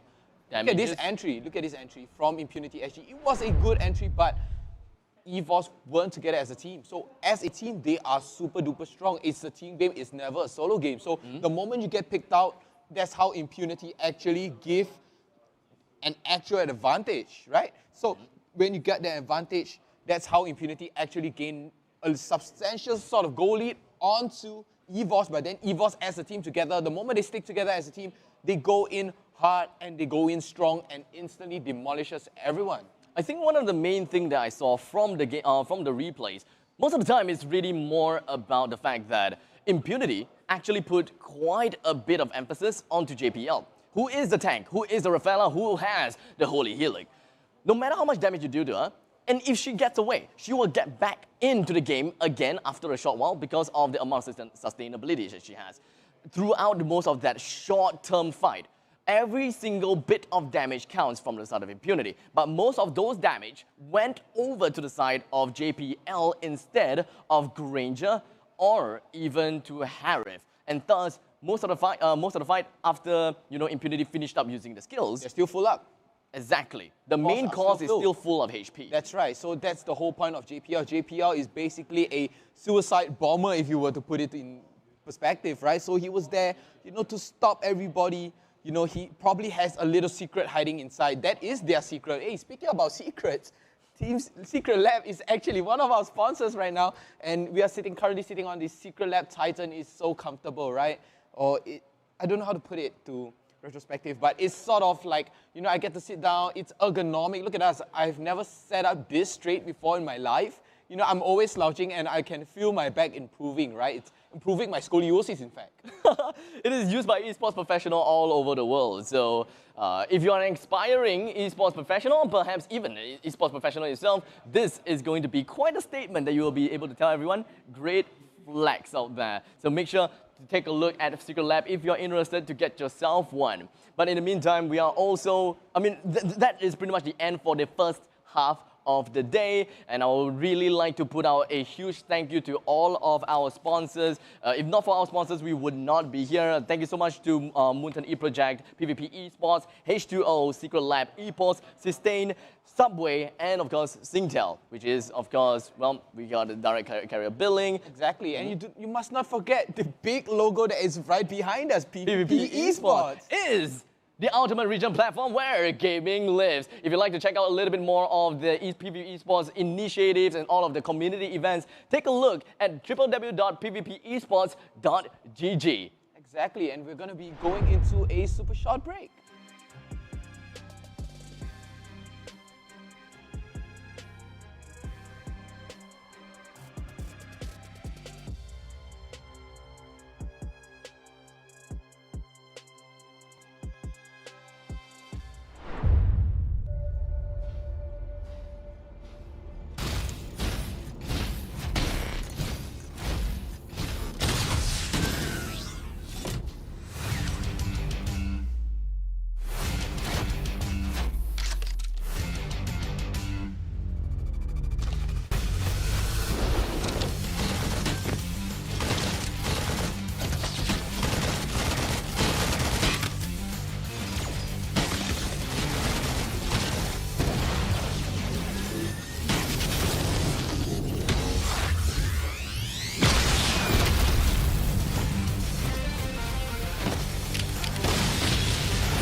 over. Turn yourself in. Alpha, stall them.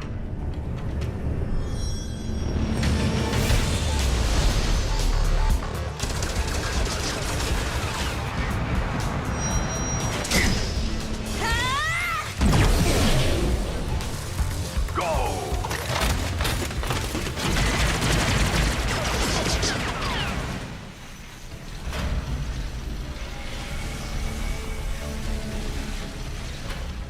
Darn it. I was so close. Let's not waste time here. We need to disconnect the citizens from their avatars.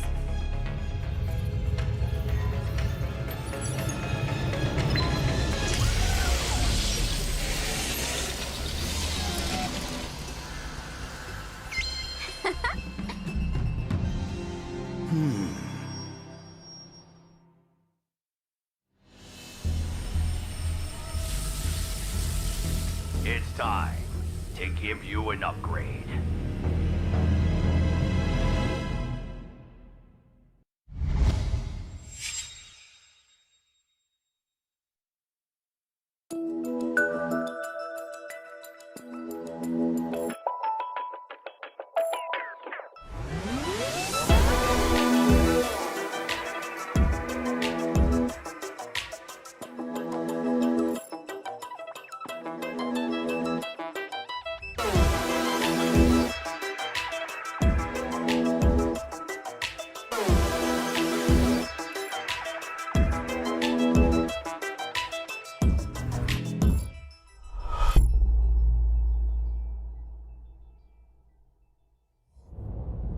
Epos, the power of audio.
I start my day with Sustain Complete, so tired dry eyes won't hold me back.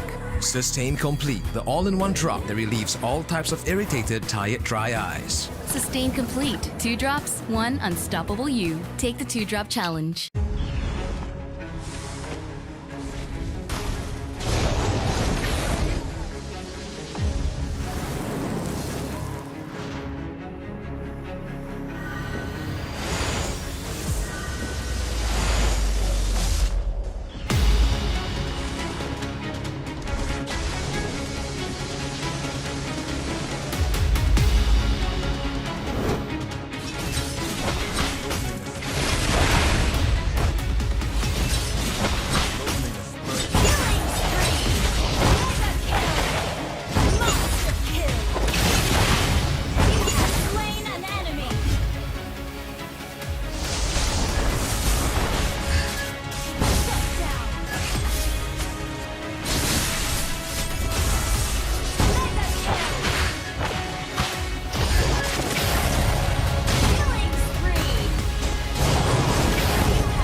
Everyone loves winning. That's why we've made it easy to pay for your apps with a Singtel mobile bill. With easy one-time setup and fast transactions, we offer hassle-free payment and convenience while you focus on winning. Stay entertained and pay easily. Find out more at singtel.com/DCB.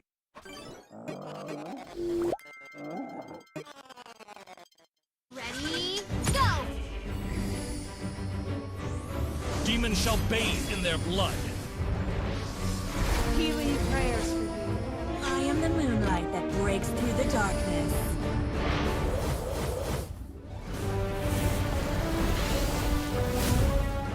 I am Karamet. Welcome back, Anna.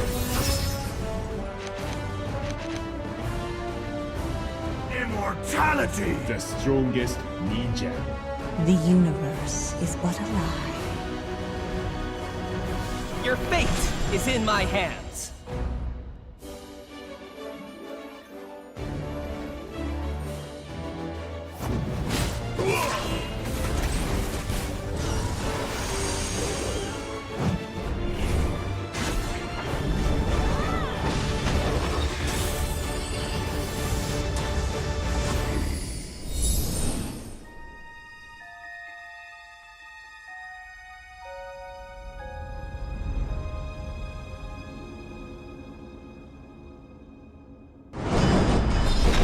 New adventure, new legend.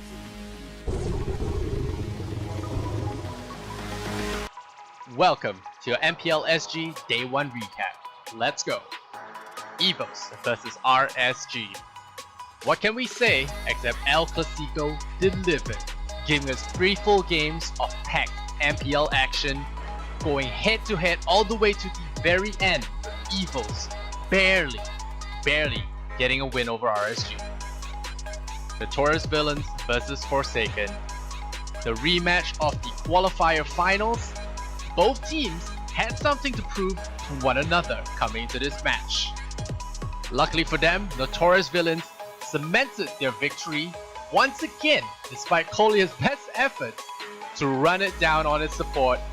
But his Diggy bought enough space for that Benedetta to get a godlike and several multi-kills, giving them a sweet 2-0 second win over their opponent's Forsaken. Kingsmen versus Explorer. Explorer was seen as the weakest team in the entire group, but they started game 1 swinging, pounding away at the armor of Kingsmen and almost taking them to a game 1 loss with another Benedetta godlike with Angela. But unfortunately, their lack of discipline allowed Kingsmen to steal a lot and steal game 1, which resulted in a morale collapse, making it a 2-0 loss. Almighty versus Impunity. Now this game was a little hard to call right off the gate, but very quickly Impunity was proven to be the weaker of the two teams, with Almighty constantly punishing them for their bad positioning and poor plays. They were constantly dove on the turrets, and Almighty had all that free time to gloat and spam those TPs. A easy 2-0. And that's your standings for day 1.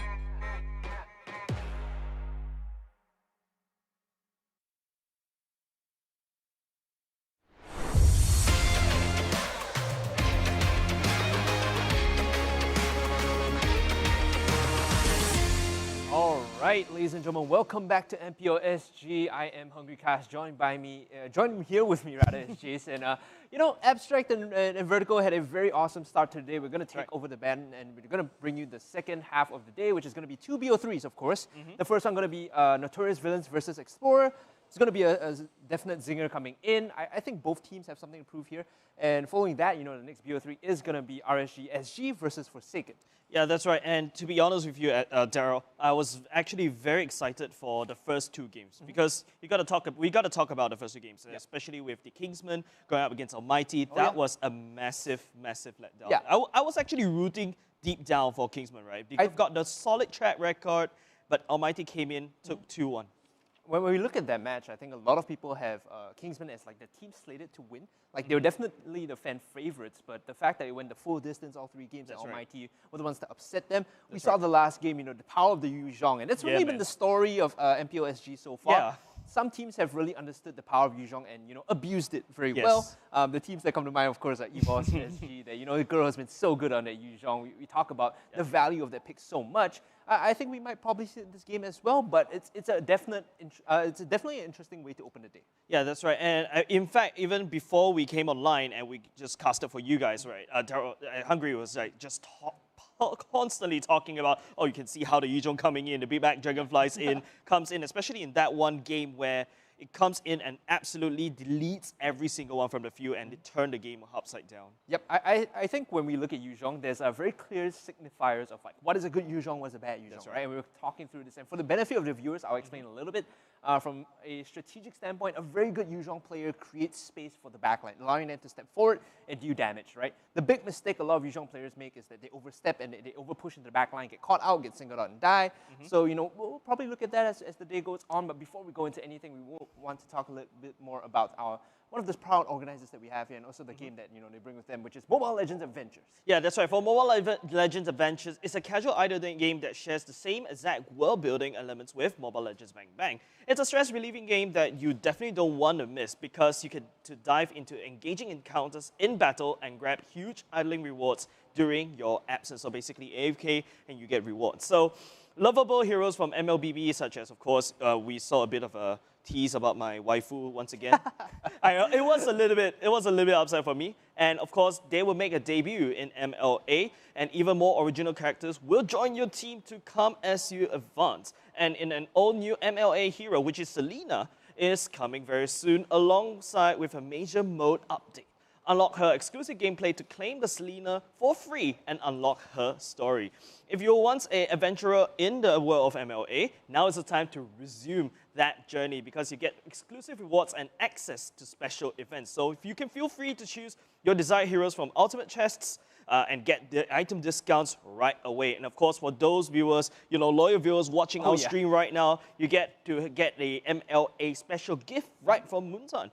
Especially with the CD key at the bottom, as you can see, and it can be used to exchange great rewards from MLA. So what are you guys waiting for? Download the game and log in right now. Yeah, there's definitely going to be a lot in this world. And I love it when publishers create multiple sort of games within the ecosystem, so you can always experience like the lore, the characters from another facet. It just brings that next level of entertainment and engagement, right? I feel like the best part about the lore is that you get to feel your character even more, and I feel like it kind of possessed you when you play the game. That sort of that's idea. one way to put it. Yeah, that's one lack of a better way to put it. But it just makes you feel even more about those characters. And speaking about characters, right? We also got to talk about the MPL-I arena because if those of you guys who actually haven't logged on to pvpesports.gg/MPL-SG, you get to see Abstract and Hungry Cast frozen in time. That was a bit interesting when I saw it for the first time. I was like, whoa. I did not expect myself to be here. Yeah, and I think Abstract did a bit of a stylized just now, like frozen in time. But I think the main point is that it's a virtual experience for you where you get to explore that map around and then you get rewards. So take part in this treasure hunt. We've hidden like 1,000 chests for you scattered all across the map. For you, so fastest fingers first. Yeah, it's definitely the whole idea of MPL-SG being the inaugural season. We have all these goodies lined up. That's right. And it's going to be an awesome experience as long as you put your mind to it and engage yourself in it. Of course, we do have other stuff lined up when we talk about all of this. We also have the nominate and win, right? So this is almost the end of week 1. We're like the second half of the last day of week 1, right? Come next week, which is the week 2 of MPL, you will be looking to vote for your favorite team or the team that you favor. Take a look at the regular season format before we go in, though. We have The 8 teams placed into one group, so of course we saw all the teams play yesterday. Yeah. 4 matches, round robin, no surprise. Each team will play a BO3 with each other in the group, and the standings will be determined by points. Winning a BO3 grants you 1 point, losing a BO3 minuses 1 point. Yeah, and of course, the top 4 ranked team will be placed in the upper brackets, and bottom 4 ranked teams will be placed in the lower brackets. But I feel like, you know, what's the most important thing that you were actually telling me about is the fact that, you know, rather than actually not getting a point, if you lose, you actually get like a -1 point. Yeah, that actually hurts a lot because if you minus 1 point, like not only does that double down on your loss, your opponents double forward on their win, right? Yeah. We take a look at how the season develops in terms of strength of schedule. If you're going to be playing a strong team in the future, you definitely need to accumulate buffer points because a loss is not a 0. A loss is a -1. It's a -1. Yeah. So when we look at the teams today, and we're going to be talking about that as the day progresses or the match progresses. Notorious Villains rather against Explorers. Notorious Villains have had 1 match against Forsaken yesterday. That's right. They did really well. You know, 2-0. Now they're +1. If they want to go up against, you know, the big boys of RSG SG and Evos SG, they're gonna need some point buffers in between. That's right. To, you know, give them a sense of assurance and security, just in case they lose that, you know, they're not out of the running for, you know, top 4 position. Yeah, that's right. But right now, Notorious Villains going up against Explorer, right? And I mean, it's kind of clear that, okay, Notorious Villains, given the performance that they had against Forsaken yesterday, they're definitely going to win this one. We're expecting them to win. However, I'm going to touch wood. Touch lots of wood. But however, just in case, touch a lot of wood, and you might, if Explorer take this game by accident, I've got no idea why, just in case, theory crafting right here is all tabletop theory crafting. It's going to hurt Notorious Villain even more as, you know, as even hard, because -1 means that you're like 1 step backwards, and then the person that beats you 1 step forward. That's like 2 steps. I think we were looking at the point system when it comes to like the format of the tournament, right? So if you are the perfect team in this tournament, you beat everyone, you are up 7 points. And that is like first position. Best case scenario, perfect wins all across. Ensuingly down the ladder, it becomes 7-6-5-4.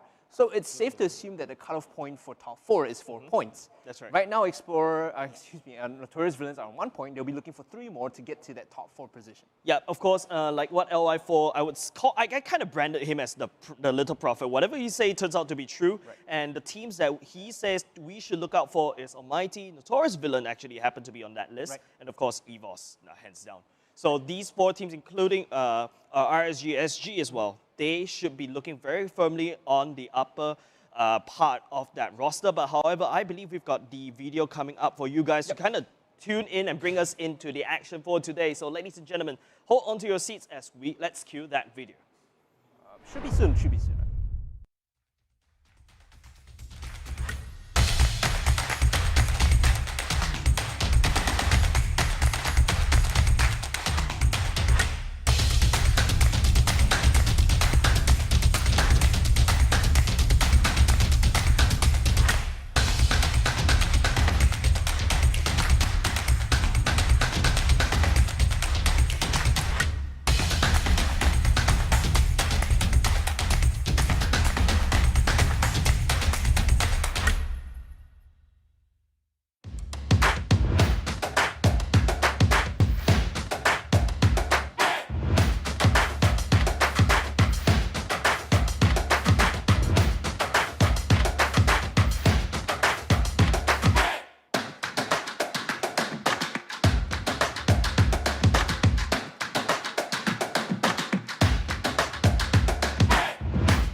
You're a property agent for 8 years. It's gotta help some way, right?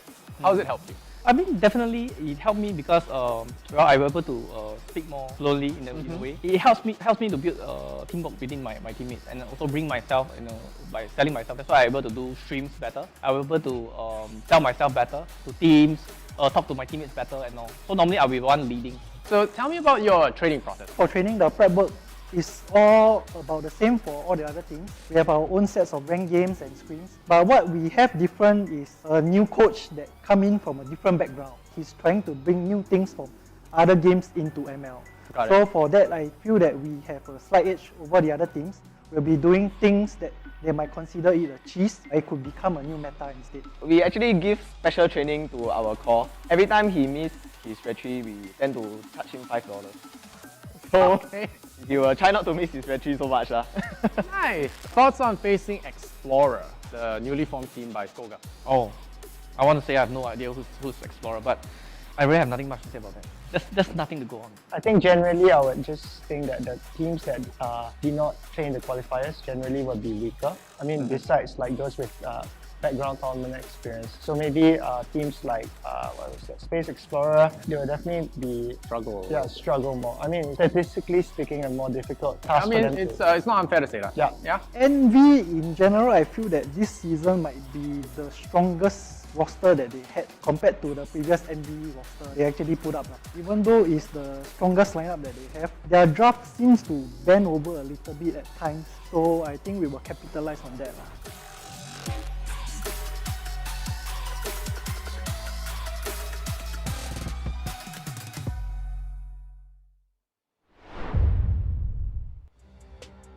Alright, there you could see Notorious and Explorer just giving them their thoughts on each other and kind of facing off before this. When we look at this matchup, right, I want you to consider the fact that right now Explorer's down -1, Notorious Villains up +1. There's a clear power distance, a clear gap between both these teams. When we look at what we expect from this best of 3, do you think it's going to be a 2-0? Like, what are your predictions? I would say it could be a potential 2-0, right? But Explorer yesterday in the match versus Kingsmen, though, they almost took the early mid game. They were pretty strong because I got to highlight that Ryby on the Benedetta was snowballing pretty crazy. Right. And Kingsmen, I would say they were pretty lackluster in the early mid game, but they were able to clinch that victory in game number 1. But in game number 2, well, Kingsman was able to win Explorer without a doubt. But for this time round, what Explorer should try to do is, yes, they have got nothing to lose. They are the newcomers coming in. They are the experiential team. They are like recruited from the public, all those kind of stuff. So I would say that in order, as long as they can go in at least top 4, I would say if I were Dora, or basically Explorer, I'm already very happy. Yeah. When we look at the formation of Explorers, just to give some context to the viewers, right? If you're curious where this team came from, it's an interesting sort of background because they got the buy from a organization in Singapore, right, called Skoga, and they're supported by this organization. That's right. The way the team came together is they basically had an open recruitment with some members of the industry saying like, you know, you guys are going to be coming as coach, as team manager, we're going to do open recruitment. And the recruitment process was quite interesting as well. I remember being filled in, they sorted players into teams of 5, and they had these, you know, individual teams of 5 play against each other, and they had an internal ranking, and based on that, you know, they got an idea of how everyone performed. Of course, if you had your own team of 5 and you came in and you tried it, that would be completely fine as well. So that sort of open recruitment process was how the lineup of Explorers was founded, if I'm not wrong, you know, I could be. And with that, you know, comes its own set of challenges because this is an open like category team. It's not like, you know, they scouted them individually. You're taking all 5 new players and putting them in a team together. Usually the results can sway from like magnificent to disastrous. And in my head, it usually takes time and experience for the team itself to gel together.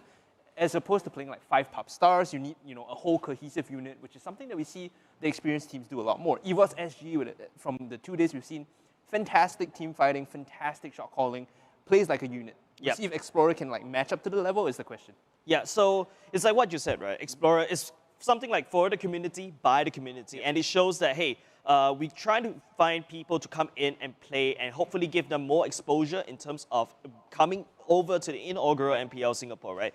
Basically, because this is for Singapore and it's kind of like a landmark for us. It's kind of like a big milestone that we have our own league, and then, you know, Explorer is here to prove to the world and hopefully to Singaporeans that, hey, community can come in, we can fight it out. Even when I was talking to the people within the organization, you know, not specifically Explorer, but the organization they're associated with, I was telling them, you know, it's going to be a tough break because when you play professionally as compared to, you know, playing like your ranked games, there's so much pressure on. Yes. And if anything, it becomes a learning experience first, and you kind of have to face the harsh reality of what a competition feels like, what a LAN event feels like. The difference is like, you know, heaven and hell. It's such a big gap.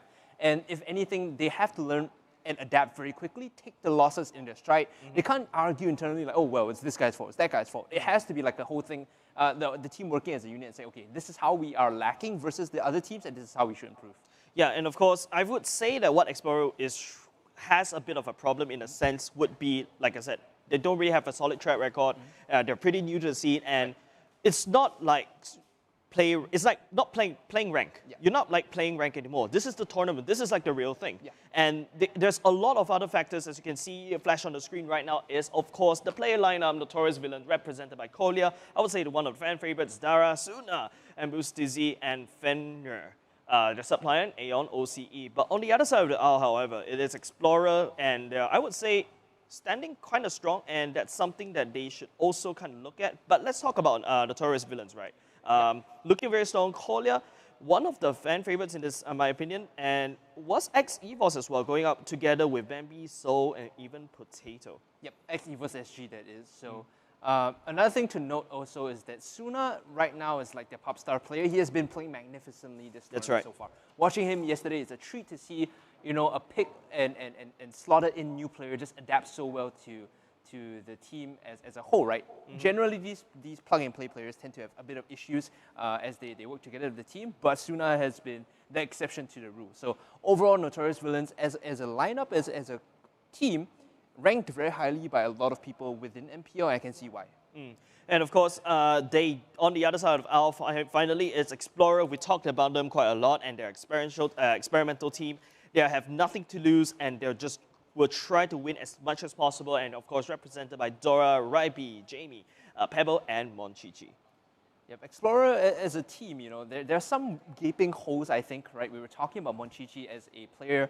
I think you wanted to share with me his abilities when it comes to retribution, sometimes a bit mistimed, you know, not very good at securing the objectives, which tends to hurt them on a bigger scale. However, there are some shining lights, right? I think Raibi on the Benedetta you mentioned was something to look out for, and if anything, during this best of three, it's going to be a highly contested pick. Yeah, so Monchichi really, I think missing the retribution yesterday against the enemy is just kind of bring them down quite a lot. And he lost a very big advantage, you see, because they were the one that started a lot, but however, Monchichi missed that retribution. But let's talk more about Notorious Villains right now, because we kind of shed a light about a lot about Explorer, which is kind of on the will be able to shine. But let's talk about the villains, right? Notorious Villains right now. They are on the roll because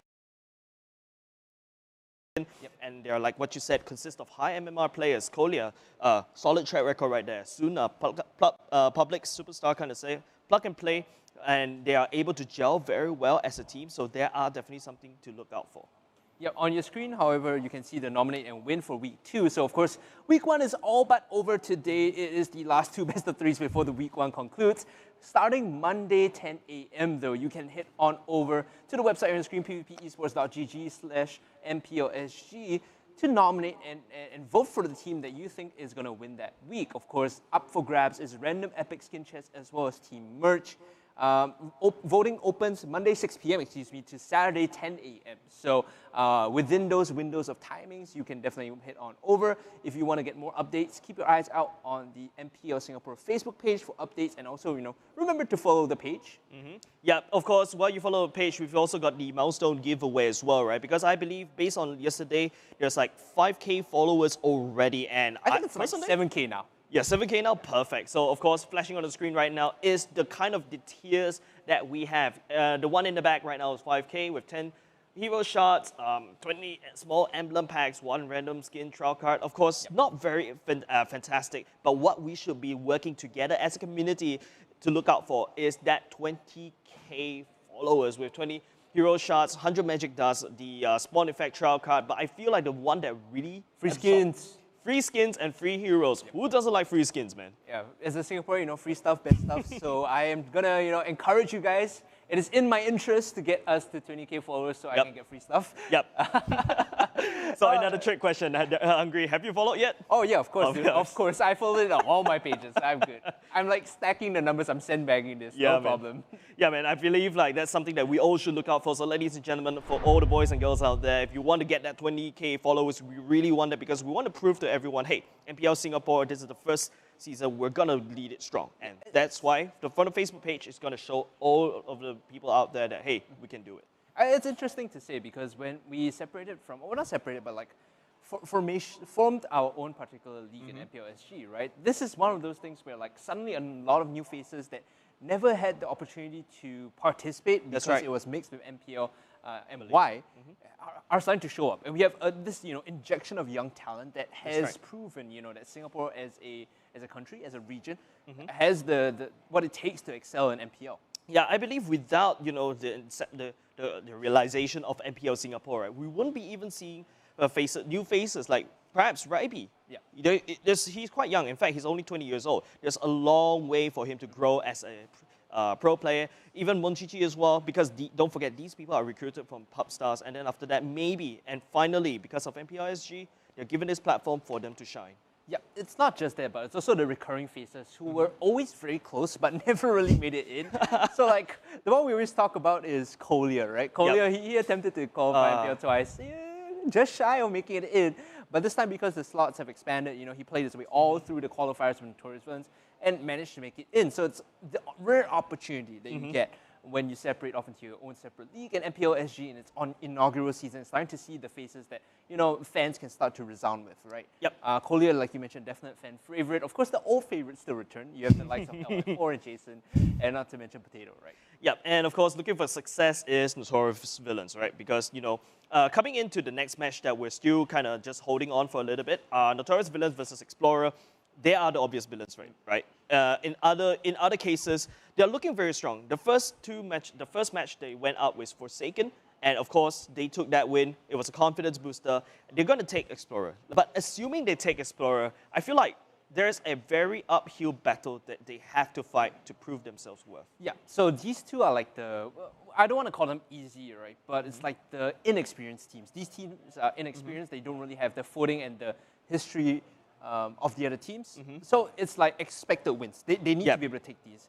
Moving forward, their strength of schedule is going to be even tougher because they haven't played Evos. They haven't played Evos RSG or Evos SG or RSG SG. Right? Yeah, and of course, looking forward, I mean, I love to look forward and backwards. Next match coming up is RSG SG versus Forsaken. Now, Forsaken, I would say, is kind of like the rivals against Notorious Villains, right? But Notorious Villains, they both won from the qualifier, and now Forsaken is the one that's going to face the big guy right now. But on the other hand, ladies and gentlemen, up on the screen already is the pick and ban phase for our third match of the day. Third match of the day. Remember, this is a best of 3, so Explorers up against Notorious Villains. Explorer with the first ban.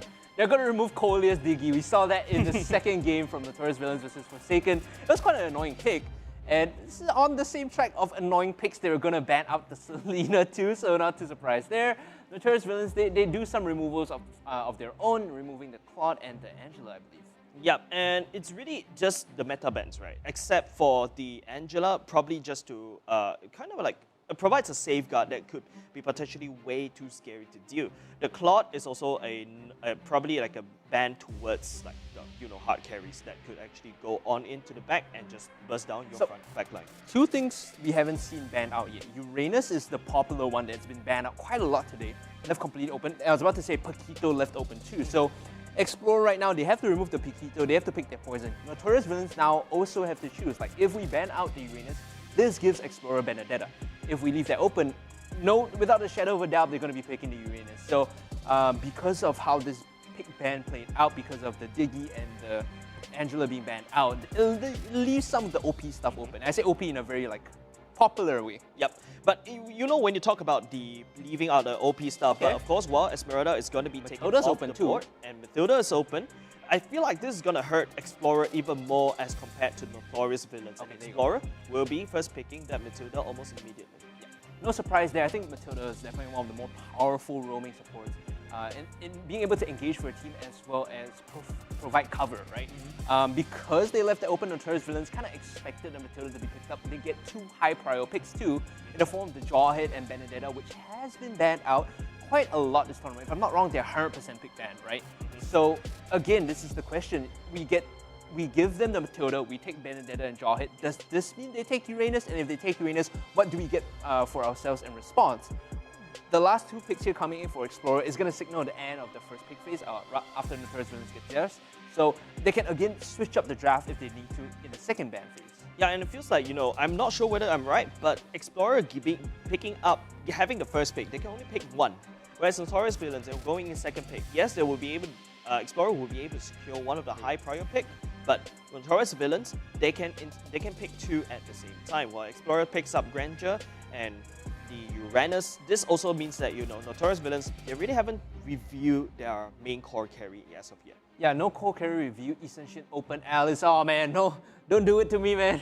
This Alice, yesterday had I think a 10% win rate or something. It was ridiculously low. And the reason I hate Alice, well, I say hate in a very loving way. I dislike Alice in teams. A love-hate relationship. Yeah, I like seeing her being played sometimes, but I hate what she does for her team because she inputs very little value. All Alice does is she functions as a scaling pseudo-tank. Meaning to say, in late-game team fights, her job is to go into the back line. If she's tanky enough with the Blood Orbs, she just tries to sustain herself with the Blood Orb. If she's unable to be tanky or sustain herself, she does absolutely nothing. The damage doesn't really count if they can burst her down.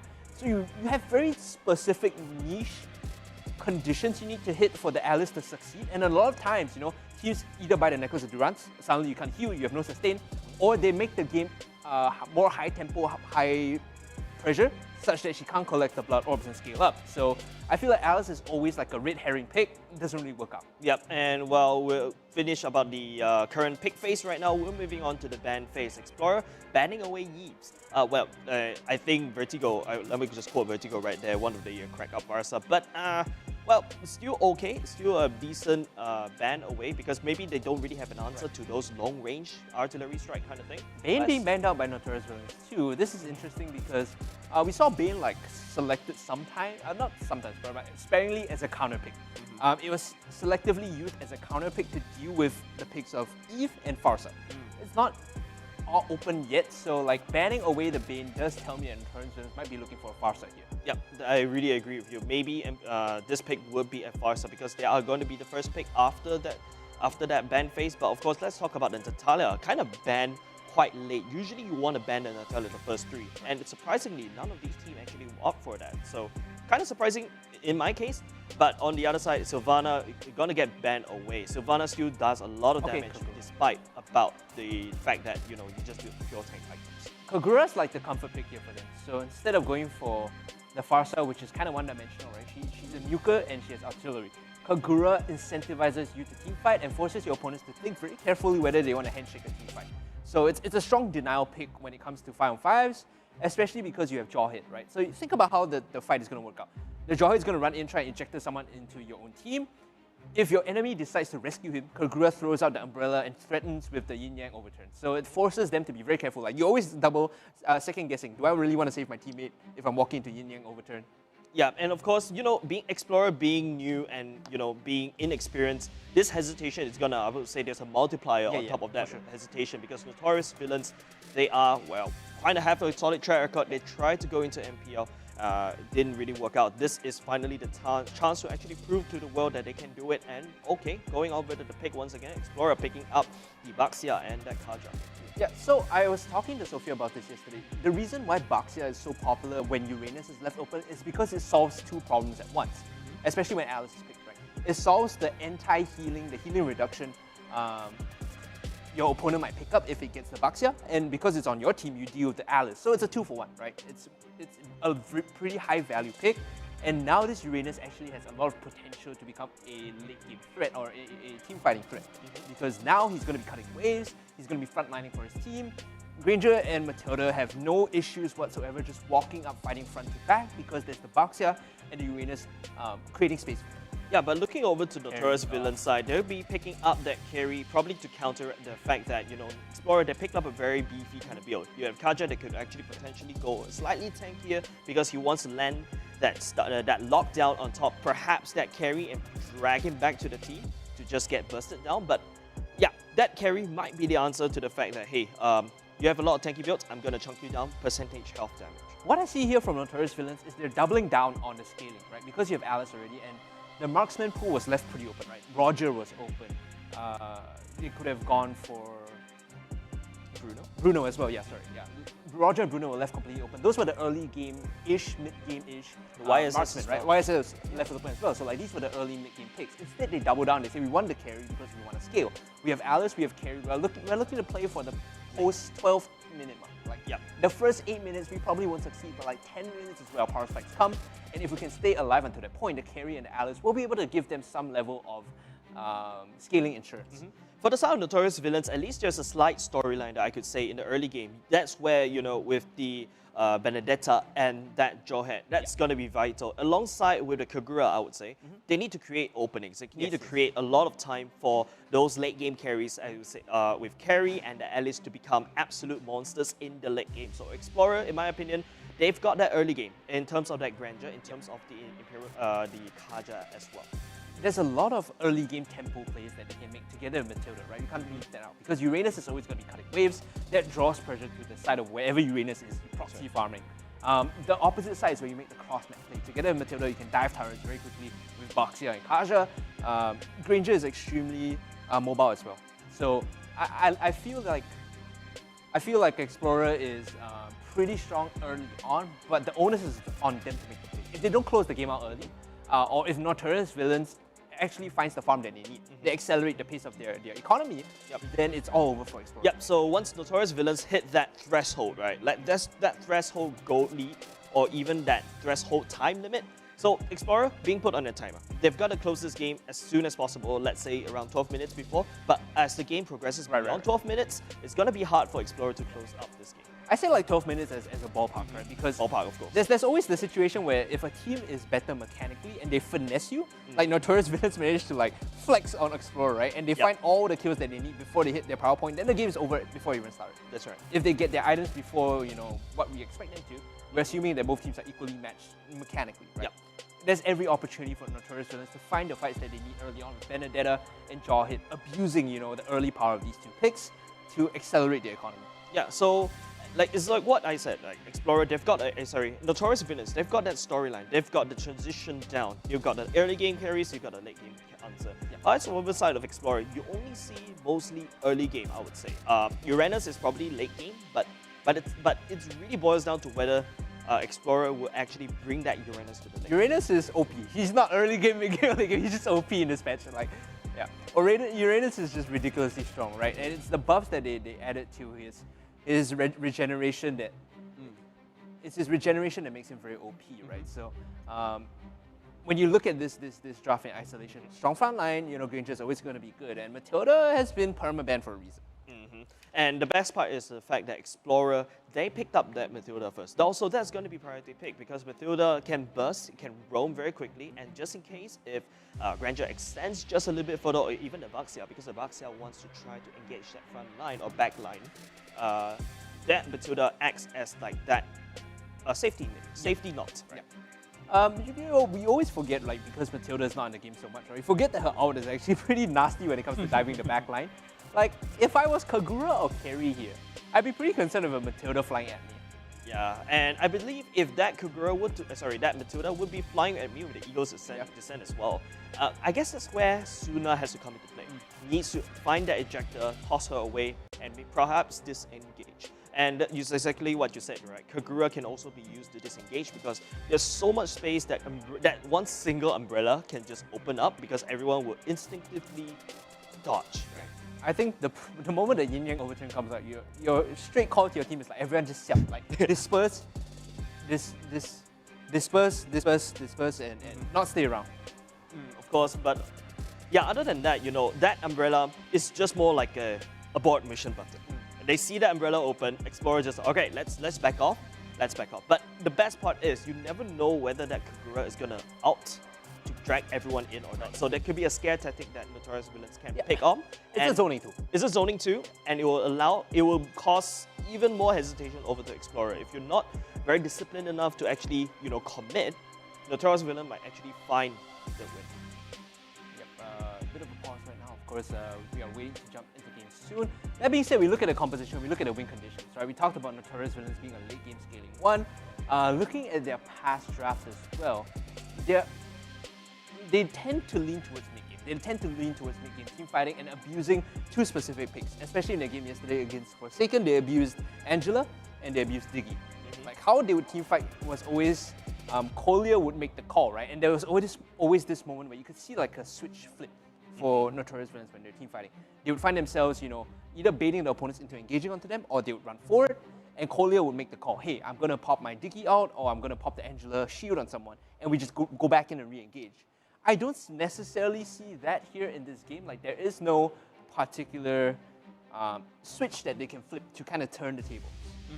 But okay, let's just talk about, you know, that Kaja, because we've never seen a Kaja in MPL thus far. The only time that we saw, MPL-SG, we only see that Kaja being banned away. So Kaja, I actually saw it in other tournaments, other community scrims, right? It does quite a lot of surprising damage, and just in case if he gets a very good lockdown, that's something that Notorious villains should be aware about. Like, just in case if, you know, the Kaja pulled in, for example, if the fact that that Alice jumps in, tries to, you know, do Alice things does, try to burst down your backline, all Kaja has to do is probably take her, pull her aside, and then just beat her up. Yeah, I think the Kaja here is like it's a surprising one. Notorious villains are probably like a little thrown off because this isn't what we've seen. This isn't anything close to what we've seen during this tournament so far. Of course, it's only been 2 days, so it's a very small sample size. Not gonna lie, it's a small sample size, but yeah, the Kaja pick, definitely a new one. So far, we've seen a bunch of new picks come in. And this is how I think MPL-SG differs from the other regions. Other regions have like a tournament meta and a list of priority picks that they just run through. If this is missing, we'll take the next one, right? The teams here locally have not been afraid to innovate when necessary. And I think that's also what I said yesterday, right? The fact that, hey, we saw that Lolita being brought up in the game with Almighty going up against Impunity SG. Almighty pulling out that Lolita, right? And then just blocks every single shot from Meteor Shower from that Chang'e. Chang'e being the popular pick as compared to Lolita. We've practically almost never seen Lolita. In fact, the last time I saw Lolita was what 2020? Fair enough. Yeah, it's the idea of the local teams here. The players themselves starting to figure each other out. Right? Yeah. Within a long-form tournament, within a small ecosystem, you kind of know what each team likes to play, and you just adjust accordingly, right? So while we are, in this slight technical delay, I do want to give a shout out to our sponsors, one of which is PvP Esports. Powered by Singtel, PvP Esports is the ultimate regional platform where gaming lives, guided by its core values of passion, sportsmanship, and healthy gaming. PvP Esports seeks to continually grow the regional esports ecosystem through its initiatives and tournaments. Check out their Facebook page or visit pvpesports.gg to find out how you can join in their community events and initiatives. Yeah, and of course, I like what I always say, sponsors makes the world go round. You can see on the screen right here, while we're actually trying to resolve the issues right now, you can see all those players right there just sporting all those secret lab chairs. And of course, if we want all of us, basically, not only just the players on set, we as well are sitting on the secret lab chair, and they are the award-winning comfort that gives us an edge over in whatever we do, be it even in esports, be it in your daily life as well, because we really want to be in our tip-top shape, and the comfort that it brings in, it's super long-term for long hours of work and play, and of course, as seen on screen, and us as well, it's used by esports professionals all over the world. Yeah, super comfortable. I have one at home. I have a Secret Lab Omega, and I was joking with Sophia yesterday. Sometimes I just like recline the seat and fall asleep, and my dad gets super shocked. Oh no! Because like the chair is like leaned back 45 degrees or something. It looks like I'm about to tip over, so sometimes he gets a bit shocked. But it's a really reliable and resilient chair, very comfortable as well. So highly regarded. Highly recommended with the Hungry Cast approval, right? Yeah, big stamp. Yeah, big Hungry Cast stamp. But of course, at home I only have a dining chair, unfortunately. Dining chair. Can you imagine? Guys, look at this clip. Look at this guy. I'm so sorry, but can you imagine casting a online tournament for 8 hours on the dining chair? Secret Lab Notice Space Empire. You might as well, sit on one of those plastic chairs that they have in secondary schools that you can stack up, Yep. What's the difference between dining chair and plastic chairs? But if it's not a Secret Lab, it's all about the state. Yeah, and of course, ladies and gentlemen, we're really trying to get our stream up and up. But of course, we got to talk about all the sponsors right now, right? Like, of course, especially formulated to replenish lost fluids, because we've been talking, and in fact, when you I can use some right now. Yeah, we can use all of one right now.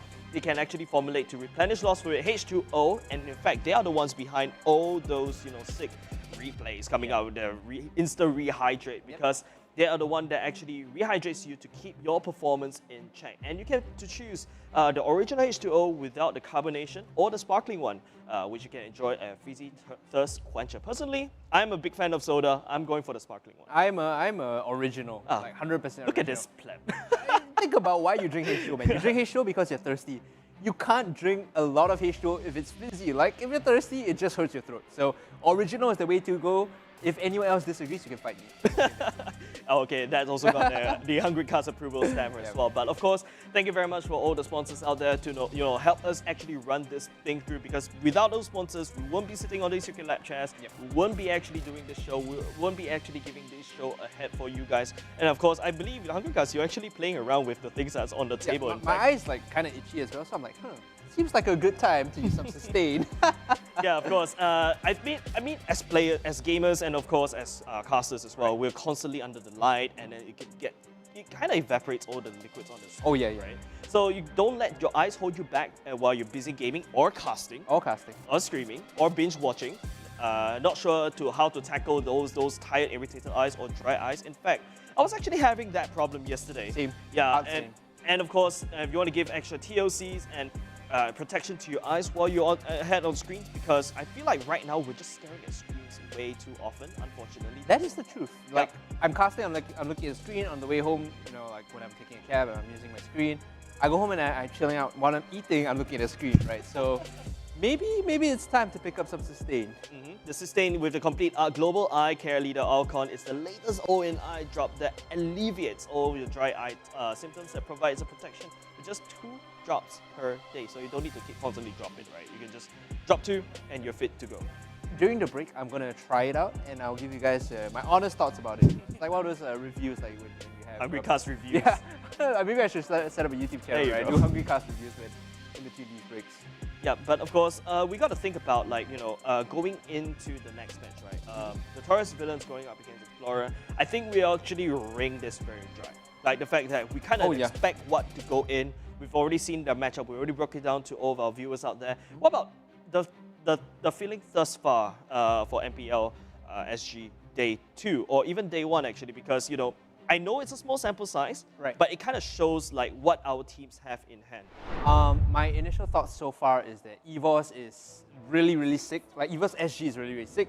RSG SG kind of just slightly behind.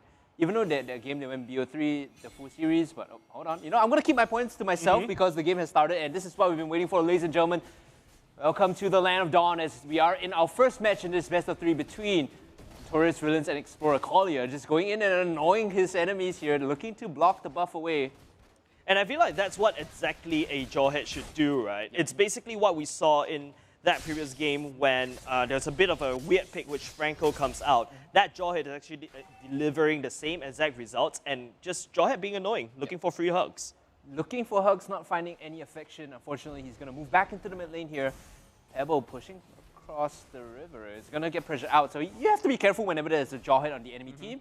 Overextend just a little too much and you get punished. Yep, so Notorious Villains is like what we said, right? They're probably playing it a little bit slow. Not a lot of very super strong aggressive aggression coming out from that Jawhead, in my opinion.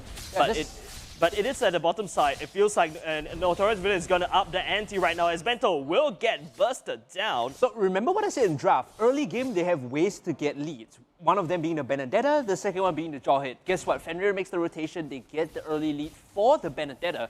And this is a bridging tool. If you want to scale up into the late game, getting Benedetta strong early on is how you can sustain up to that point. Yeah, it's exactly what Ryby did. But hold on a second, as Kolia is going to get called out, the flicker will be used as Dora finds that. But, well, unfortunately, the flicker will be there to save that day. Now, Bento on Uranus has to be careful. After dying the once, he needs to respect Embassy now.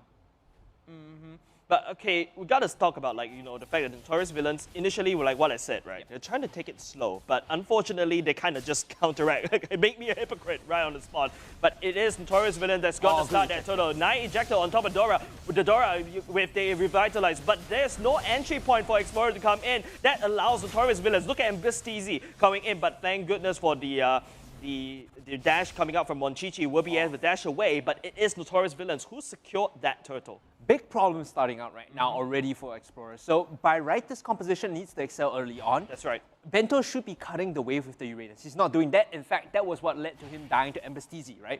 If you play behind the tier 1, there's no way he fights you there for no reason. You just end up proxying the wave. So Bento misplaying on this Uranus just a little bit. The turtle fight there, where they found the pick with the ejector, is like a big bonus. It's a free present that Notorious Villains takes, they cash it in, and now the economy is rolling. Yeah, and remember what we said about 12-minute mark, right? Like getting all those gold, but it is MPL-SG right now getting caught out just slightly a little bit. But there you go. Oh, Febo finds that kill right behind that turret. Yep. Comes in with the circling eagle and manages to get the kill, knocks him back. At least they find some consolations, but the goal lead is still there. It's about 800. Fenrir is going to get caught out. We'll have to dash away with the Rasho Umbrella. Yeah, and remember what we said, right? Notorious Villains need that gold lead, and you can see that gold lead, but hold on a second. Let's talk about the instant rehydrate. This is that Dora getting ejected right in front, and Notorious Villains just collapsing on top of Dora. Dora tried to spend a bit of more time to basically revitalize, but unfortunately that won't be necessary. Another fight breaking on the main screen. Dara's now going to get focused down. Kolea holding the front line for his team. A great injector back into the turret, and now Kolea, he's going to have to flicker away. Oh, Ego Descent coming on. We'll be able to burst 2 members down from the side of Notorious Villains. Now Explorer picking up the charge right here. Fenrir coming in a very bad spot. Monchichi super low, but will get fly away. Thank goodness for Pebble being that super annoying Mathilda, and that's why you banned that Mathilda. Basuna being the part, but hold on a second. A bit of a team fight happening, a 1v1 fight happening at the bottom side, but it is mental. Being that Uranus, right, super broken, can heal so much, and well, will be able to survive that. So the big problem there is your big fat member, the early damage, MPL-SG, nowhere near that fight. They took that 4v4. Suna arrives a bit too late, and even if he shows up to the fight, this is a carry with no strong items yet. There's no value to be found in the carry walking in.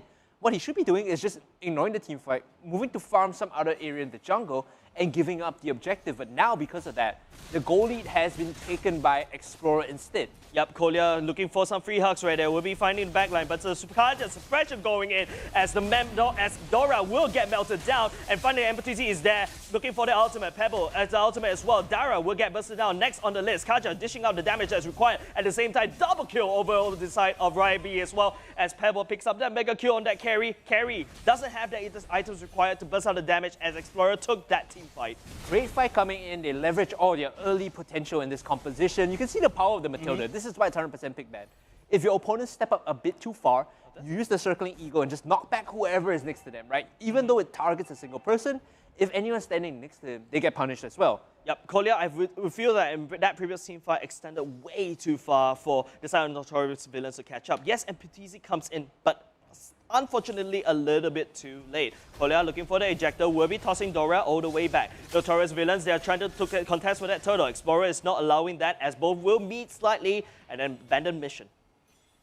That ejector was onto the Baxia, so it's not really the target you want. He doesn't take a lot of damage. It's hard to kill him off. Dara, though, in a weird position here, he's going to get pulled in by the Kaja. Right, suppressing Dara all the way as Baxia jumps in, but overshot just a little bit. Fenrir, the members of Notorious Villains trying to push out, but MPL-SG jumping in with the ultimate will be able to find Monchichi as well. Monchichi goes down. MPL-SG and Suna finally going on a ride, but unfortunately it is Pebble that's unstoppable. All that goalie going to Pebble, that's a little bit too hard.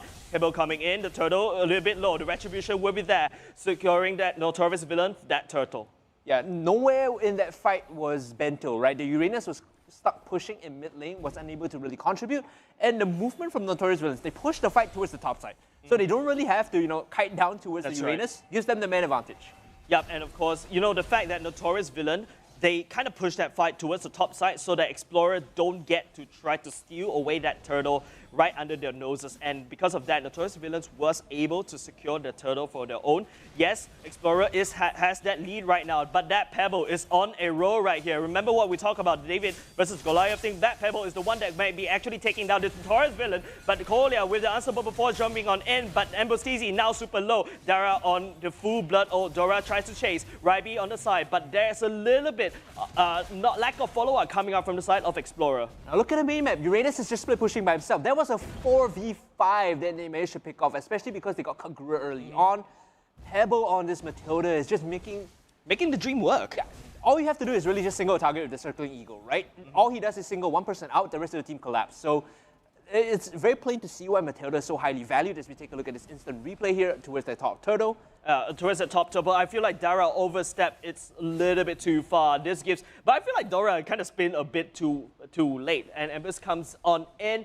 The Fender actually got caught up, but the fact that, that Matilda is just dishing out so much damage. It's just way too hard for Notorious Villains to catch up. So look at the timer right now. It's almost 8 minutes. The gold is about 2K, 2.5K in favor of Explorer. This is not the biggest, right? Notorious Villains, as they scale up, the gold gap doesn't feel as impactful as it does in the early game. So hold on now. It's actually going to put a Kasha in. This is important. Right, unstoppable force will be landing on top of Ryber, but it's suppression going in. Kolya forced to use the flicker, but that's not enough as Monchichi coming on in. That Sonata misses. Dara is barely survives the encounter right there as Dora leads the charge. Pebble standing by just in case if anything happens, as both sides were going to be disengaging and actually contesting that blue buff right now. Dora leading the charge once again. Pebble goes on in as the Rhapsody finds Renria by the side. And MLBB trying in looking for Dora instead, but that's not the target that you should be looking out for. You should be looking out for Pebble or even that Granger. But unfortunately, as Notorious Villains would take one, as Explorer takes one as well.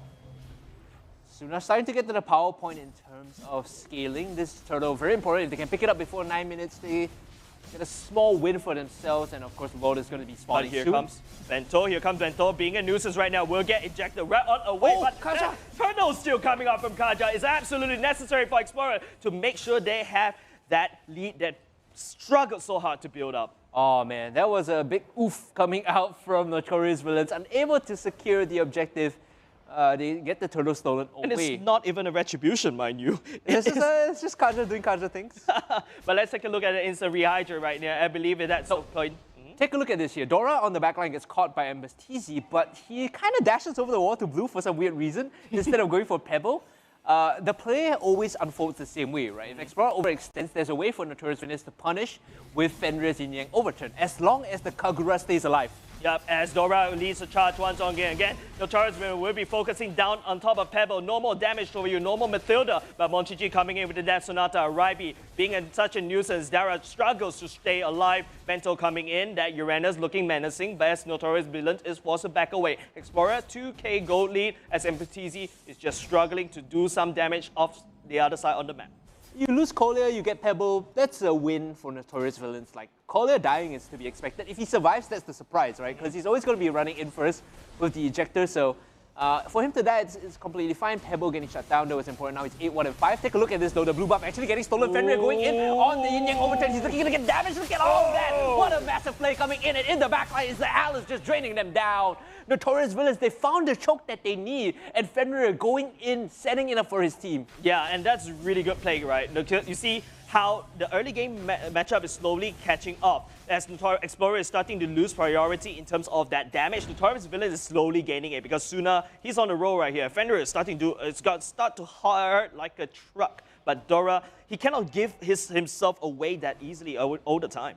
I tell you, Chris, so hold on. We're going to get picked off. We're going to get it picked off, but the heal coming out from Uranus is just way too much. As Kolya, Unstoppable Force will land just a little bit, but Bento being stupid nuisance right now. The ejector will be used on top of MPTZ instead, tossing it right on back. But it is Explorer and Dora once again leading the charge, finds that Kolya will be able to lock him down. Pebble following up, but at the same time, Notorious Villains is actually fighting the fight on two fronts. Bento leading a one-man army right there as the Explorer is managing to push Notorious Villains away. 11 minutes on the clock. This is starting to hit the point I talked about, right? 12 minutes is when Notorious Villains get strong. Another fight breaking out, though. Another fight picking up, but I don't think the Notorious Villains want to pick up that fight. They really are kind of behind in terms of get gold lead. They can see it. They need their item. They need to grow sooner now. They need to reset and regroup is what they need to do. Bento getting caught out. He might die here if they eject him in. Lord is up, so members of Explorer are just going to walk over and try to aggro this, right? It's still pretty healthy, so there's no reason for them to really start on this. Take a look at the items on Suna right now. 2 big items already completed. Of course, one of them being the jungle item and then the Demon Hunter Sword. Dano, so with the rest of his team filling up their own items as well. But I would say that Explorer right now hanging around this Lord, Notorious Villain, they catch the memo, but look, eyes on top of Bento, just doing Bento things, doing Uranus things, that one single man army. So Explorer and Notorious Villains will send Dara right on down. So right now this is going to be turning to 4v4. Dara leaps over the wall, will get bursted down slightly. Pebble right there to save him out. Death Sonata lands on top of Kolya, but not much damage. They used the Tortoise for poise already, so this is now they're going to get engaged. Ejector going in with the flicker as well. Dora is the second, but the suppression go on top of Fenrir will take him down by Monchichi. Pebble going in, leading the charge. Bento coming in for the flank. Kolya on full retreat. Notorious Villains at the same time. Suna is still alive, but not anymore because Bento is just leading this one-man charge against Notorious Villains, and he is just unstoppable as a Uranus. That was a 6 suppression coming onto Fenrir. He couldn't get the yin-yang overturn off, and that means that your team fight is absolutely destroyed. Notorious Villains, their composition relies on Alice going to the backline after being scaled up and having the yin-yang overturn from Fenrir, buying space for them. You can see once that pick is down, once the Kagura is dead, they can't team fight. So take a look at this replay. Claudia tries to make a play, but then you can see Ryby just making the dream work. Remember what I talked to you about Explorer, all eyes on top of Ryby. But then again, the fact that Alice is trying to melt, but there's not enough damage as the members of Explorer is just repeating on top of Dara. Yeah, look at this, you know, this is why I hate Alice so much. Like, Winter Truncheon is good and all, but he doesn't do any damage. Like, they just run away, and once he's out of the Winter Truncheon, they come back and kill him, right? Yep. With the Lord marching down on the top side of Notorious Villains. Notorious Villains struggles to scrounge as much gold as possible. 4K gold lead in the favor of Explorer right now. Notorious Villains, they've got to defend, but you have 2 armies to face. Make it 3 with that Uranus, that Lord, and another bunch of Explorers. Yeah, I think he has the Endless Battle done already. So Suna has 2 core items plus his jungle gear, which is probably as good as it's going to get for now. We'll see if they can make the fight work. Remember, Fenrir has to stay alive, and Suna has to do damage in the backline. Yeah, as the top side, the Lord gets taken down. Super easy for Suna, right? Because Suna does have a lot of pushing power. But Bento, once again, leading the charge. Kolya will be able to eject Dora right in, but he is going to lose that life. The Rhapsody damage is just too much for Notorious Villains to handle as Explorer. Yes, they just trade off Dora for Kolya. It's still same. It's still fair in the game. The game could go into both sides. It's still going to be a 4v4. Off-tank for off-tank, not a big issue now. Thankfully, Explorers, they didn't overcommit. Fenrir immediately popped the yin-yang overturn, and they saw that. They all backed out. Of course, they sacrificed Dora because, like, you'd rather lose 1 than 5. The game plan for Notorious Villains is starting to come in terms of how they need to team fight, but Kolya needs to be very careful who he ejects. Yep. If he pulls the Kasha in and he suppresses Fenrir, it's like, GG, dude, report this guy. Yeah, you know, every time when I see a Joehead on my team, I instantly have trust issues, right? It can either eject someone that requires that gap closer, and basically, you know, Kolya is sus. Kolya is sus. This guy is a imposter, right? So Explorer right now, they have this small goal lead of 5k, but as the game goes on, right, their composition doesn't scale as well. Granger is good and all, but the late game doesn't really feel like that strong for them. Take a look at this. Immediately the yin-yang overturn coming up. That's when they disengage, right? You can see the Simon umbrella in the center, forcing this line. You can't step past this, otherwise you die. Yep, and right now I believe the Explorer and Notorious Villains, they want to play around that Lord. That Lord is still taking a bit more time to take. However, I feel like as the time goes by, Notorious Villains is going to climb in terms of that gold lead. As of now, MPL-SG on that Benedetta is not going to be very relevant anymore unless he's trying to find Monchichi. However, Kolya right now, he has to be careful whoever he ejects. And Notorious Villains probably have to play that pick, but Bento is the Uranus that's just pretty much unstoppable right now. He's still killable if they get onto him because Suna does a lot of damage. Bento is still sustaining through though. As you can see the backline. Look at this flank coming in. It's going to be massive on Fenrir. Oh, as Fenrir will be able to catch Suna. Suna is down. Explorer now on full force. They see Suna goes down. Fenrir goes down. Next down is MPL-SG. As Pebble and Dora still leading the charge. Monchichi is trying to find some more damage as well. Dora finds Dara as well. Will be able to take him down without a doubt. And that is absolute spells disaster over to Notorious Villains. What happened? That shadow mask into the flank. Remember the 2 key targets, That's Suna right. and Fenrir. Oh. Because they came in invisible, they immediately killed off Suna first. Fenrir dies next, and now your prime targets are dead. You can't team fight. Explorer with the amazing flank coming in with the shadow mask. Win the first game. Wow, that is absolutely unexpected because you know what we talk about. Notorious Villains, they're so confident right now in terms of, they've beaten Forsaken. But now Explorer, this underdog, manages to bite Notorious Villains. I think the ending game strat, you can see like they're so relieved, they're so happy because that was a 1 out of a million play. Like, whoever made that call was super brilliant to say the only 2 targets we need to kill is the Kogura as well as the carry. The only way we do that is we invest into the backline, we get a good flank off, and Bento on their Uranus, right? This is why Uranus is 100% pick ban. They focused all their attention on him, they brought him down to half health, he's able to buy space back off and allow or force the enemy to overcommit. so that his teammates can come in for the flank. Yeah, I feel like if you want to like find a masterpiece out of this particular game, that last team fight was absolutely fine. Because as you can take a look at the scoreboard right now, of course, Ryby, I actually have to have a lot of hopes on him. He is I would say, the star player from the side Explorer. He's making all the dream work. The Shadow Mask to engage, finds that very good flank, pulls Suna right on out, just denying Notorious villains all that damage. Hey, yo, Lysander, if you're looking for a highlight play, that's the one you're looking for, man. What an insane flank coming in. So, I honestly did not expect this coming from Explorer because when we talk about the teams hit-to-hit, right? Notorious villains are the one of the lead, they're the one of the edge, they're the one of the experience, shot calling, and the teamwork. And these guys grind rank games like I drink water. Like, they play so many games. They play so much games. It's insane how high their MMR is. Yes. Right? I think they have 2K team MMR, which is ridiculous. And that should translate to in-game, coordination and gives them the edge. Explorer, for all we've talked about, this is a team that was formed relatively recently. They've been practicing, sure, but they're probably not at the level of NV as we expect. They take game 1 in an upsetting victory. Yes. Right now, NV, if they lose this, they're back to 0 points.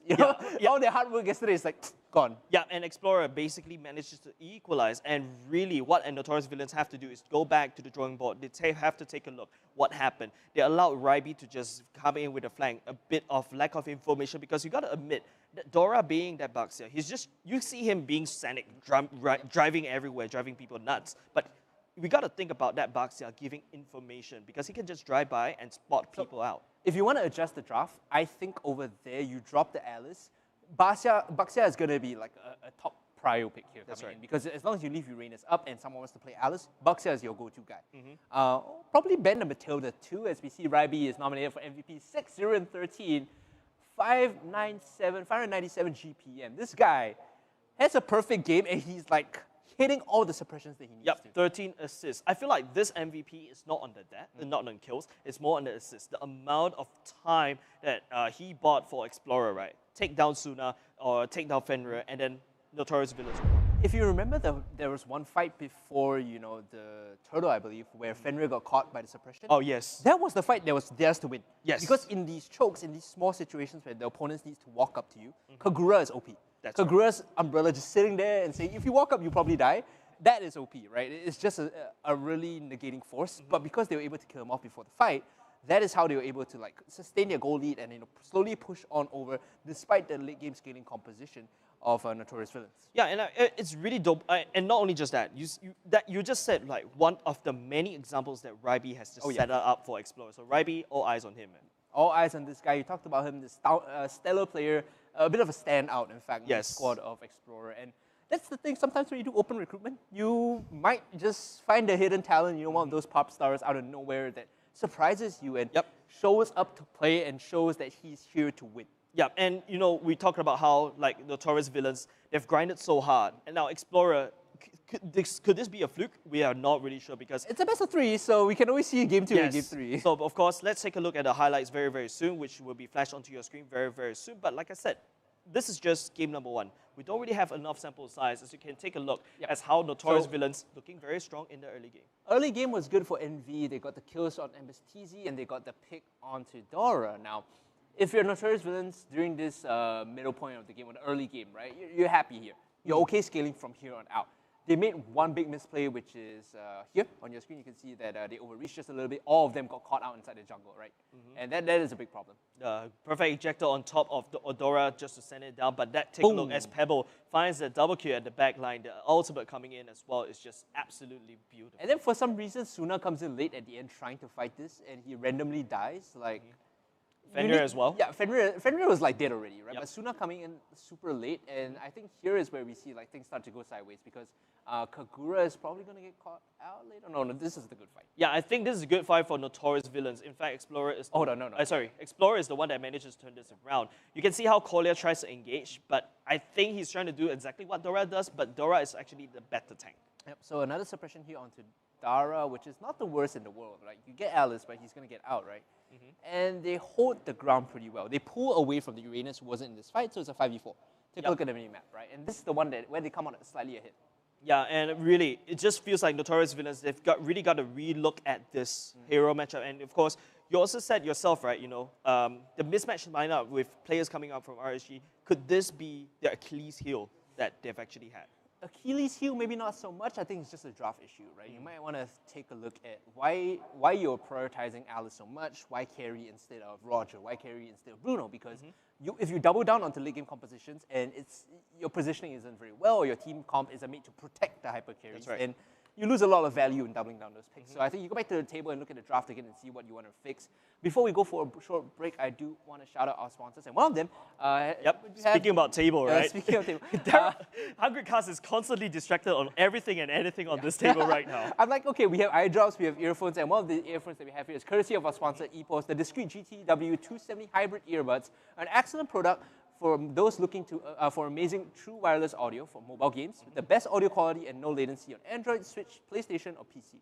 Yep, and of course, it delivers the ultimate sound excellence for the gamers on the go, especially all of us. We play games on the MRT, we play games on the bus, and the best part is, it's wireless. Yeah, so it's there's wireless. no random things that's going to pull you back, and so that you can go on forward. Yeah, and Vertigo was talking about like this adapter, right? So you plug into your phone, and because of that, the latency is like heavily reduced. You wouldn't experience the lag that you normally do, which is kind of important when you're playing games. That's because right. audio cues are like, if you're playing ML and you hear the Matilda outcoming, you're like, it's time to run, boys. But if you hear that too late, That's right, and of course, I think one of my pet peeves is the audio cue doesn't go well with the visual cue, and that creates that super weird lag, and Epos right here will beat that lag. Yeah. Thank you so much to our delightful sponsors for making it happen. And before we will be going for a short break, guys. When we come back, we will have game 2 in this best of 3. right. Explorers are up 1 game, very surprising, but we will see if Notorious Villains can equalize the score and come back. Don't go anywhere, we'll be right back after this break.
Epos, the power of audio.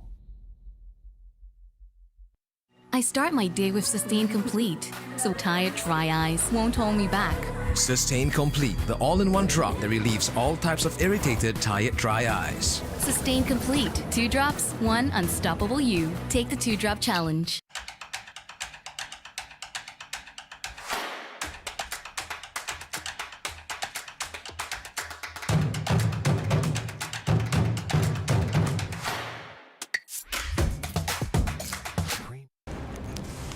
Everyone loves winning. That's why we've made it easy to pay for your apps with a Singtel mobile bill. With easy one-time setup and fast transactions, we offer hassle-free payment and convenience while you focus on winning.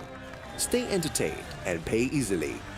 Find out more at singtel.com/DCB.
Evos, the power of audio.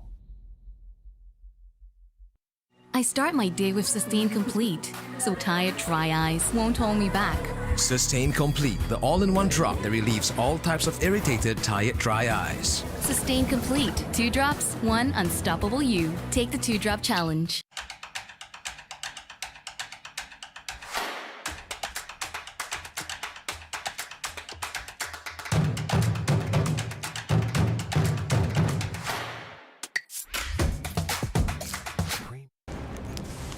Everyone loves winning.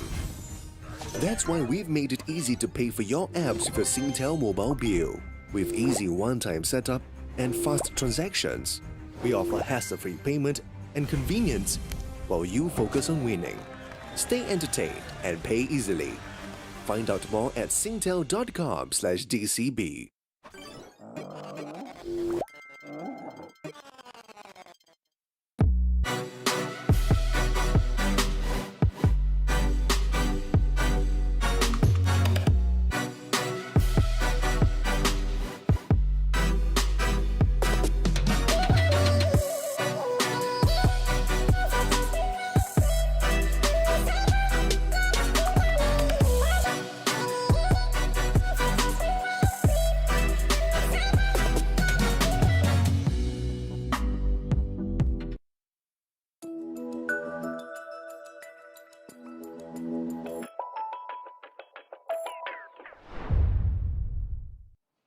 Ladies and gentlemen, welcome back to MPL-SG. We are in our third best of 3 for today with Explorer being up 1 point. Notorious Villains, the crowd favorites, the fan favorites, the casters favorites coming in. They dropped the first game. How unexpected. Yep, and Explorer pulling an unexpected rug. It's like Notorious Villain standing on the rug, and what Explorer did is like yoink, yoink. Yep. And you know what we talk about, swiper no swiping? Oh yeah. And you have Dora. Okay, I start with all the puns, right? No, let's not go down that road, guys. If you all want to hear the Chris puns, just DM him, slide his DMs. I'm okay with it not being on stream, okay? That being said, I was talking heavily about, from a strategy standpoint, we look at the game theory. That's right. The draft from Notorious Villains, I think, was good, but left a little wanting because they doubled down on their late game scaling with Carrie and Alice, and it didn't necessarily work out because the moment your Kagura or Carrie dies, it's just like, well, I'm not going to play the game anymore.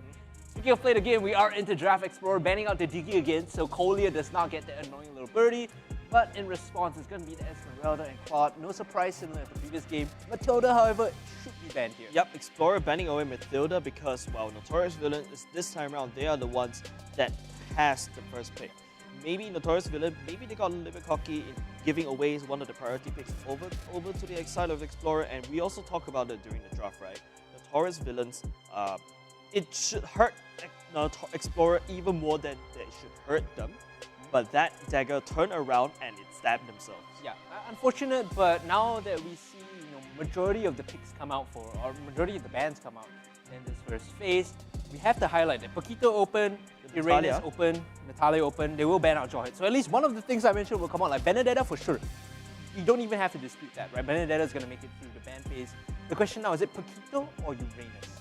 Explorer has to decide very carefully. They have to pick their poison because if they choose poorly and they don't have the right answer, that's going to cost them. Yep, and of course, it is this time around Notorious Villains that has first pick. Explorer, I feel like they're basically discussing strategy right now because you can take a look, and I love it when you can hear the gears grinding as they're figuring out this draft. I feel like 70% of that fight is determined right here, right?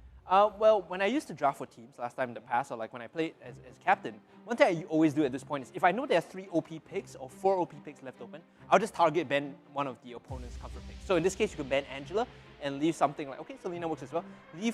This leaves Uranus, Paquito, Benedetta, Rafaela, all the OP picks that we've seen, this weekend come up into play. Yeah, and remember, Notorious Villains should hurt Explorer more than they should hurt them. But Notorious Villain first picked Angela, so maybe they prioritize this Angela a little bit too much. I think it's okay. Colia played this in Game 1 against Forsaken to great effect, although I was calling him out a little bit like, this guy plays a bit too aggressive for an Angela, but it worked out well in the end. Yeah, and the fact that what Angela can bring on the table, don't forget, Yu Zhong is open as well. Can you imagine sending that big bad dragon alongside with the doll?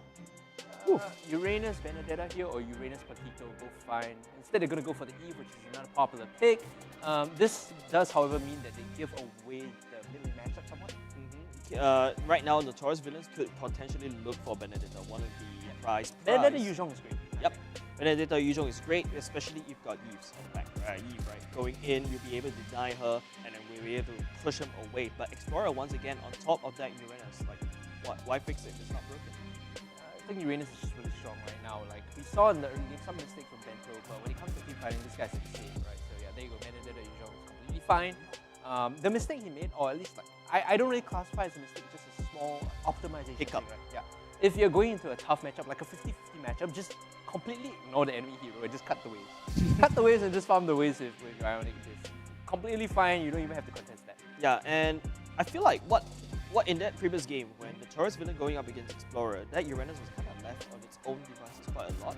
And Notorious Villains tried to explore the map just a little bit more, but Explorer is the one that actually managed to claw back bit by bit because that Uranus is left unchecked. So right now, your last band here, if you have Uranus on your side and you already have, you're considering, do I want to pick up a support or another tank, right? I think that's the big question because you've given away your mid lane matchup. You need to find, okay, perhaps a marksman. So the Granger is something that they felt worked out really well for them. They will be going back on to the Granger.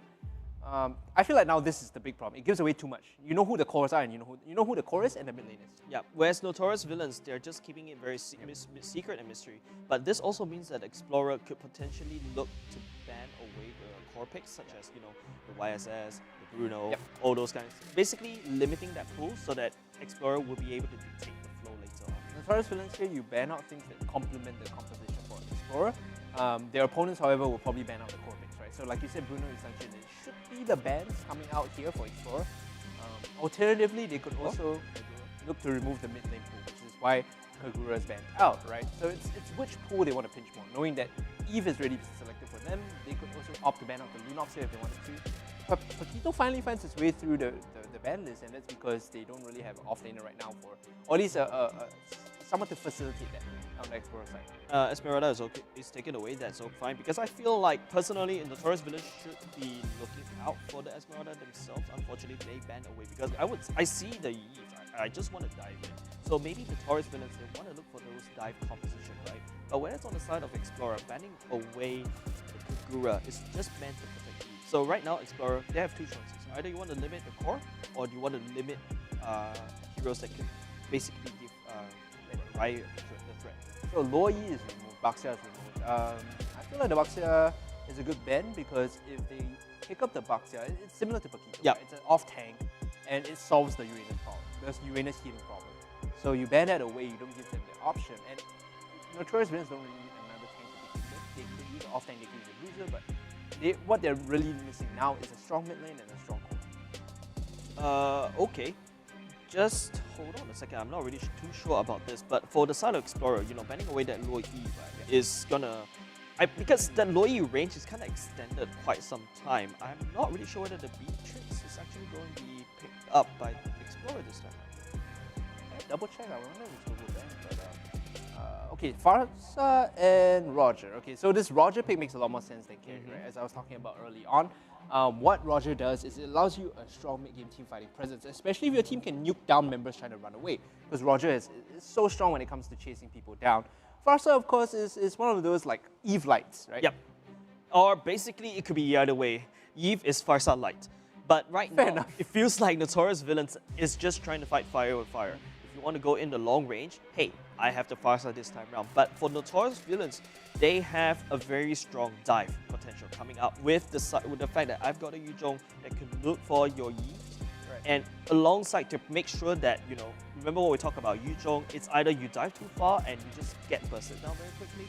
You have the Angela to make sure that stays alive. Okay.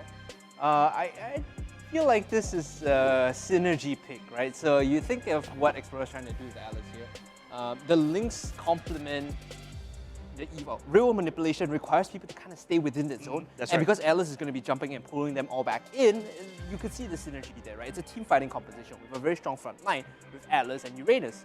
The one thing that, you know, is still susceptible or still weak for Explorer is the fact that you can always knock Eve out of out, especially with real world manipulation. So, especially with Black Dragon 4 Brothers. So you can't really fully get the out off all the time.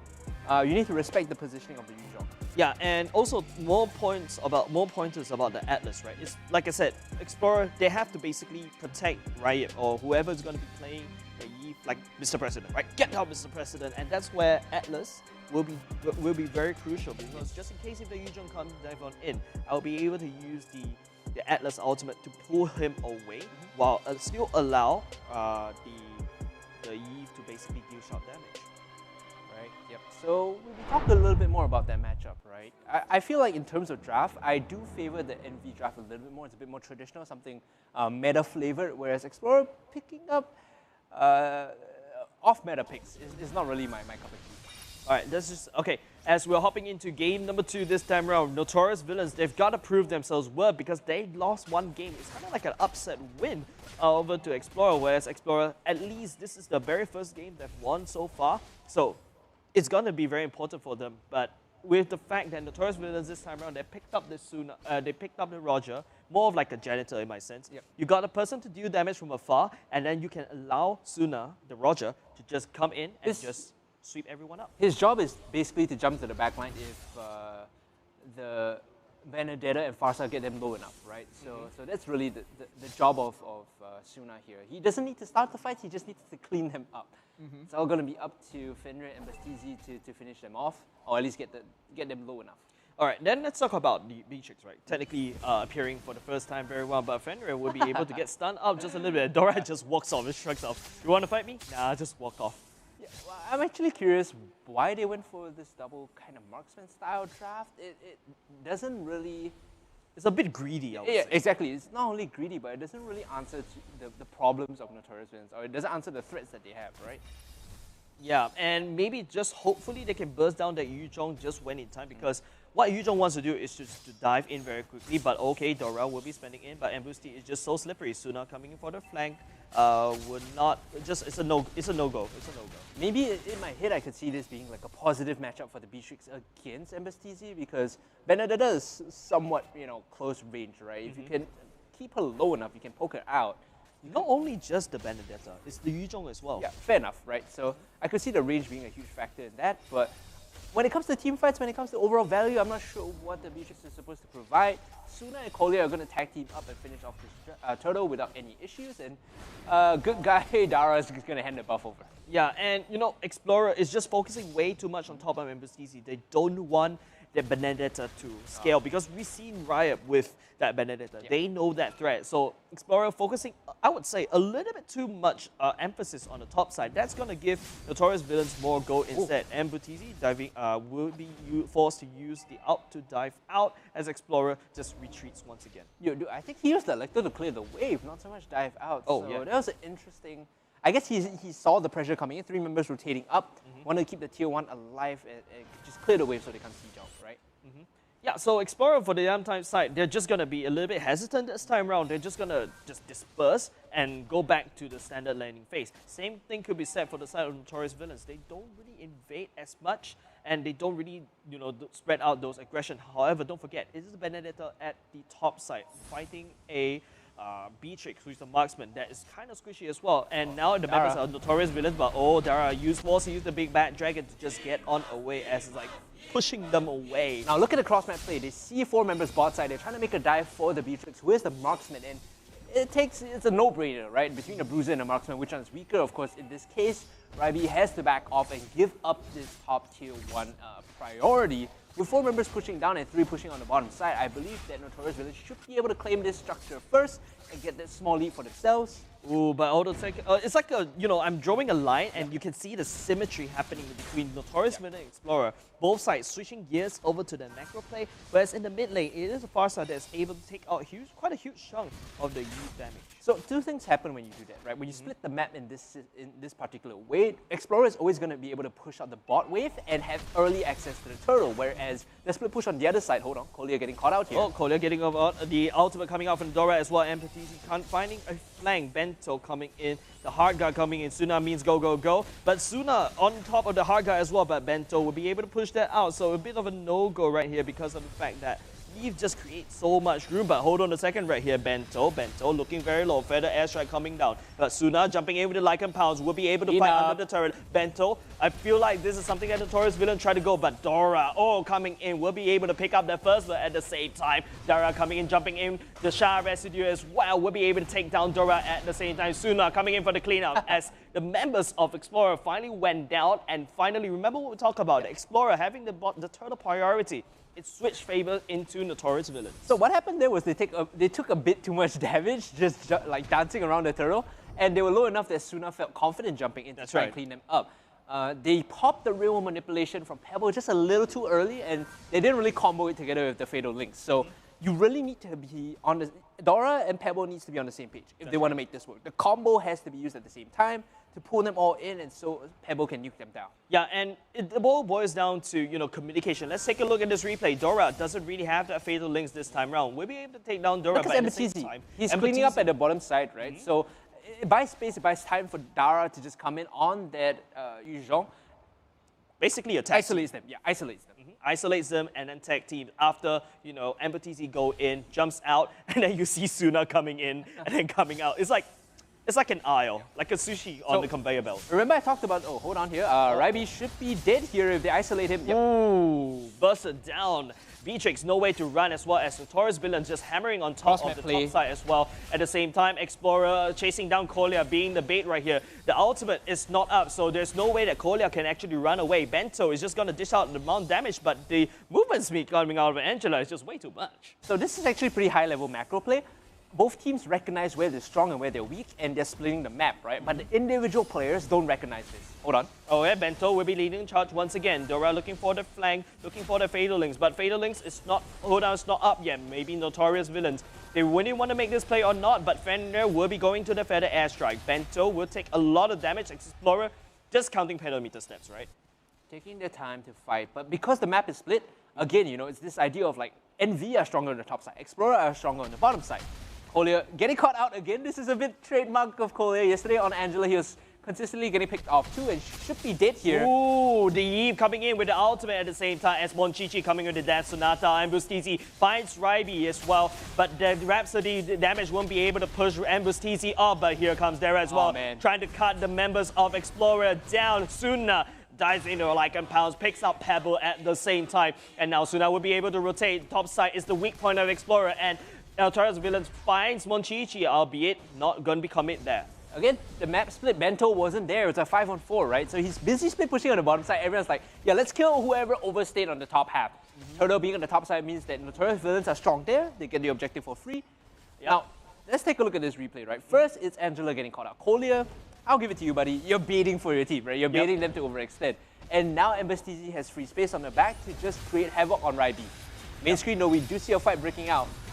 Oh, hold on a second. Dora jumps, get on in. Pebble finds a very nice spot for the ultimate. Dara gets bursted down. That's not a very good place. Now Suna tries to struggle, try to look for a cleanup, but Monchichi landing that Sonata as Bento is still leading the charge once again, but won't be able to secure any form of kills or translate into any form. But at the very least, Notorious villains, they took down that mid-tier turret. Yep.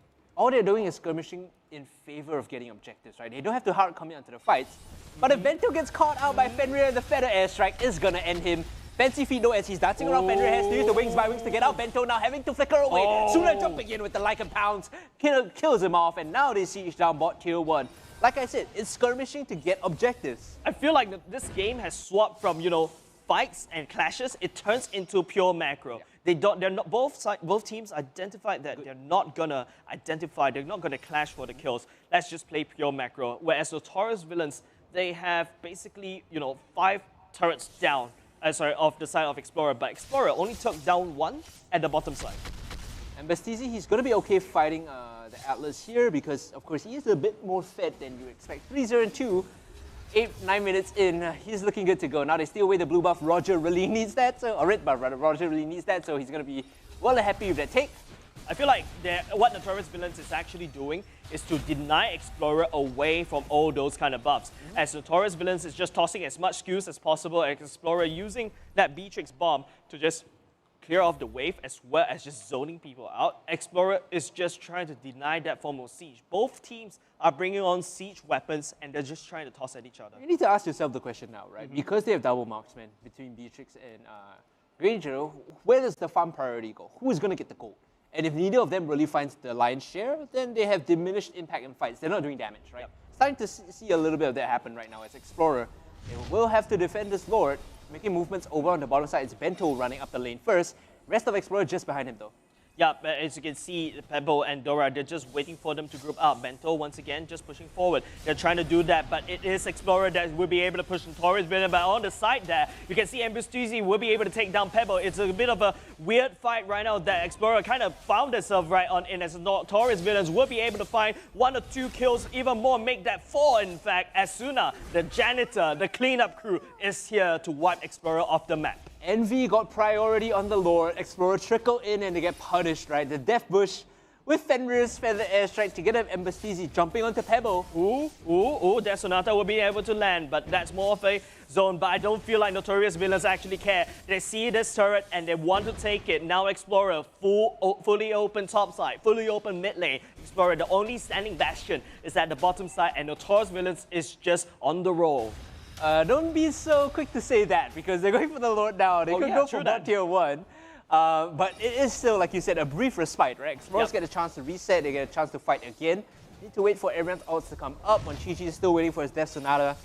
But this Lord, it's going to go the way of Notorious Villains. There is no contest here. Yeah, and the fact that, you know, Notorious Villains, they tried so hard to basically siege down top side, mid side. Now Explorer, they have got no choice but to defend and become the turret themselves. They need to be the last line of defense. That's right. You know, like Gandalf, you shall not pass. If that works, then yeah, sure. Yeah, so Explorer, they just have to clear off the waves as much as possible. This means that Notorious Villains have time to take down this Lord, but it's not the best Lord, in my opinion, because it's not the Luminous Lord yet, but it's still going to push out damage, and there's also the Super Minion buff that's going to march down on the 3-prong attack. Remember the saying, free stuff is best stuff. You get the Lord without contest, fine. Just take it and push down the mid lane.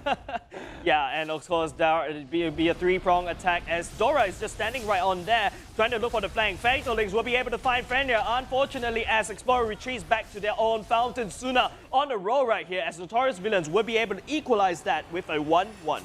So, Notorious Villains, you know, the first game doesn't count, as Sophia always says. It's a warm-up, it's fine, I'll give it to them. Right now, we're tied 1-1 apiece. Notorious Villains with a better draft this time, right? I called it out. I said this is a bit more meta, a bit more traditional.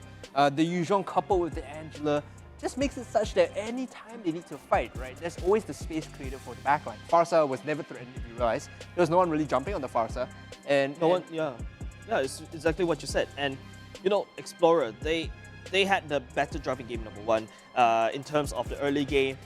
They have better mechanics. Let's just say for game number 1, they have the mechanics. As you can take a look at the scoreboard right here. There's not a lot of deaths as you can expect, but it's more on the macro play. Both of these teams, they're just trying to fight in terms of the textbook, and Notorious Villains, they have the bigger textbook. So the macro play there, I love that you brought that up, because it's very rare we see in, you know, MPL where teams split the map, right? They say this is my strong side, this is my weak side. The problem with playing strong side, weak side is Explorer, their weak side is a Beatrix. She needs to farm, dude. She needs to get big. Yes. You can't play a weak side AD carry and hope to come out, weak side marksman and hope to come out strong. Yeah, and it's just something that we didn't expect, a double marksman matchup. So Explorer, when you have a double marksman, you also said it yourself, right, Nero? Where did the goal go? Yeah, who gets the lion's share of the goal? Yeah. Right. Yeah, usually you want to build one person up. Highly likely it would be the Granger, but if Granger requires the amount of space in that jungle to farm up, same goes to Beatrix as well. But you can notice how Notorious Villains, they're just dissecting Explorer bit by bit like textbook. They took down top side, they sieged down bot side, but it is Explorer that only took down 1 turret. And there's some like heroes that can cheese that. If they need a lot of money and a lot of gold to get their items and start rolling, they just mystery shop, right? They cheese that with mystery shop and they start scaling by virtue of their toolkit. When you have a Beatrix and you have a Granger, you're not getting mystery shop on either one of them.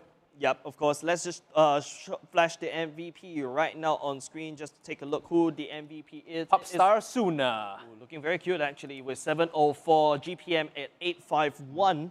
Quite a very high gold and a perfect game as well. No deaths, but quite a lot of kills in the pocket. He put on a clinic yesterday on Roger as well, if I remember correctly. Game 1. right? He was the MVP in Game 1 against Forsaken when Notorious Villains 2-0'd them. So Sooner, is starting to prove his worth as a guy. They plug and play him into this mishmash roster for Notorious Villains, Collier and company. They're really, starting to show up in this game. 2, we'll call Game 1 a sleeping round, right? They give chance. But I feel like this also kind of forced it to a bit of a very weird situation that we got ourselves in between the Notorious Villains and the Explorer, right? Because but let's take a look at the highlights just to understand what was happening. Because I would feel like if you want to learn about macro play, right, this game is a textbook on it. So I'll just walk you through it, right? You look at your minimap right now. Tier 1 missing on top and bot. This last turret still standing doesn't really mean much because at this point they're all level 7, level 8. They can dive without any issue, right? Here you can see Ryby's playing on the weak side as a marksman. Like he has no reason to be there. He should be farming on the strong side instead and sending maybe a tank to the weak side, maybe Atlas, to hold that lane down. Or even the Bento, right? Yeah, even Bento. Bento is a perfect weak side laner. So right here you can see, this fight was a good start coming in because they managed to get on the back line. It doesn't matter if you have a decent setup, right? As long as you're walking into this far south Yuzhong, it's always going to feel bad. Yep, and I believe the Notorious Villain, they're trying to set up the ambush right there. However, Explorer jumping in, and you can see how this is where, if you want to play wombo combo, right? Explorer, they don't really have that communication coming in because you don't really stack the Fatal Links alongside with the ultimate of the Eve as well. That's going to spell disaster because Notorious Villain, they're going to abuse it. Sooner will be able to have so much sticking power and chase you down. You can see the Lycan, the wolf himself is just going ham. If you ask me, that game, it's not like a full highlight reel game. It's more of like a macro strat game, right? Yes. If you appreciate how people play the map out, then you can see a very clear difference in what both teams are trying to do. It's a strategy kind of thing, and I really appreciate that. Like, that is peak MPL. I'm so sorry for people who like to see them run at each other and kill each other. I'm like a strategic kind of guy, so I like seeing that. I feel like for myself, I like to see a bit of both. Okay. So at least the best part is in game number 1, Explorer, they showed us clash. But then in the second game, Notorious Villain showed macro. Now we're going to game number 3. Maybe the best of both worlds, because if it's full macro again, most people in chat will be like Resident Sleeper, right? I don't know what's this anymore. So maybe a mix of both would be good. But before we go for a break, let's shout out one of our sponsors, Subway, for making all of this happen. I actually feel a bit hungry. I could use a sandwich right now. But if you need to hit refresh on your taste buds every day with Subway's new flavor of the day, for a limited time only, Subway is serving up 8 different subs for 7 days a week. So you have the option, you have your variety, and not to forget 4 new veggie subs, which is relatively healthy. Gamers tend to have a bit of a wonky diet, so might need to clean out your colon with a veggie sub there. If you guys are interested, grab yours today at Subway. And with that, guys, we will be going for a short break. When we come back, it's going to be the deciding match between Notorious Villains and Explorer. Don't go anywhere. We'll be right back.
Epos, the power of audio. I start my day with Sustain Complete, so tired dry eyes won't hold me back. Sustain Complete, the all-in-one drop that relieves all types of irritated, tired, dry eyes. Sustain Complete. 2 drops, 1 unstoppable you. Take the 2-drop challenge.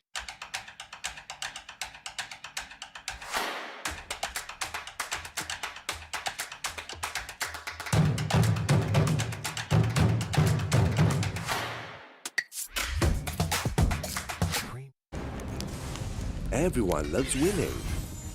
That's why we've made it easy to pay for your apps with your Singtel mobile bill.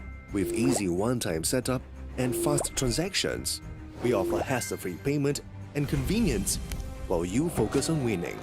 Stay entertained and pay easily. Find out more at singtel.com/DCB.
Epos, the power of audio.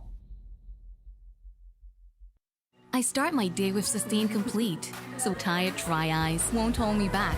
Sustain Complete, the all-in-one drop that relieves all types of irritated, tired, dry eyes. Sustain Complete. 2 drops, 1 unstoppable you. Take the 2-drop challenge.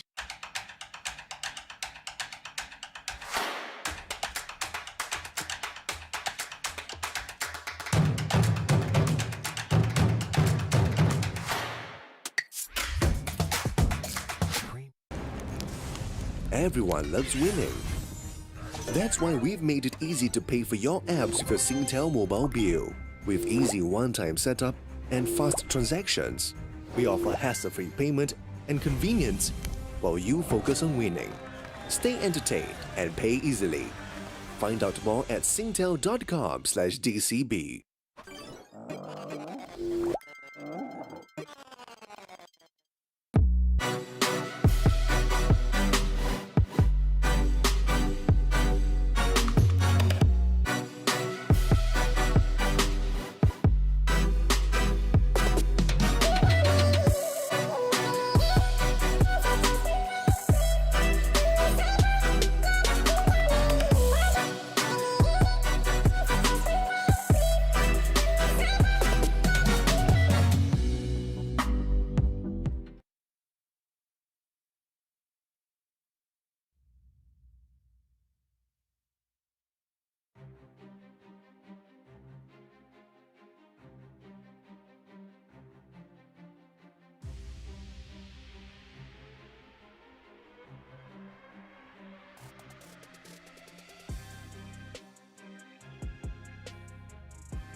Ladies and gentlemen, welcome back. I'm HungryCast, joined by Jace, and it is going to be the final game in this best of 3 between Notorious Villains and excuse me, from the first Notorious Villains and Explorer. Yeah, I was like completely blanked out. I was like, whoa. Yeah, because I agree with you, because even as a viewer, I'm still trying to appreciate the macro for game 2. I agree, because you know, like Notorious Villains versus Explorer in game number 1, super clashy. Explorer was the one who actually took a huge chunk. That were close yesterday, going up against Kingsmen, but this time they get it. Yeah, I feel like when you see a game go to the best of 3, right? That's right. There's always this moment of like, okay, can they actually take it, or is this just improvement from in the meta series? We'll take a look at the draft instantly as we go in. It's been a bit of a long one coming in this full 3-game series. Yeah, and it's really about, like, you know, the fact that Notorious Villains in game number 2, they were able to just dissect Explorer in total macro play. I guess all the questions that everyone should probably be asking is, what kind of gameplay are we watching going into game? Is it macro or is it going to be skirmish? Is it going to be macro? Is it going to be skirmish? I really have to agree with that. And don't forget, this is match point. And this also have to show that, you know, if Explorer were to take this one, they're actually 1 point, and they're going to equalize the loss they actually took. Basically, both of them will be reset to 0-0, right? Yes. If Explorers win this. And the Notorious Villains somehow managed to pull it out. I mean, they are the favorites, of course. That puts them at 2 points, and Notorious and Explorer will be down to -2, I believe. Yeah, and the best part is, you know, it's exactly what you said, right, Daro? In game number 1, before we enter the match, you said that the Notorious Villains needs that buffer. Yeah. And winning Explorer is how they can guarantee that they get that buffer, because coming up next in the future weeks is going to be an uphill battle that they have to climb. Their strength of schedule looks pretty good early on, but it gets tougher as the week progresses, right? So you think about how they're going to probably find themselves at the end of the season. 4 points is probably a good gauge of top 4. We'll talk all about that, you know, as the season progresses, but right now we are into draft. So Diggy, Selena, and Roger banned out by Explorer. Meanwhile, Jawhead, Matoda, and the Angela banned out from the Notorious Villains. You know, we saw Collier on the Angela. It's quite nutty, right? Yeah. And then you can see Explorer banning away Diggy. It's basically, I would say it's more of like a target ban towards Collier once again, because we saw how... It is a Collier ban. Yeah, but then again, Explorer banning away that Roger, being used to great success by Suna in game number 2, in fact. And now, Explorer will be picking up that Benedetta.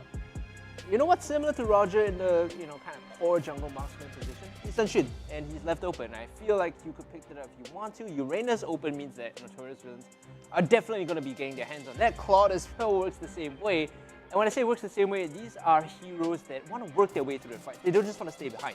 They want to get into the thick of things, like Roger, like Claude. Yep, and what Claude can do is basically jump into the back line and just like go ham, and just shred your backline down. And this time around, at the very least, we're seeing the Uranus on the side of Notorious Villain, just taking Explorer, that very powerful that bento pick away, and that's something that Notorious Villain hopes to harp upon. At least on the side of Explorer, you know, the bonus is they pick Benedetta away from Ember's TZ, who has had, you know, really awesome game 1 and game 2s with that particular hero. To finish this draft off, they will be going for the Kagura and the Harley. Harley the jungle, then it must be, right? Yeah, Harley going in to basically, will be able to burst down that Claude, and with the ultimate, we'll be able to slow that Claude as he goes into the Blazing Duet, and then from there you can burst him down. And the amount of damage you do is kind of get multiplied even more, and that's gonna be helped in terms of bursting it down. But this time around, Explorer will be picking up that Kagura instead, taking Veneer picks away. So right now, you know, in match 1, we saw Clash. Match 2, we saw Macro. This time around, I think it's more like a drafting game. Yeah, both teams are trading picks and they're sussing each other out, right? So you take away Fenrir's Kagura, you take away Ember's TZ's Benedetta. Leaving Eve open for Fenrir might be a mistake, though. I feel like Notorious Villains, they have the makings of a very strong skirmish teamfight composition. They just need, you know, 1 or 2 pieces to lock it all in. I think here, Tigreal actually works out pretty well if you want a hard tank. For Notorious Villain side, Tigreal, yes, because, you know, you want to pull everyone in. It's basically what Explorer want to do with the Atlas. Unfortunately, it didn't really work out, but for Explorer's side, they possibly look for bans on the off-laners right now. They need some form of frontline tank too, as we see the Kaja being banned out by Notorious Villain, so there you go, a bit more of an offense-focused, offense-centric style. I don't like how Explorer have double magic. Like, it's kind of bursty, yes, it's good if you want to deal with the Claude, but in these long drawn-out fights, how much damage are you really going to get in without any reliable, you know, physical damage core? Yep, so on that note, right, being Benedetta, right, don't forget, it's also Ryby's one of the picks that actually almost took a chunk from Kingsmen. So hopefully they're basically putting all their cards, no pun intended with the Harley, onto Ryby. But however, the Notorious Villain banning away that Kaja is pretty good, because that Kaja, it saw it into great success with Explorer, right? And I feel like Notorious Villains this time, they're not going to allow the reset. Initially, I was thinking maybe they want to reset 0-0 to bring them back on track, but I feel like Notorious Villain, they want to move ahead. They want to be the big Oh bad yeah, for boys. sure. They need this like 2-win start to the season to get them set up for the middle half, because right. as the season goes on, it's going to get tougher and tougher, like I said, right? So a win here is going to grant them a lot more leeway, a lot more buffer to play with. All that being said, they're still looking for the last ban. It's going to be the Baxia here. Okay, so like I said, or alluded to, they're kind of removing the off-tank build, the off-laner picks here. Yep. Notorious Villain banning away their Baxia is basically like a pseudo ban, right? A pseudo counter over to Uranus. Notorious Villain is not going to allow that. However, on the side of Explorer, banning away the Valir means that they'll be able to push away the engagement coming up from that Claude and even Kolya or whoever's going to be picking up that Uranus, because that's going to be very important in Notorious Villain side of that draft. Yeah, I feel like the Valir is kind of interesting, but knowing that Notorious Villains already have the Eve, that Valir is kind of low priority. It might be a small wasted ban. You could have possibly targeted out, you know, other synergistic picks, right? Like I said, Tigreal is probably one of them. Anything that really holds people together or crowd controls them for the Eve. Yeah, so with Explorer using the last final ban over to Sylvana. Sylvana is also potentially very That one scary makes as well. sense, Yeah, that actually makes sense. But I would say, I would have to echo with you, that Tigreal is going to do a lot of damage in terms of, you know, that constant lockdown. And you see, Explorer side, it's mostly dive potential. You got a Raibi that's going to try to find the backline. You also got the Harley, you also got a Kagura who actually can go in with the Umbrella, albeit a bit long range, but Notorious Villain picking up that Rafaela. Now the Baxia ban makes sense. Like, not only does it remove some of the offlaner pool, thins it out a little, you also remove the anti-healing, so Rafaela and Uranus have this like ridiculous healing combo, right? If you don't one-shot the Uranus, Rafaela's gonna make sure that guy stays alive forever. Yeah, so maybe Notorious Villain this time around, they'll be sending that Uranus just to create so much space towards the front line. And with a Rafaela to just support and just heal him up as much as possible, and on top of his crazy regenerative abilities already, Explorer this time around will be picking up that Yuzhong. I would say Yuzhong going up against a Uranus, it's like you're trading off power for, you know, regen, or regen of power. The Yuzhong is like kind of classic also, because we expect him to be trying to knock Eve back in these team fights and prevent her from getting the real manipulation off. It's something we've seen so much that it's like the stereotypical answer to the Eve. Yeah, and now this time around, Explorer ending the draft with that Kufra. The Kufra will be able to just engage. So Explorer has a lot of dive potential, right? You've got the engage coming out from Kufra, after that leading to a bouncing ball, and even perhaps a whole full team stun as the Kufra pushes everyone to that wall. That's going to be very important for Explorer side. There's a lot of dive potential coming in. So how is Notorious Villain going to be actually answering that? Oh, wow. That's a bit late. I don't know how I feel about that. Like, if you pick the Ascension instead of the Claude, I see that, but now double core again is like, ugh. Wasn't this the mistake they made the previous game?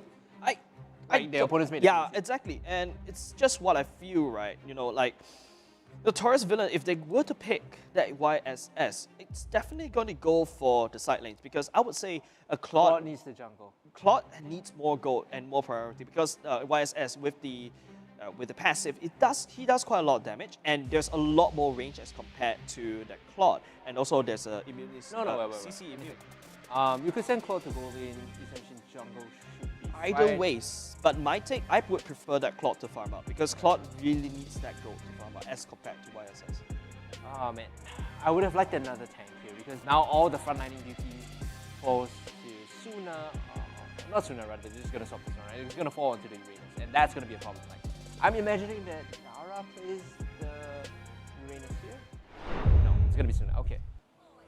Might not really too sure. It is Dara that's going to be playing that Uranus, but ladies and gentlemen, onto the land of Dawn we go. Explorer on the blue side, Monchichi on Harley duty, whereas Notorious Villain is going to be playing a double marksman matchup. Double marksman here is also very dangerous because they're super squishy. It is a Claude that's on the gold lane instead.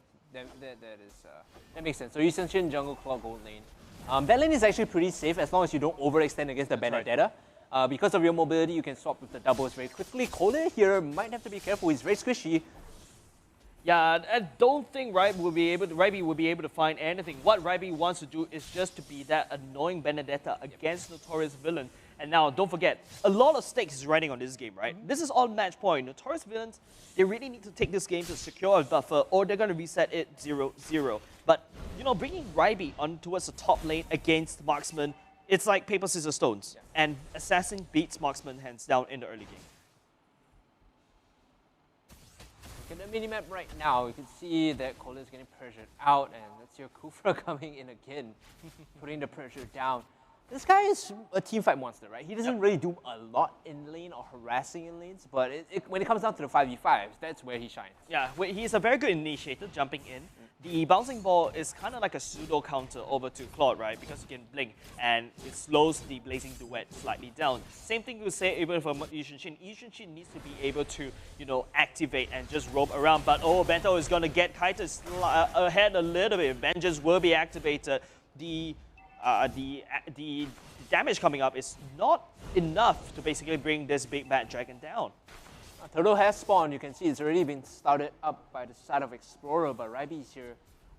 We always want the Benedetta to make an appearance in the early Turtle skirmish because her level 4 power spike is massive, right? Yeah, and both sides are really dueling to get that level 4. You can see both sides just trying to clear the wave as much as possible, but it is Explorer that takes down that Turtle. But Notorious Villains, Kolya and Claude. If you notice how Kolya right now is just roaming and staying around and protecting MPL-SG as much as possible so that as much gold can be funneled into him. And take a look at the rotations coming in. Kolya, like you said, is going to be moving up to cover MPL-SG. Meanwhile, Fenrir is making the rotation down so they can keep pressure on Bento. Yeah, as you can see also, Daryl, right? The side of the YSS is also kind of left unchecked. I would expect Monchichi with that Harley, with the fact that he's kind of mobile. You can see he can jumping over walls, but hold on a second right here. Explorer, they find MPL-SG, but thank God that MPL-SG manages to find a way out. You can see how Explorer is really like really go. But Notorious Villains is like, okay, you know what? That's a very safe way of doing it. That's kind of why they put the Claude there as well. That's right. Because like essentially he is mobile, but he's not Claude mobile, right? And now Kolya, he's gonna spot out the Kufra. He'll be completely fine with that. Ryby trying to get as much of this down before that as Fenrir. Hold on, it's a 1v1 and Pebble comes out as the winner, getting the first blood and then solo kill at that. Yeah, so remember how Explorer not only get that mid solo kill, right? Explorer also drained away the top side energy, and that means more gold into it. You can see evidently on the gold chart right now, it is Explorer in that gold lead. Yep. Great stuff coming in from Explorer, and now they're shoving MPL-SG away again, looking for the siege with Monchichi, making the rotation up with Harley. Yep, once again, it's a bit of a mirror matchup as both sides are going to siege each other, top side and bottom side. I believe at the bottom side right now, Dara is trying to give chase on top of Bento as, YSS. I feel like they're looking for the kill instead of the turret, but it is Bento that's going to engage. Dara, a bit of a miscom in my opinion, as Suna actually went the other way instead. They force out the Black Dragon form, so that's a small win, but they don't get the structure, right? So that's right. When it comes to racing for objectives, Notorious Villains actually super far behind. Didn't get the turtle, didn't get the first turret, and now they're gonna get caught in the jungle as Fenrir might just go down here. The Eve's coming in online as well. The ultimate, but it didn't actually dish any much damage that Notorious Villain is trying to look for. Explorer managed to push Notorious Villains out of that turtle pit. You can see Ryby on guard duty, right? Just threatening any single one, and Dora jumping on top of it just to make sure Notorious Villains have to get out of this turtle. And obviously, this is going to be the second turtle going into the favor of Explorer. Notorious Villains, the one slated to win, you know, the crowd favorites, actually falling behind this early gamer. There were a couple of small misplays. They didn't get the structure early enough, so they couldn't rotate to the turtle. It's all collapsing, right? It's a negative feedback loop. Yeah, I feel like Notorious Villains right now, because they lost game number 1, this could be a potential, you know, tilt right there. But hold on a second, as Notorious Villain, they're trying to push Explorer out of that. The ultimate of YSS will be landed. Dora getting bursting down by Suna. At the same time, Monchichi ultimate finds it. Dara zones him out. Ryby on the other side just wrecking so much havoc on the bottom side as both teams take one each. Come on, 4 on trade. Another 80 seconds on the next big objective. So the jungle fight should have gone the way of Envy a lot more, right? In these small chokes is when Eve really shines, but she was getting pressured out. So Fenrir couldn't find a space or a position good enough to use the real manipulation. Yeah, and right now as Ryby is going to get gang upon by Suna, the ultimate, the mobility it's Benedetta, shines. Yeah, it's Benedetta. And it's right now Notorious Villains will be able to push Ryby away. This means that they should potentially look for a turret push, but the minions are not there. 4-man rotation as we take a look at this replay. Now you can see this jungle fight. Again, it's normally where the Eve excels. Fenrir here has the real manipulation, but because Ryby is jumping on him, he can't find a spot to really out. Take a look at Dara now using the bouncing ball, just rotating over to the mid side. A lot of pressure being put onto Ryby still, but it's a Benedetta. We know how this turns out. He doesn't die. But especially this time around, Notorious Villain is kind of invested to make sure that Ryby stays alive. You can notice a bit of a lane swap, right? Remember, it was Beatrix that's on the weaker side, but this time around, Notorious Villain made a smart call to push that claw at the bottom side instead, which is their stronger side. But Explorer, they're trying to siege this down as well. It's like exactly what Notorious tried to do against Ryby. Minimap, take note, Turtle, 9 seconds. They're all walking down mid to get lane priority first so they can walk over and get pressure onto the structure. It's completely fine for Dara to not be there, but they need to make sure that if they want to contest it or take it, it has to be all 5. Yeah, but the fact that you see, as time goes by, if you notice how the goal is slightly evening out. Explorer starting this turtle at the same time. Kolya looking for, something about Ryby. Manages to find Suna. Suna forced to flash back. This means that Explorer will be able to take this turtle without a doubt. Bento to make sure that Notorious space out of there. Ryby is just forming this line as Bento jumps on top of Kolya once again. Ryby trying to look for him, but Suna will be able to cut her down. But Ryby, being that Benedetta herself, will be able to dodge around. But ultimate YSS will be able to snipe down the Silent Explorer. They didn't even get the Benedetta in that fight, so it's a 1-0. If they can get Dora, at least it makes things a little better. He's going to go in and go for the trip, possibly kill off Kolya, but no. A 1-for-1. Turtle goes the way of Explorer. It was Harley. They used the Retribution to get that. And the reason why, Explorer started that fight so easily was because Dara made a... Oh, hold on. Ryby hold on. should be fine here. Yep. I feel like Ryby's comfort pick is really that Benedetta, right?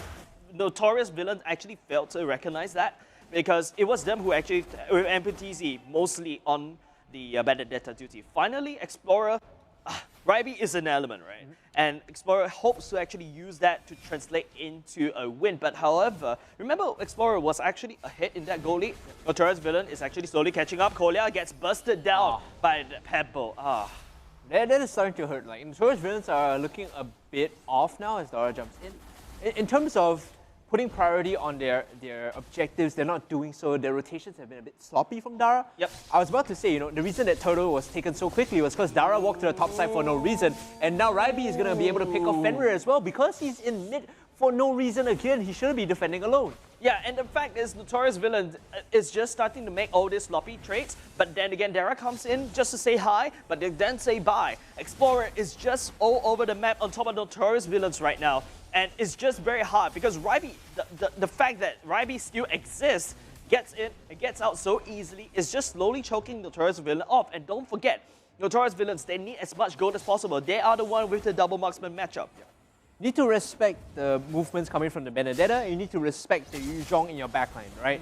And not only something about the backline, it is Dora that jumps on top of it, Ryby as well, just wrecking havoc on top of the backline. The Blazing Duet comes in, but here comes Bento jumping in with the back dragon form as the bars of the blue side slowly dips. This is time around where Notorious Villains kind of split the fight up into 2. Suna coming a little bit late, tries to look for Ryby, but I feel like we've seen this over and over again, right? It's like a Tom and Jerry thing. We said this before, Ryby might actually get killed by the Mountain Shocker. Nope. Not at all. In fact, they also lose Fenrir there, so this is a bit unfortunate. Pebble and Ryby get away with their lives, but still, a 1-for-3 is a 1-for-3. You take what you can get as Notorious Villains, you take the structures as well, and take away as many buffs as you can find. Yeah, and it feels like this time around, it could be the tipping point for Notorious Villains. They are playing behind so much, but now you can see the crucial items going in. Take a look at the score. MPL-SG with 301, Suna with 102. The items start to form. Suna with the BOD, with the jungle item, MPL-SG almost there, but built slightly tank first because I understand, because MPL-SG is constantly facing threat from Ryby. And Ryby also, in fact, is the one leading the charge right here. 4 kills and 3 items. Not just Ryby, it's Monchichi that's presenting a threat as well, right? So the tankiness is kind of necessary.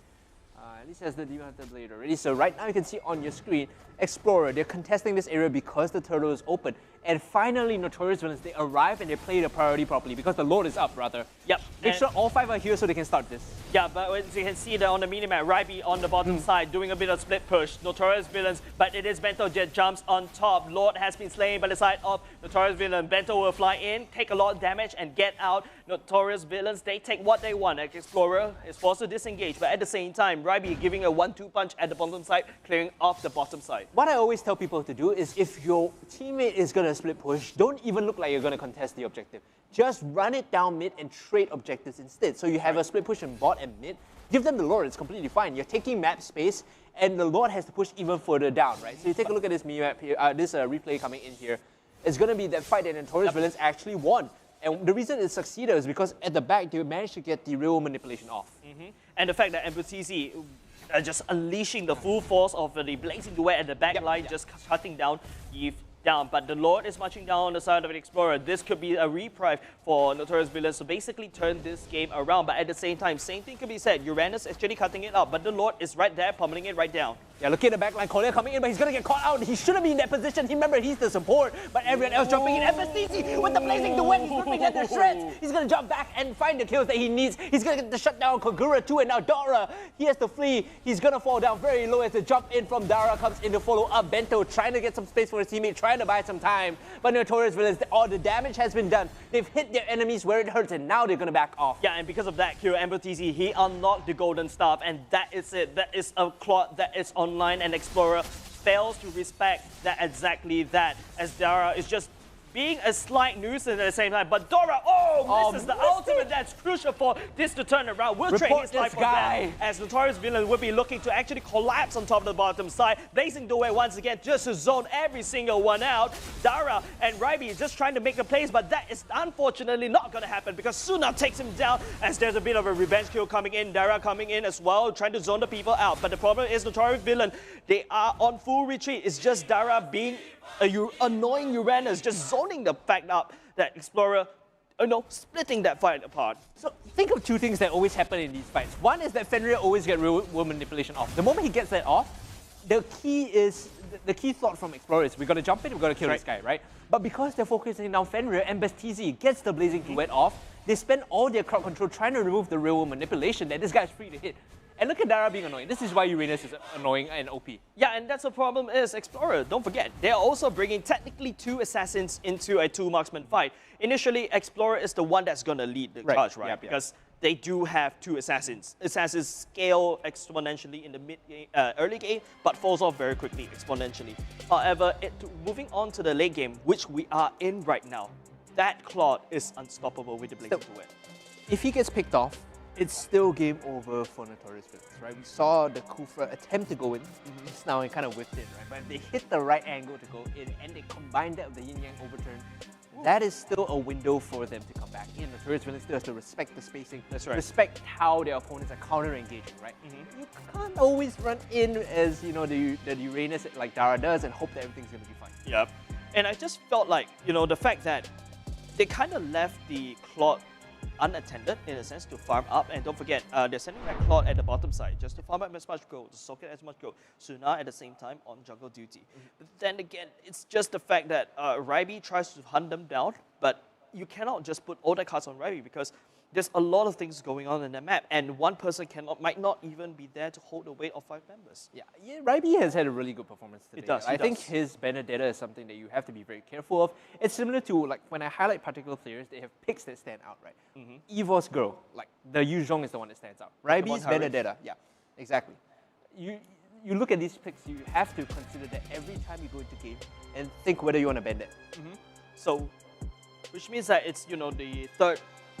That's where I come to play because, having 5 bans, which is very good because there's way too many heroes right now in MLBB. That's why I'm very glad for that 5-man ban. So usually you will reserve the first 3 bans for, the meta bans, removing the Natalia, cutting it off, all this kind of stuff. But this also kind of means that, you're open to comfort picks. Well, the alternative is like I described earlier, right? Should be jumping into the game soon. The alternative is you just ban out your opponent's comfort picks and then leave all the OP stuff and you just trade it back and forth. And I guess that is where, Notorious Villain, they're finding especially Explorer. He's finding super comfortably with the Benedetta. However, I feel like this game has gone way too long for Explorer because Notorious Villains, they're starting to build all these items up. They're starting to look very strong with the double marksman matchup. And of course, being a double marksman matchup, you're going to have a little bit more pushing power. Same could be said on screen right now. You can see 7 turrets down, pushed down by Notorious Villains. 4 on the side of Explorer, not the best situation for them. They're still looking to knock down the mid-tier 2 and top tier 2. As both sides will be walking around just to, walk around just to counter the steps. You can see actually what they're doing here is they're creating pressure on the bottom side of Dara. So by having Uranus just soak attention, this guarantees that the next Lord should be A-OK to be taken by Notorious villains because now they have to deal with the split pushing Dara. Yep, and I guess that's where the Uranus truly shines, right?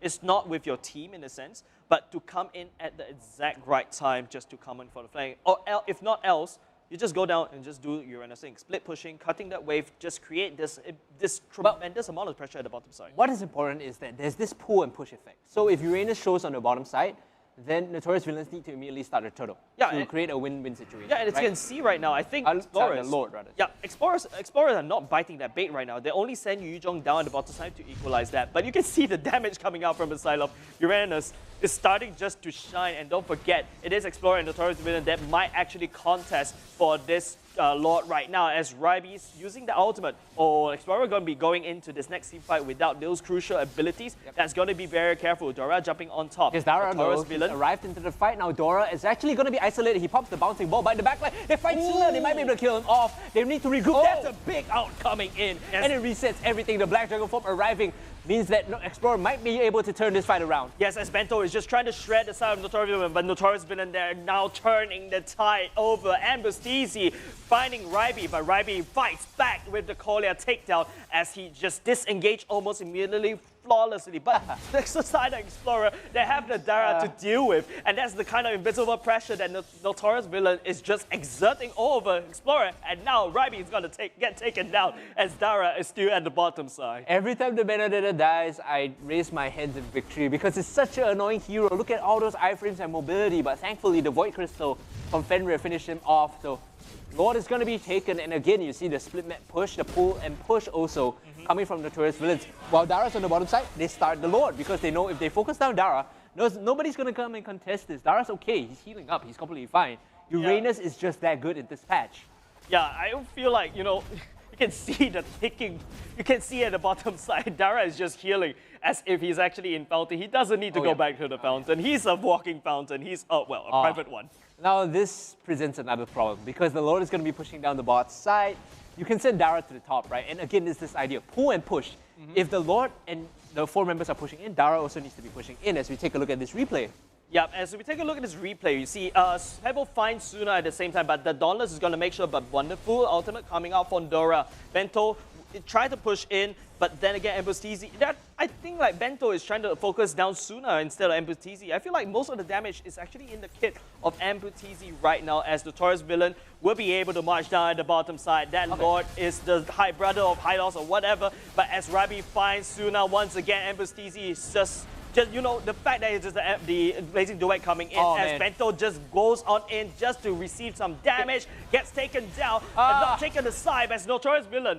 Oh, they focus on that core, they have the eyes on the prize, and they grab it right under Explorer's noses. Congratulations to Notorious villains. A bit touch and go for a while, not gonna lie, but you know, at the end of that, they managed to pull it out. Yeah, and it just boils down to the fact that when it boils down to, you know, that last few minutes, it boils down to like macro play once again. And evidently, we know who's the better one in macro play, Notorious villains. They have the track record. They are the veterans in the scene. Explorer, yes, they take one. That's good. But in fact, Explorer almost got it because of Ryby with that Benedetta. Yeah, Ryby and Benedetta really put up like a really strong fight.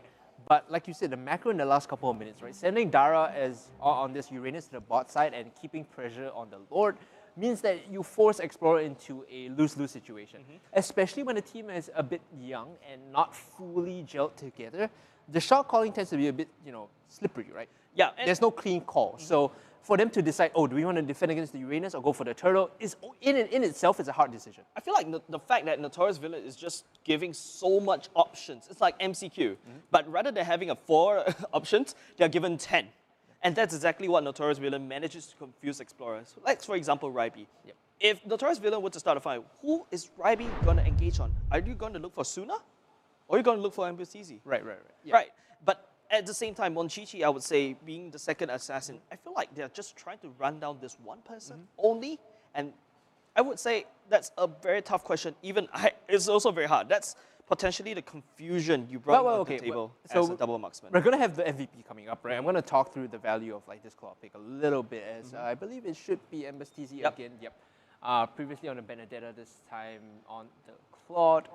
The overall value of the Claude pick is like, he's slippery, right? And we talked about how it's either him or Fenrir. You gotta kill one of these guys, right? Or even Suna. Or even Suna, right? Suna's like, he's in the back, he's cleaning up, he's fine, but the main damage has always been the Blazing Duet or real-world manipulation. That's right. Pick your points and kill one or the other. If you don't kill both, then Suna's just gonna run over you, right? Yeah, exactly, and that's exactly what Explorer failed to answer. It's like, it's like what I said, MCQ with 10 options. And also, not only that, you also have not only just about kills, right?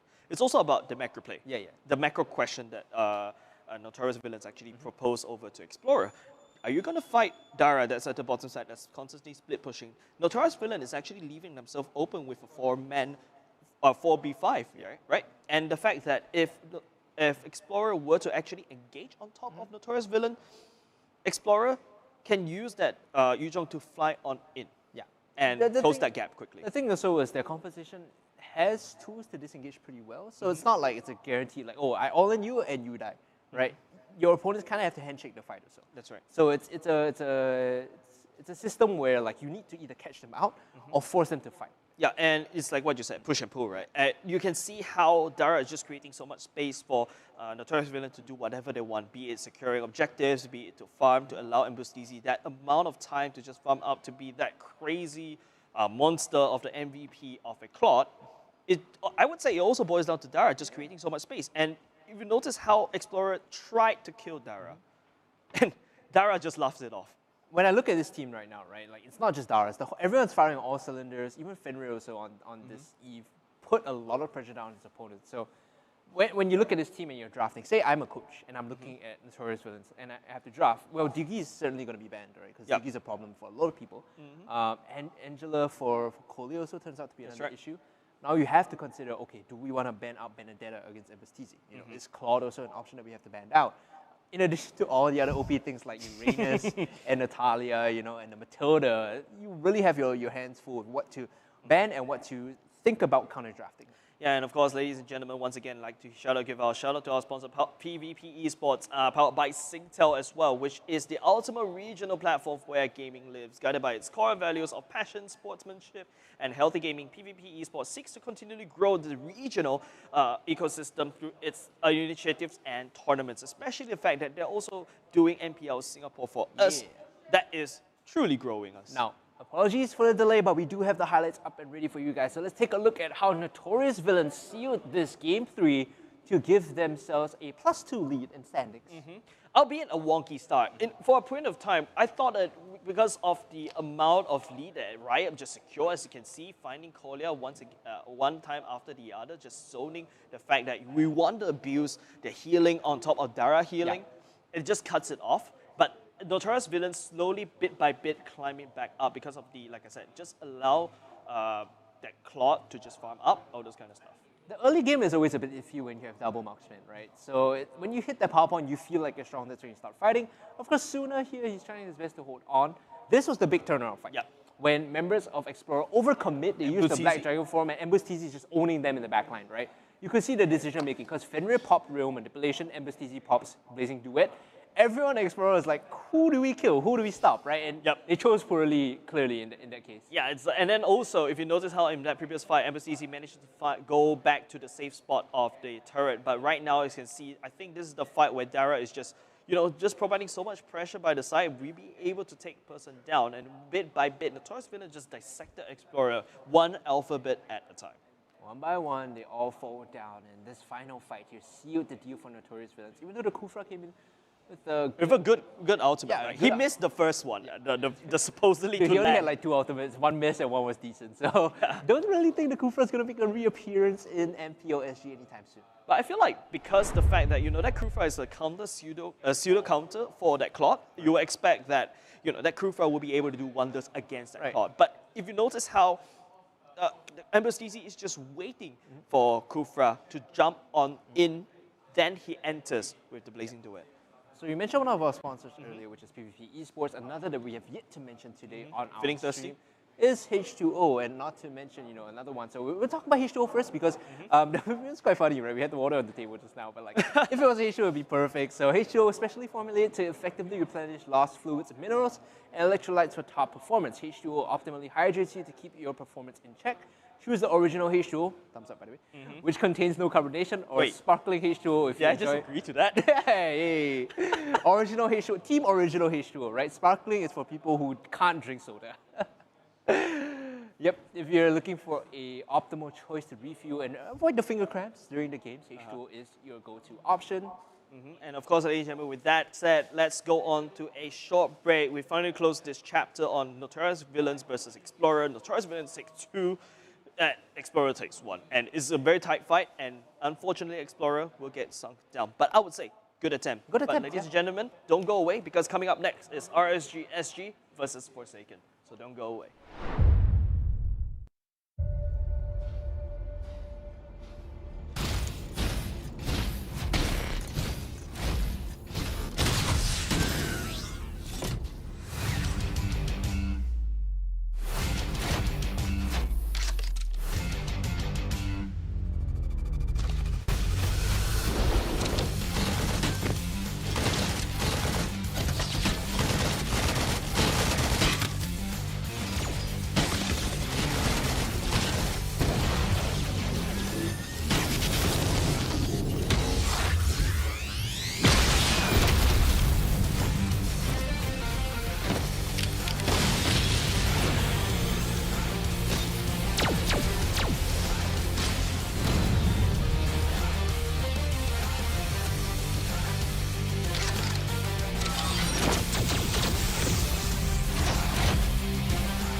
over.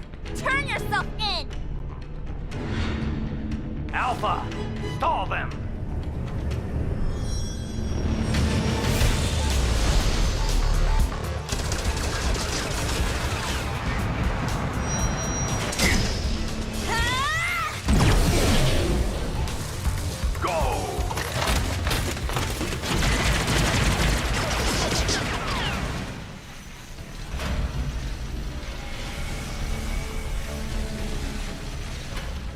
Darn it! I was so close! Let's not waste time here. We need to disconnect the citizens from their avatars.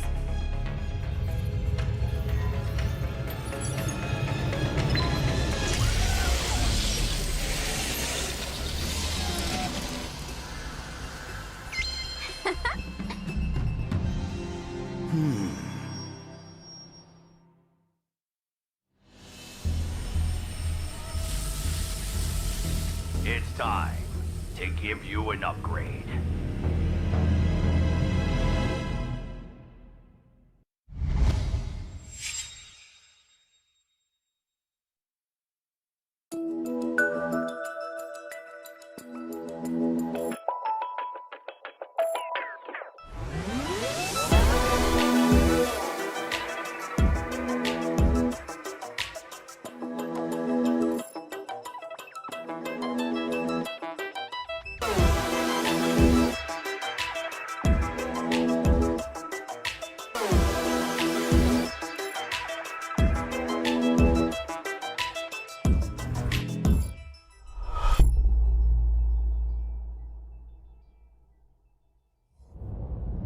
Epos, the power of audio.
I start my day with Sustain Complete, so tired dry eyes won't hold me back. Sustain Complete, the all-in-one drop that relieves all types of irritated, tired, dry eyes. Sustain Complete. 2 drops, 1 unstoppable you. Take the 2-drop challenge.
Everyone loves winning. That's why we've made it easy to pay for your apps with your Singtel mobile bill.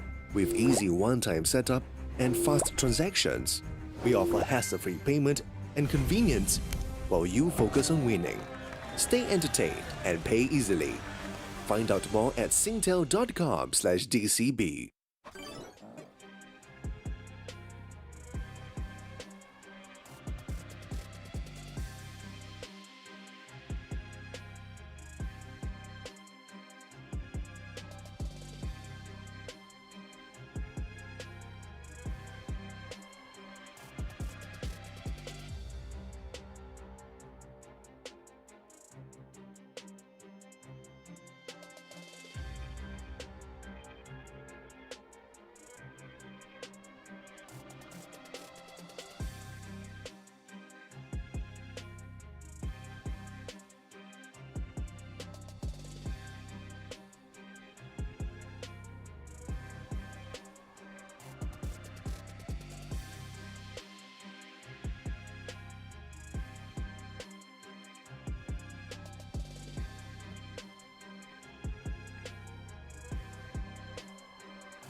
Ladies and gentlemen, welcome back to the final best of 3 for tonight. It's going to be RSG SG versus Forsaken. How are you feeling about this? You know, any inclinations as to who is going to take it? I would say it's almost like the same exact thing as the previous match, right? We talk about how Notorious villains going up against Explorer, the underdog, but the underdog bites back. Took one game away from Notorious villains. This time around, Forsaken going up against RSG SG. Will Forsaken actually take a bite of this big giant? The thing is, regardless of whether they can fight back, RSG SG really needs this win because they're down -1. That's right. They're down a negative point after losing to Evos SG yesterday. For them to win this, they go back to 0. They reset, right? Yep.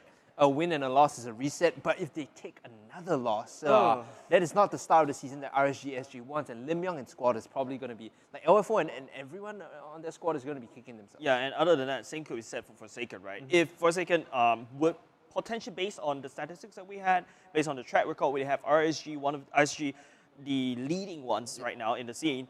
Forsaken might actually take the -1 as well. That's going to become like -1 minus -1 equals to... -2. Wait, my brain doesn't No, function. it's -1 plus -1. Do not -1 minus -1. Oh, yes. That's what I was like thinking. Like, -1, -1. Look at this kind of casters can do math on stream. Oh, my lord. Give me a calculator. I'll count it for you. Yeah, but before we go into the game, we want to shout out our sponsors. Once again, this time it's going to be Mobile Legends Adventure, which is a casual and idle game that shares the same world-building elements with Mobile Legends Bang Bang. It's a stress-relieving game that you can definitely don't want to miss. Yep, and of course, dive into engaging encounters in the battle and grab huge idling rewards during your absence. Lovable heroes from MLBB make their debut in MLA, and even more original characters will join your team as you advance. Yep. All new MLA hero Selena, which some of us love to hate, I personally love to hate her, is coming soon alongside with a major mode update to come. Unlock her exclusive gameplay to claim Selena for free and unlock her story. More new modes, including collectible systems and a labyrinth, are waiting for you in a different land of dawn. And of course, if you were once a adventurer in the world of MLA, now it's time to resume your journey. You will get exclusive rewards and access to special events, so feel free to choose your desired heroes from ultimate chests and get item discounts right away. Yep, there is a special code which you can use on your screen, I believe, and there's also one that is MLMLA999. So if you key that in, you get some awesome rewards as a returning adventurer to the land of dawn. So do head on over to key that in and download the game if you haven't. Yeah, and of course, as you can see, flashing at the bottom side right now is our QR codes, because I believe if you want to like keep track of what's going on in the MPL, of course, Singapore Season 1, the scene right now, you can scan all these QR codes, but I would like to highlight the best one, I would say, which was just flashed early on just now with the little mini chest, because whenever we see that mini chest, we want to open that, because you get to dive in a virtual experience where you get to stand to win Mobile Legends Bang Bang in-game rewards. And it's a virtual experience, like what I said in the previous. It's called the MPL-I Arena. It's called the MPL-I Very futuristic name, and I'm happy to be a part of that, because the frozen first day, in time. The first day we came up to, well, not the first day, right? But like I think it was day one of MPL. we came in and they were showing it off, and they're like, okay, look at this virtual arena that we have. Yeah, it's man. like an immersive experience because, well, unfortunately with COVID-19 around, this like tournament viewing experience is it's a bit tough, right? Yep. So we have this virtual experience for you guys to take a look at. Yeah, and also don't forget to also head over to pvpesports.gg/MPL-SG to hunt for your rewards right now. And I believe a little birdie in my ear just told me the video is standing by and ready to go. So ladies and gentlemen, with that, hold on to your seats and roll that video.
Let's talk about Diablo a little bit more. How's he dealing? Is he okay with the pressure of being the newest guy on your squad? How, as a captain, are you managing the stress? I think he's really comfortable at the moment, and I will check on him at times as well to make sure that he's very comfortable with us.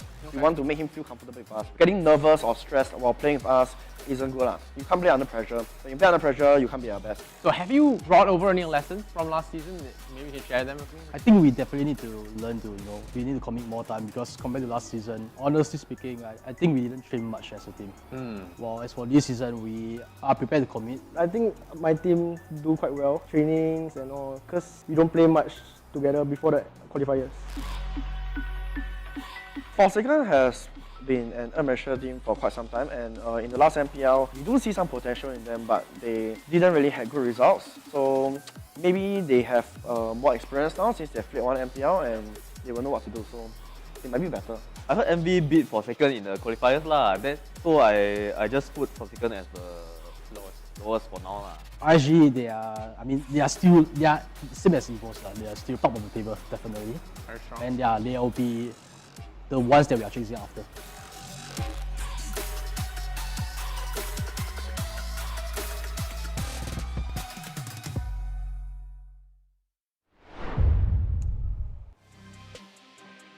Alright, we saw what both teams had to say about each other as we look at this best of 3 matchup between RSG SG versus Forsaken. A little unfortunate that both of them are down a game after day 1, but they're looking to come back strong in day 2. Yeah, and I feel like there are both sides, the stakes are quite high, especially on the side of RSG, I would say. Forsaken, being the underdog is actually what I quote Dora yesterday. They've got nothing left to lose, right? They've got beaten down by Notorious villains, and they almost gotten taken down by Explorer just by a little bit because Raibi was just so powerful. But now RSG, they've got to prove that, hey, they need this confidence booster because upcoming next would be going back up against Evos SG, and that's something that I think everyone is going to look forward to. Another rematch again, hopefully.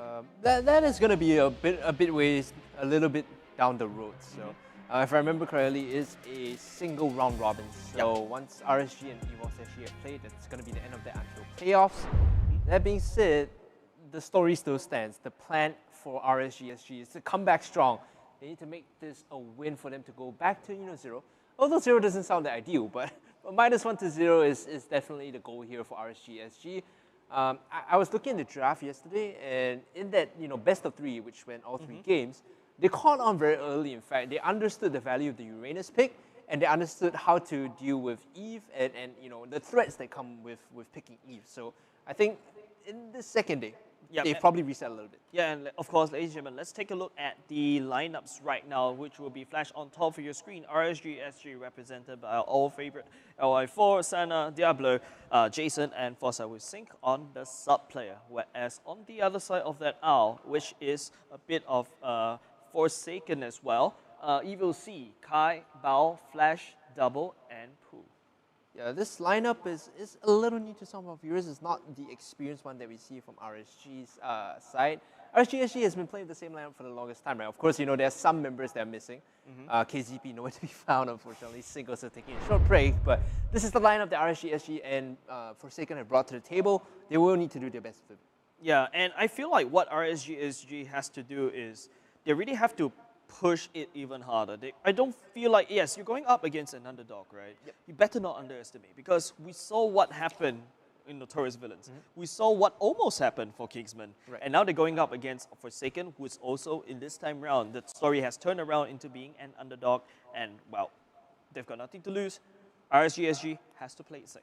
Yeah, for those of you viewing at home, this is the final best of 3 for day 2, week 1. Of course, as this ends, you know, we will be looking to start week 2 relatively soon. So one of the things that comes with starting week 2 is the nominate and win. And we have a graphic up for you guys very shortly. You can see on your screen. Week 2 nominate and win contest. Stand a chance to win random epic skin chests or team merch by heading over to pvpesports.gg/MPL-SG to cast your votes on who you think is going to win. And the window for voting opens every Monday 6 p.m. to Saturday 10 a.m. So what this means is starting tomorrow 6 p.m. you can vote for the winners of week 2. And of course, 3 winners will be chosen for each game day. So stand a chance to win the epic prizes such that's playing flash on the screen, such as the random skin, epic skin chest, and of course team merchandise. Of course, thank you very much for our sponsors right here. But of course, I would say that if you want to keep up to date on, you know, who actually won, I guess all you guys have to do is hop over to MPL Singapore Facebook updates and follow that page. Yeah, you talk about the Singapore MPL Facebook page. Well, one more thing we have to talk about also is the fact that we're on our way to the 10K milestone, right? Yeah, so there are rewards upon rewards upon rewards. Right now, I just checked yesterday because I'm an eager beaver. We are at about 7.5, close to 8,000 followers. So at 10K, everyone will receive 100 tickets, 40 magic dust, 10 premium skin fragments, as well as a chance to win 799 skins. If you head on over and follow and we get to the 15,000 and 20,000 tier, boy, those rewards are looking real good. Yeah, man. We're slowly but surely working towards 10K. And do mind you, this is only day number 2, week number 1, right? We got a long way to go. Yeah. In fact, and we've already hit like basically almost a halfway mark. Almost slightly there. Almost there, almost there. We've got to hit 10K first before we call it. Yeah, but you can imagine the amount of support that we're receiving. So I would like to thank all our viewers right here. Thank you very much for actually giving us support. But I feel like we need more. We really need more free stuff. Yeah, right? thank you again. Like, you know, thank our viewers for joining us this delightful Easter Sunday for some MPL-SG action. One of the biggest teams that we expected coming in, RSG SG, not finding their footing yesterday, coming in today to look to equalize back to 0 against Forsaken, which some might say is a bit of a simpler opponent compared to Evos SG. Yeah, but of course, you know, we start off day number 1 with a very fierce fight between Evos SG and RSG, right? Sweaty match. Sweaty match, palms sweaty and everything. But then again, finally now today, at least they get a bit of a easy breather against Forsaken. It might not be an easy breather because even just now, I was hearing a bit of a chit-chatting. Notorious Villains, I actually find it a bit, you know, unsurprising that an underdog can actually take a bite out of that, and hopefully maybe Forsaken can show us that exact action that Explorers showed Notorious Villains. Yeah, if anything this tournament so far in the past 2 days, one thing I noticed is the underdogs actually outperform expectations, right? So we're going to pick and ban right now to see RSG SG banning out the Uranus, Forsaken here, opting to go for the Angela instead. Okay. Yeah, and of course, looking at the team lineup is, of course, the one with the most track record going up against someone who doesn't really, be quite relatively new towards that scene. So hopefully RSG SG's veterancy will be bringing them to, you know, the victory. But they do have a new member coming in, which is Diablo, right? And we shall see how they, basically we saw them in action, and let's see how Diablo will be able to plug in this team. Yeah, Diablo is gonna be the hidden factor. I think when you look at him, his performance leaves something to be desired, right? He hasn't been a standout player, the plug and play newbie like all the other teams have had. He's no he's no sooner, right? So that's something that's sorely lacking. I think RSG SG will be looking for that as the season goes on. Yeah, but Chaos on the side right now, you see on screen Evos SG. Wow, just kicking a little bit casual, just having some chit chat and fun. But over on the other side of that, Forsaken, you can sense a bit of solemnness, right? You're going up against a very big giant. Not a lot of smiles on that side. RSG still taking it light and easy as you see the jaw hit being banned by Forsaken here. But at the same time, the Rafaela will be taken out by RSG SG. And next on the banning list would be the Yuzhong. Yep. I kind of like the Yuzhong ban because this opens up the Eve potentially for Forza or not Forza, excuse me, for Sana, yeah, or potentially the Farsa if he wants to pick them up. These immobile artillery mages are now a bit more available because we've seen Yuzhong as the counter to that. That's right. So now that it's banned, you can play that.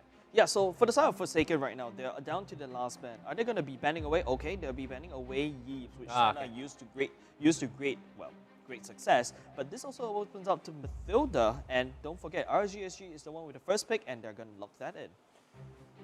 Mathilda, oh man, this is a problem we saw.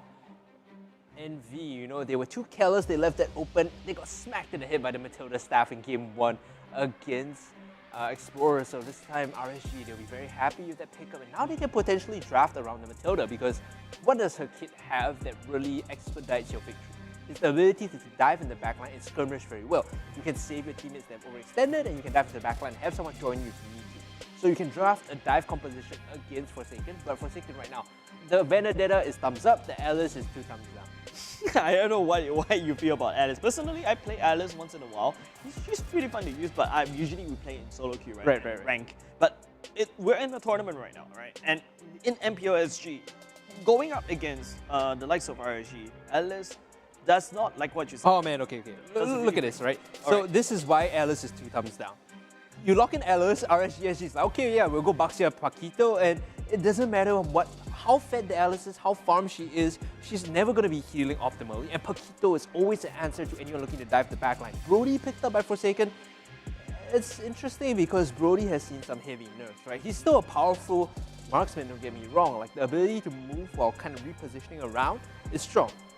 But his numbers aren't as, twisted and sick as it was during M2. Yeah, so what Brody wants to do is basically just to kite backwards, right? But you have the likes of, from the side of RSG SG, if Mathilda were to cast the ultimate on top of the Brody doesn't really have any form of answer to just basically dodge back. The only thing you can do is just stun the Mathilda and go back, but there's so much sticking power coming up from the side of RSG SG, right? You have the Baxia, you also have the Paquito as well. Yep. This is a bit of an issue for Forsaken now. In their current state of draft, they need to adjust accordingly. They need to get someone that can peel well, I think. A Claw being banned out is because RSG SG haven't shown their marksman just yet. Their core isn't really up for grabs. I bet that the next ban here for Forsaken should be the Roger, otherwise RSG SG is going to lock that in. They ban out the Selena though, and now they should be looking to ban out another mage, potentially a Lunox or Loi. I would say RSG banning away that Selena RSG SG banning away that Selena is actually wonderful, because if you notice on the side of Forsaken, there's not really much of a very solid CC unless you want to talk about the Alice CC. okay. But other than that, Forsaken banning away it's basically banning away long-range artillery strike. But then again, Forsaken left Farsa open. Not only is Farsa open, right, but like the tier 1 mage hyper carries are open as well, like Lunox. I think a lot of people have been undervaluing Lunox this tournament, but in the other regions it's like first ban, first pick. Yeah, and RSG SG right now are deciding on their final ban before we be going back into the pick phase. I would say RSG SG just have to limit that pool of maybe. Yep, Loi is a good choice because of the amount of CC that she can bring on top of the table, and the AoE damage is something that Forsaken, RSG SG doesn't want to deal with. But now Forsaken goes back into this first pick, and they'll be picking up Popo and Cooper. I saw this yesterday, I was joking with Sophia, like Popo and Cooper is a nice pick, she likes it, but in my head, the problem is it's a very niche win condition. You need to be harassing your jungle to win. You need to be harassing your opponent's jungle to win and making sure that they get punished. If you can't find the early leads that way, then the Popo and Cooper has very little effect during the team fights. The Farsa, like you called out, because it was left open, and the Roger, because it was left open, is going to be filling up the RSG SG lineup. This is a classic RSG SG draft. I agree. No surprises whatsoever, especially because they banned out the Eve, right? It's like, well, the next best thing is the Farsa, of course. Yeah, and if you call RSG SG a chef, right, this is basically on the menu, right? Yep. It's like basically free for the taking for RSG SG. Forsaken failed to identify that they're going to go for this kind of matchup, and they open up the Farsa as well as the Roger. But however, looking at their own matchup, right, I would say something that Popo and Koopa can potentially bring onto the table is the super long range stun. Because remember, we talk about Forsaken, they lack the actual CC150cc, but okay, going in for a Saber technically. Saber with the ultimate acts like a CC. Yeah, it acts like a CC, right? So it keeps someone suspended mid-air while he does damage, sure. But this comp, pop quiz, what is the thing that's missing in this comp? Tankiness. Yeah, they have no tank. How are they going to fight against the Matilda and Roger, who's going to be looking to dive you, right? After the Farsa takes you low enough, if they have no tank? Well, technically speaking, what Popo and Koopa can potentially do is to bring additional champions. It's basically a free hero on the field, right? That will kind of act like the problem is Popo is like half a hero, so it's like, well, half and half make up one anyway. Well, yeah, technically speaking, unless whoever that's going to be controlling Popo and Koopa built slightly tanky. And Forsaken is just kind of putting a lot of pressure, a lot of gold coins into, a lot of gold in fact, if this were a betting table, right? A lot of gold coins into the late game. Like for example, if Bao, you also have the Brody as well, who can actually falls off a little bit in the late game, but is just exponentially powerful in the mid game, provided if RSG SG allows it. Right? Remember you talked about Brody, you're like, oh, what Brody wants to do is kite. He wants to be able to reposition. That usually works if you have a frontline dude, but right now, like this Brody is just up for grabs if they manage to jump on him. Map number 1 of RSG SG versus Forsaken in this best of 3.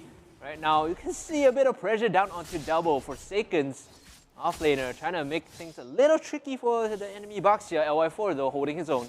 Yeah, eyes on top of, you will see by the way, bringing that Saber as, of course, a jungler, right? That means that we're seeing a lane Brody. But it feels like that Brody is actually brought into the mid lane instead. So this got, because as a Brody in the early game, right, it's going to be super open. If Forsaken were to stick around like that, RSG SG, they have the discipline, and LI4 will be jumping on them. LY4 getting the drop on the members of Forsaken, and 2 quick kills picked up by RSG. They were all on the same page. And this is what veteran leadership and experience playing together will give you. The moment one person makes the call, everyone follows in. And now Flash, he could be in a lot of danger if he's not careful. Diablo putting the pressure down too. Yeah, and remember what I talk about. Farm, Forsaken needs a lot of farm because they kind of drafted this late game composition, but Double will get taken down by this turret dive right there. RSG SG is not giving Forsaken any chances at all. Sana's still looking for a bit more. He sees the Saber in the jungle. He's like, well, you could farm this if you want, but I'm going to keep the pressure down. Popo and Koopa from Bao coming to secure this.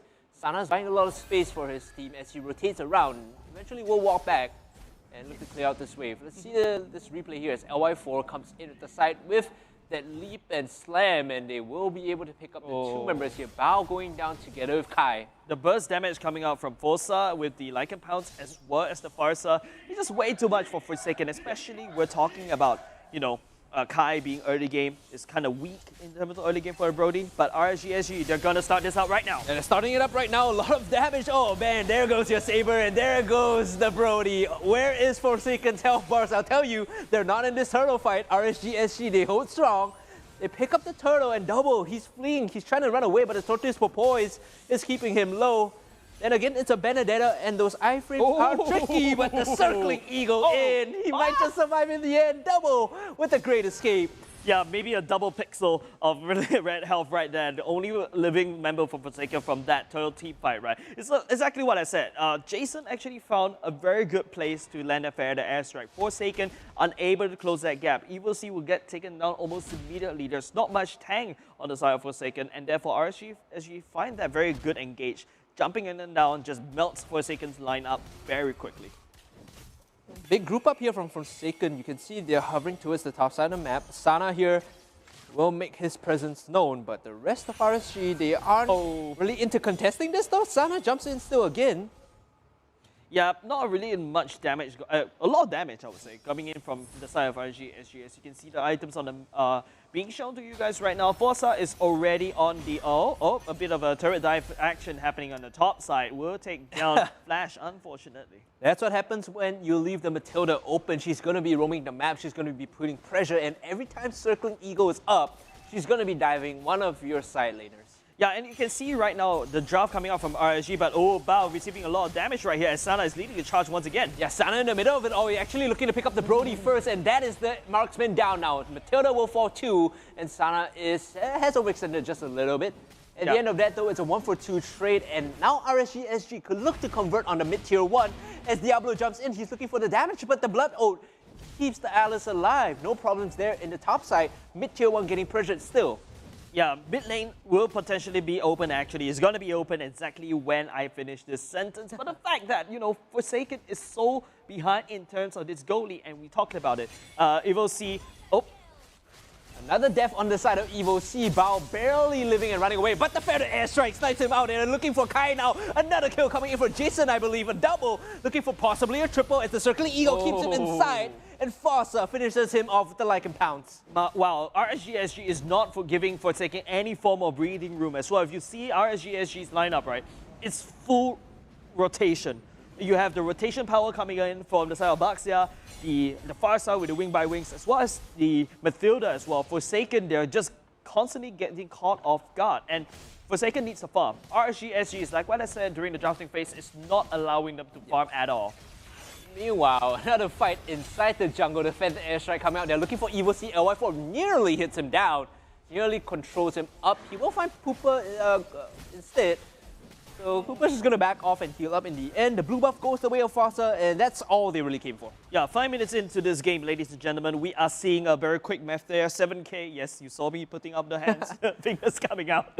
But there you go. The gold lead is insane. 12 kill lead right now. Daryl, it's just so hard for Forsaken to actually come back up from this position. It's the draft, right? So when there's Matilda in the game, you always have to play with the idea that she's going to be diving you. As long as the ult is up, she's always going to be diving you. And because they get the shield, because they can follow up, if Matilda dives, RSG dives. So RSG SG now looking to dive again. Like I said, Feather Airstrike with the damage. A mega kill for Jason already.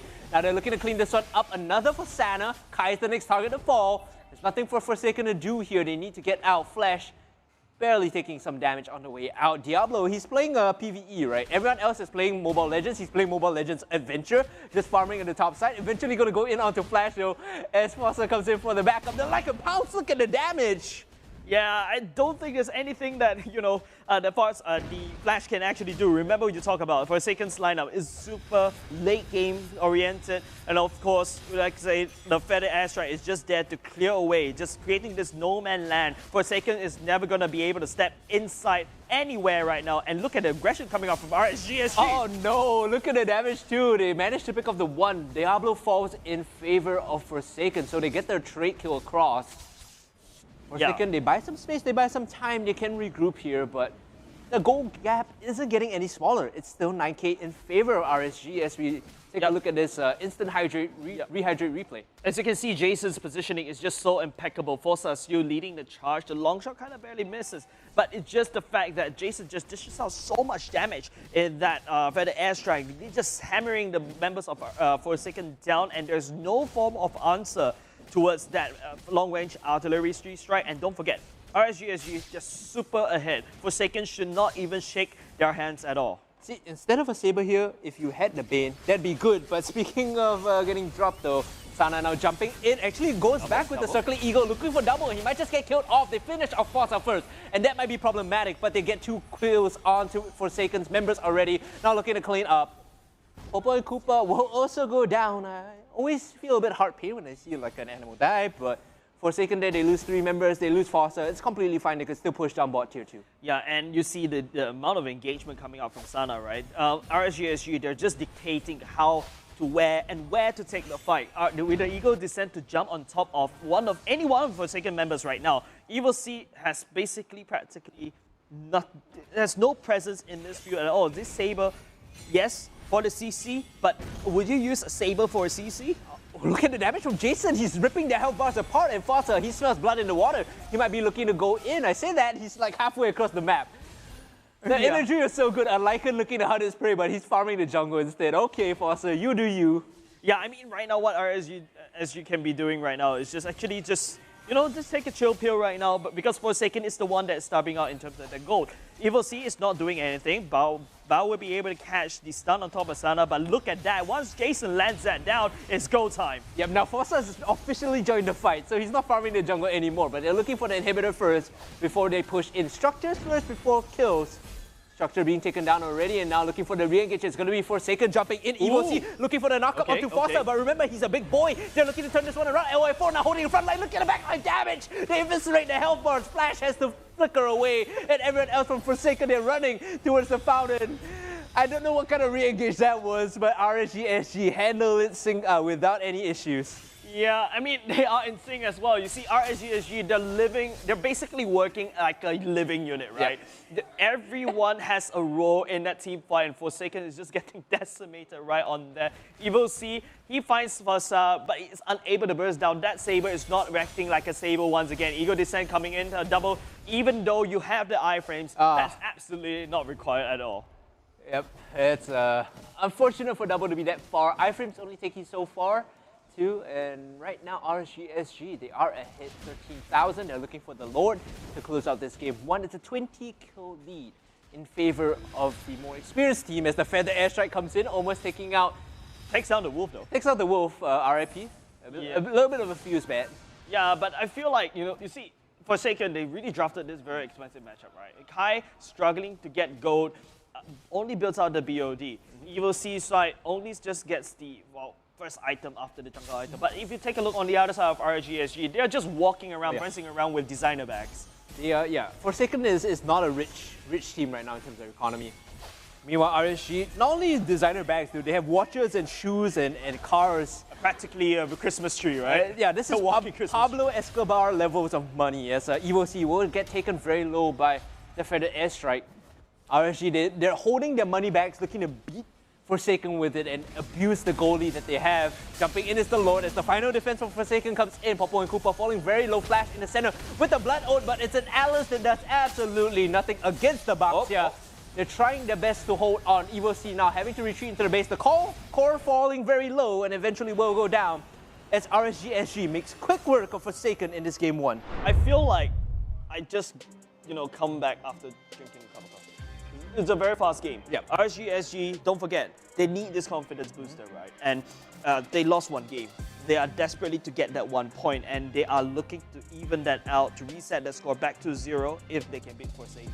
And RSG SG, they're just not giving Forsaken any chance at all, and just showing what Forsaken is. Like, welcome to MPL. Yeah, this is truly a warm and rough welcome to MPL, right? And as we looked at that game, we look at the scoreboard, I'm just so curious why they decided to go for the Saber as opposed to a tank. Like, wouldn't the Bane have been better in that case? Because you can disrupt Jason during his Feather Airstrike.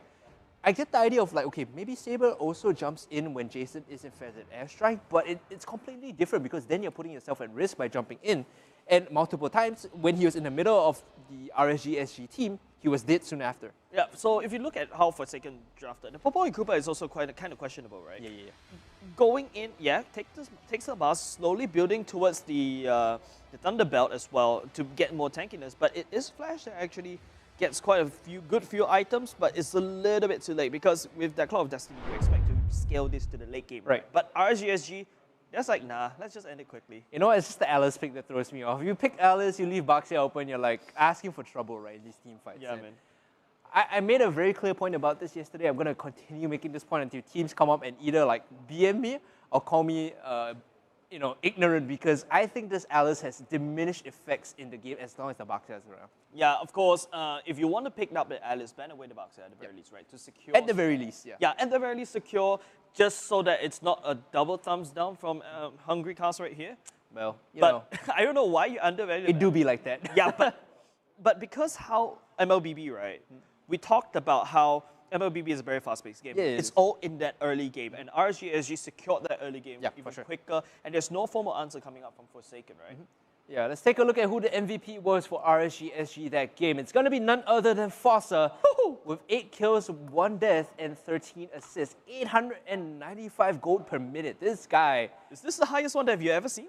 I think it's pretty darn close to the highest I've ever seen, right? And we talked about the idea of them just holding money bags and beating Forsaken into the ground. Like, Fossa had 2 money bags. He had a briefcase of money and like money bags on top of that, just like swinging it on his face. Yeah, I've never felt how... You would never feel how painful it is to get smashed by money. It's like a burlap sack of $1 coins, like Singaporean $1 coins, and just going straight in. And like the goal lead was awesome coming in from them, but it was the early game that they secured. And let's take a look at the highlights to see how they managed to get the goal lead in the early game. Yeah, I feel like it boils down to this, right? LY4 engaging on top of him. It finds Kai and just limits, just bursting it down with the Lycan Pounce. And of course, Jason, don't forget, Fossa is level 3. At this point, Kai's only level 1 or 2, but the Feather Airstrike at a very good position right there. Just secures so much room for Forsaken. Even though Fossa did get the MVP, my vote actually goes out to Jason. I think he was positioned spectacularly in each and every fight. Just always holding on the edge, making sure he could provide artillery support for his team. Well done by Jason from RSG SG. And, you know, it was Senna that was on the Eve yesterday, right? But I feel like right now RSG SG is like, hey, you know what? Let's put Jason up and see how good his aim is. Yeah, it's funny because Sana this time is like on the frontline diver. He's just going in hard every time the circling eagle is up, compared to yesterday where he played the artillery mage. So if anything, this also shows us that RSG SG has that flexibility within roles. You know, if you leave the Matilda open, Sana's just going to whack that for you. If you leave the Farsa open, it could be Sana, it could be Jason that picks it up. Yep, and of course, RSG SG, if you notice on the side of the drop, it's a double mage in a sense, whereas Forsaken picked up a double marksman, technically speaking. It's double mage, double marksman, because Matilda is not really a mage in the sense that she's an assassin, right? Like when she dies on you in the back line, it just feels awful. And Popon Cooper is a marksman in the sense that he also just provides frontline support. So I can see that. Yeah, but then you can see how we intended Popo and Cooper to be like pure marksman, right? Because I remember when he was first released, right? He's crazy on the pushing power. He provides so much scout and also provides so much a very long range stun. But right now he transitions into some sort like a support. It's like a hybrid, right? Yep. Before we go for our breaks, we want to shout out one of our sponsors that I don't think we mentioned on stream today, but it's going to be Singtel DCB. For seamless in-app payment without credit cards, use Singtel carrier billing, secured and fuss-free billing. Buy first and pay at the month end together with your Singtel mobile bill. So it's pretty much just all tied in, right? If you're looking to, get a couple of gems. Buy all the Leslie skins at once. I don't know, man. I'm thinking about buying that Kagura Rainy Day. It looks like a pretty dope skin, right? So if I had Singtel DCB, unfortunately I don't. But if I do, that's probably how I was going to purchase it. So if anyone is interested, do head on over and configure that, set that up. And we will be going for a short break. When we come back, we'll find out the conclusion whether, RSG SG can just close this one out and prove that yesterday against Evos, it was a tough one, but it's fine. They get back to 0. We'll find out after the break. Don't go anywhere. We'll be right back.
Epos, the power of audio. I start my day with Sustain Complete, so tired, dry eyes won't hold me back. Sustain Complete, the all-in-one drop that relieves all types of irritated, tired, dry eyes. Sustain Complete. 2 drops, 1 unstoppable you. Take the 2-drop challenge.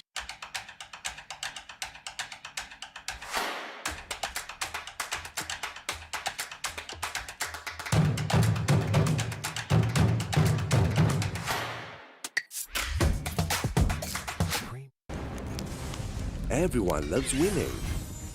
That's why we've made it easy to pay for your apps with a Singtel mobile bill. With easy one-time setup and fast transactions, we offer hassle-free payment and convenience while you focus on winning. Stay entertained and pay easily. Find out more at singtel.com/DCB.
Epos, the power of audio. I start my day with Sustain Complete, so tired dry eyes won't hold me back. Sustain Complete, the all-in-one drop that relieves all types of irritated, tired, dry eyes. Sustain Complete. 2 drops, 1 unstoppable you. Take the 2-drop challenge.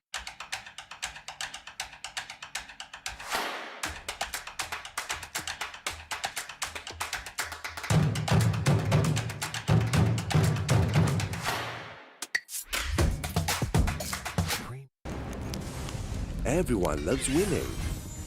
That's why we've made it easy to pay for your apps with a Singtel mobile bill. With easy one-time setup and fast transactions, we offer hassle-free payment and convenience while you focus on winning. Stay entertained and pay easily. Find out more at singtel.com/DCB.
Ladies and gentlemen, welcome back to MPL-SG. It could potentially be the final match for tonight as RSG SG goes up against Forsaken. They are one up against their opponents. RSG SG being the more experienced veteran team just stomped their opposition in game 1. I'm not going to mince words, it was a brutal one to watch. Jason did about 60k damage, if I heard correctly, from our observer in the past games. So that's quite a ridiculous amount. Yeah, and it's like, it just boils down to track record. Right? RSG SG coming in they have the better track record. Forsaken, the underdog, and then they got smashed down by like what you just said, watts of cash, and then that's the damage of watts of cash, 60k damage. What I can see here from between these two teams, right? The key difference is because RSG SG have been playing, so many MPLs in the past. Right. They adapt the draft on the fly, whereas Forsaken, this is their qualifier in their first berth at MPL-SG. They still have issues, quickly adapting their draft. I think that's starting to become a big issue for them. Like the past game, the Popo Cooper and the Saber had no place being in that draft. And there's so many better meta picks, right? It's bewildering to see. Yeah, and also both of us actually were taken quite aback, right, when you see the Saber draft, because there's so many options open.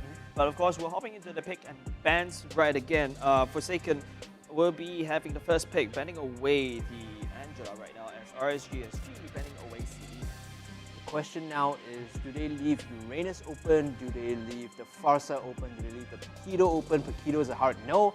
Forsaken pinch that out of the pool. RSG SG now they could decide, okay, we could potentially go for the jaw hit, okay. Yeah, it feels like RSG SG right now, whoever the ban is going to hurt Forsaken even more as they hurt them. Because right now, you say RSG SG, they've got the experience and the belts, and they can just pull out a random hero somewhere. Whereas Forsaken, they try to do something like that, albeit pulling out a Saber. That's going to be the first time, or hopefully even the last time. Yeah. Maybe see him in an MPL. But you should, if you were to go for a Saber, right, you shouldn't even be going for a Popo and Tifa or even a Brody in the mid lane. Yeah, I think that is highly suspect as the last ban coming in for Forsaken is actually going to be the Benedetta, so they don't want to let that through the ban phase. RSG SG now, they have the potential of banning out the Matilda and denying that, but it should mean that Forsaken could opt to go for the Uranus here if it's open, or even an Esmeralda if they wanted to. Some other high priority picks also include the Rafaela, which is open. Yeah, if they, okay, now here's the problem. If Forsaken were to go for this Uranus, it feels like a deja vu right now, right? They can go immediately for the box, yeah, right? And this is something that they played against Evos SG, I believe. Oh no, it was played against them. Evos SG picked this up to counter them. I think the Baxia Rafaela presented a very strong frontline duo. And I think RSG SG taking a page out of their opponent's playbook from yesterday. Yeah, and this goes to show, right, how quickly they can adapt on the fly. Every day is basically a learning process for them, and RSG SG show it to all of us right here. For Forsaken right now, they're just having a bit of a tough time picking the second one. Claude is being picked up. If we follow the historical analysis, right, they're looking for a mage here, either the support or the mid, because that's how they tend to draft. Every time they go for an opening core, they also show the mid as well, and there you go, the Kagura coming out, right? So the reason I say this is because they like to establish their core trio very early on when they draft and say and suit and tailor the last two picks depending on what RSG SG have, right? So they want to, the idea is you get this strong 3 core, whatever is left on the table will ban and pick accordingly. We just want to make sure this 3 core has the perfect gaming experience in the game. Yeah, and also you talk about RSG SG picking up basically almost the same draft as Evos SG did, right? The Bruno was used to great success against themselves, and now they just picked it up. Yeah, the Bruno is also like an answer against the Claude, because if you think of what Roger does against Claude, it's kind of a feels bad when you jump in and this guy just turns on Blazing Duet like, I have made a horrible mistake if you jump in, right? Yeah, I shouldn't be here. Like, that's where you know you messed up. Bruno actually has the mobility and the ability to deal with the Claude from a far range. Of course, when he pops out, the ricochet, the pinball of the ball actually does decent damage, and of course, as he starts to scale up, he and Claude go punch for punch very well. But let's take a look at Forsaken's draft right now. Okay, the benefit of what they do, they've got AoE damage coming hidden in the kit of the Blazing Duet, hidden in the kit of the Kagura, and even the Ionic Blades if they are not careful. So maybe Forsaken this time around will to look around for side push, as we saw in the game against Explorer to great success in game number 1, game number 1, and in fact in game number 3, in fact, by Notorious villains themselves. But this time around, looking at the bans back, RSG SG banning away that Diggy, banning away the Yuzhong, and whereas Forsaken banning away that Cho. So if they ban out the Cho here, the next ban is probably, oh okay, yeah, they ban out the Eve, I believe, for Sana. So remember that the Farsa is still open if they want to pick it. Like, it doesn't necessarily have to go to Jason, right? Again, it could also go to Sana. Yeah. They're looking for a hard tank as well as a mage here, I believe. That's probably what their comp is missing. The hard tank here, well, a lot of the strong pool has been removed, but you want something to complement the bounce here. Yeah, but I feel like right now RSG SG definitely opt for a Farsa, right? I believe Forsaken could is actually kind of expecting it. It's like, hey, if I ban away the Yuzhong, if Forsaken ban away the Eve, and then RSG SG themselves ban away the Yuzhong, this could open up for a Farsa. Whereas Forsaken, I feel like they've got the answer to that Farsa, right? With the Kagura's umbrella, and even with the Claude, blazing the web, we'll be able to look in. But ooh, RSG SG picking up members. More interesting also is the fact that they had to fill their off lane before they filled their mid lane, right? So they opted for the timers instead of going for the Farsa, which you kind of pointedly mentioned. The draft sets up for the Farsa here, but they want to double confirm. They want to be like super sure that they don't have like a Bane in their pocket or something which could ruin their day. Yeah, so Forsaken this time round is kind of on the verge. Like, okay, is Forsaken willing to pick a double matchup to take that Farsa away from RSG SG? But like I said, whatever Forsaken do is going to hurt themselves even more. So I feel like right now what Forsaken has to do is just find those comfort picks that actually gotten success previously, and hopefully that would do something. And okay. So marksman. Double marksman, the Claude is going to go into the gold lane. It's the Roger that's farming the jungle. The Kufa though is it's a Bane light, right? It functions in the same way to stop a potential Farsa and also give them team fight power. And you know what's going to be funny if I said it? RSG SG didn't actually go for a Farsa. I mean, they could do that just to brain. I think you do the Lunox here. The Lunox is probably the safe pick. Yeah, I would say the Lunox is a safe pick because like what that crew fight could do, right? Yeah. Just jump on in. And also it ignores the Kagura. It puts the Kagura in such a dangerous position. The moment the Lunox jumps on her with the Chaos, like she's always going to be thinking twice about positioning, right? So I think the Lunox is a good pick here. Yeah, but once again, Forsaken drafting in a double the marksman matchup. And RSG SG going to be it's a battle of the double marksmen. Where does the Beatrix go then in this case? Does she go into the jungle? I feel like it has to be the case, right? Yes, I think you really want to pay Beatrix as more of a jungle one, and at the very least, right, that Bruno can farm safely from the side and does quite a lot of damage as well at the side lane. So probably you'll be seeing RSG SG bringing that Beatrix to farm in the jungle because farming in your own jungle is safer. Yep. And fun fact, people were wondering why they didn't see any Beatrix yesterday, but the fact that she's popping up today is kind of a mystery. Well, we just received word actually that she was banned yesterday, but after the passage of time, after 14 days today, she is open and allowed into the competitive pool, which is why we've seen her picked up twice today. The first time was a loss coming in for Explorer. The second time in this game could be a success for RSG SG if they know how to wield this pick properly. Yeah, and because this is not this is fresh. It's like right off the sea. Yeah. Right, it's a fish right out of the sea. Is RSG SG will be able to bring that Beatrix? Oh, it seems like it's actually going to be bringing into the top side. It's a laning Beatrix in the hands of LY4, who traditionally has always played the tanks, which makes me wonder. Well, LY4 did have experience as a core, so I think he can pull this off very easily because I mean.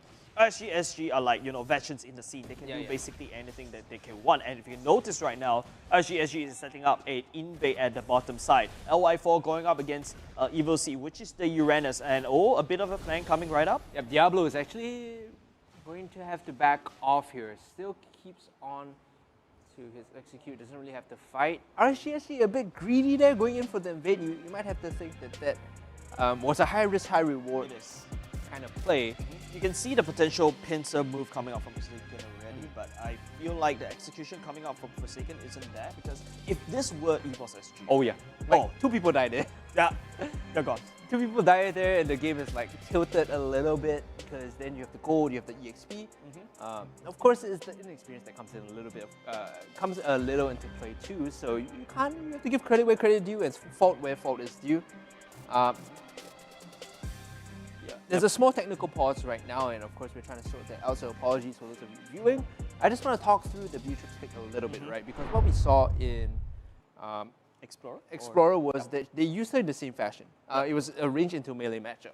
It wasn't necessarily against the Uranus, if I remember, but this time it is against the Uranus. And we saw LY4 actually have decent impact in that lane by harassing the Uranus out, making it such that he's unable to sustain back. Yeah, and it's really what it's right now. It turned the gold lane into like the range versus melee matchup, right? Because Uranus, technically speaking, is a melee one. And looking at the map right there, you go. There you go. I was like, look, because the best part is MLBB added this very nice feature. Where the health bars are around the portrait. Yeah, that is such a QOL feature, man. Yep, like we said, with theory crafting, the purpose of the Beatrix, it just deals with the Uranus, right? He can't really sustain if he doesn't hit you with his skills, and the damage is also stacking. So, Jason now in a spot of bother as Sana comes in. They're just pulling and pushing, looking to grab the attention of Forsaken and backing off soon after, as Evo C is going to get collapsed on by Forza here too. LY4, he's going to get another kill. Look at the damage from LY4. Yeah, the damage coming out, but hold on a second, a bit of a team fight happening in the mid lane right there, as Sana will go down, as, Forsaken will take what they can get and pull back. Now LY4, because he has the range, Forza has the range too. Look at they the damage. should be making short work of the structure.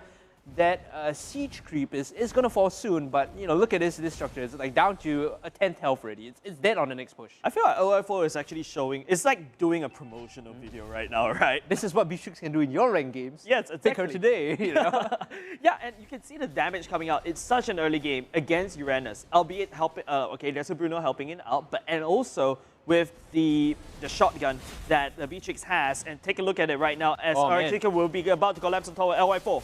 LY4, he's just overreached a little too much. He's greedy, and he gets punished for that. But because the play was made on the top side, a cross-map play for RSG, the veterans, you expect this coming from them. You're going to gank my top side? Well, we're just going to take the turtle across the map. Yeah, and of course, at the bottom side, it's kind of like a mirror thing, right? Yep. Well, Forsaken is the one that is going in a range matchup. Hold on. They're looking to dive the claw. They actually have the control down on him. He's going to try and double away, but the Tortoise Porpoise is doing too much damage. Now, RSG, they need to regroup because you can see on your minimap, the Kufra and company are arriving too. Looking to make this one happen as Bao jumps in, but he's overextended by himself too. The Yin Yang overturn is available, but they're not going to use it. I tell you what, it's not available at all, so there's no reason for Forsaken to fight here. And once again, you can see how, because of that, energy. And don't forget, at the bottom side, if you notice, there's not much energy, turret energy left for the side of Forsaken. So that's going to inflate that goal of RSG SG actually has. Or for showing how this range matchup can work against the Uranus. So people might want to take note of the value here. Look at the damage. He's forcing Evo C to just back off every time he walks out. There's no way for him to step up past the tier 1. And pops the ultimate at the same time, if I'm not mistaken as well. Sana tries to look for the turret dive as well, but LY4, I don't think he wants to dive. And it just boils down to the fact that you see RSG SG is 2k ahead in gold lead. Let's take a look at the instant rehydrate right here. The heal coming out for Forsaken is probably the revitalizer in the middle. It's the one that's probably holding it, but hold on a second right here. Sana rolling, and gone is Evo C. He's overextended again, and they punish him once more. The amount of kills down, you can see another dive happening concurrently on the bottom side. The Tamas has to be careful. Diablo here is treading a thin line. If he oversteps, he's going to get killed by Kai and company too. Yeah, but I feel like, see, Diablo using a Thamus can actually hold his own. Yeah, there's a lot of clutch moments that you can do from Thamus' kit, but it is RSG SG that's going to respond. Whoa, what great catch, actually. Here comes the Kufra, but oh man, he's immediately taken now. LY4, he's just too fat for 1-on-1 at this point in time, and Forza, the double marksman, tag teaming up, getting another kill for himself. Forza, 2-0-3 now. Turtle available. RSG wants to make sure it's unavailable after they're done with it. Yeah, I feel like Forsaken really cannot contest for RSG SG's turtle that I would actually call it their own right now because the double marksman matchup coming up for Forsaken, they are getting starved out of gold. In fact, RSG SG is just trampling over on their own carpet and they're not allowing any form of access. You can see a bit of a counter jungling on the top side, but I don't think that's going to hurt RSG SG at all. Another jump in from Bao. They need to get the kill on Diablo to find some brief respite, but no, he's going to walk away scot-free. Tortoise Popo is being popped by Sana. They're looking to dive past the tier 2s. They want to finish off the structure first and then look for Evo C. The damage from Fossa with those balls coming in. Looking to rotate over onto mid tier 1 this time is RSG SG. They can siege down the structure since it's still up. They need the minions first though. Okay, let's take a look at the items right now, right? LY4 going for the BOD. Usually Beatrix can also go for attack. I've seen Beatrix with the attack damage, but LY4 is going to go for raw damage as RSG SG manages to take it down. The ultimate coming up from Forza. He gets the kill with the ultimate and now chasing down onto Bao. The tactical slide in and the last auto should give him the kill on the Kufra 2. Bao had no business being there. Now moving in again. Forza, look at this guy. He's so greedy for the kills. He's going to get punished here unless his team can rescue him, and they do. Evo C falls soon after. RSG SG playing as a unit. They say, you know what, you can die for the kills if you want. We've got your back, bro. Yeah, and you can see like Flash can literally call the crocodile. It's just 2 cocks, and he almost died. And that's basically what happened from the side of Flash. RSG SG is so far ahead in terms of that gold, 6k gold lead, and Forsaken, once again, going for that, you know, high value kind of, but high budget kind of matchup. It's just so hard for if RSG SG decides to just run over to your turrets right now. 20 seconds on the turtle. LY4 is holding towards the weak side of the map. I call that the weak side because 4 of his teammates are towards the top half here, stealing the blue away. RSG SG, they can rotate over to the turtle, which spawns in 10 seconds, get themselves a nice fat goal lead again. Another fight breaking out here as they finally manage to kill off Jason. So no more heals coming out, no more Holy Baptism either. Now Forza might be the next to fall. There's nothing that they can do for him. He needs the help, but he does not get it. Now Sana is in a world of pain too as he's running away. Diablo jumping back in this Tamus. LY4 finally joins in, so that scares them off enough. Forsaken sees the big boss come in and they say, nah, we don't want to have anything to do with Lim Yang. Yeah, but I gotta give credit where credit's due, right? Forsaken, with the Kufra jumping on top, catches the member of RSG, and after that, Flash immediately follow out with the Blazing Duet. That is beautiful execution, at the very least, coming up from the side of Forsaken. Forsaken now, they need to regroup. They're about 4k-ish behind in gold. I'm not going to do all the math. Fight, actually. That team fight minimizes the goal lead to 4k. Bao jumping forward, again looking for a pick off. They're starting up the turtle, and RSG SG actually not looking to contest this with Talmos in the top side and Beatrix in the bottom. Yeah, I feel like you can see Diablo is actually reacting over to it. Tell a lie. Nope, they're just going to sneak this one away. Easy game, getting taken out by Fossa. Now Bao has overextended. Sana coming in with the Notorious poise. They're looking to hold him up and kill him off. They get the Kufra. There's nothing he can do. Nothing left to offer for Forsaken. Now Evo C, he's going to get caught out too. Diablo has the initiative, has the priority in that lane. Yeah, bottom side is going to get sieged by the side of RSG SG. Just now, that team fight is basically what Forsaken did. Simbat, Bao all the way up to RSG SG for the taking.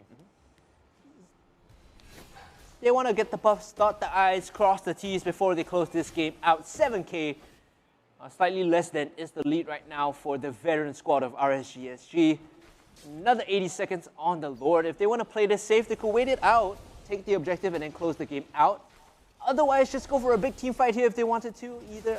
Either way works as Sana jumps in. Now they're looking for the fight here. Actually, might have overreached here as the Blazing Duet comes in. They get 2 kills onto Sana and Diablo, and now members of RSG need to back off. Jason very low, but they might get him down.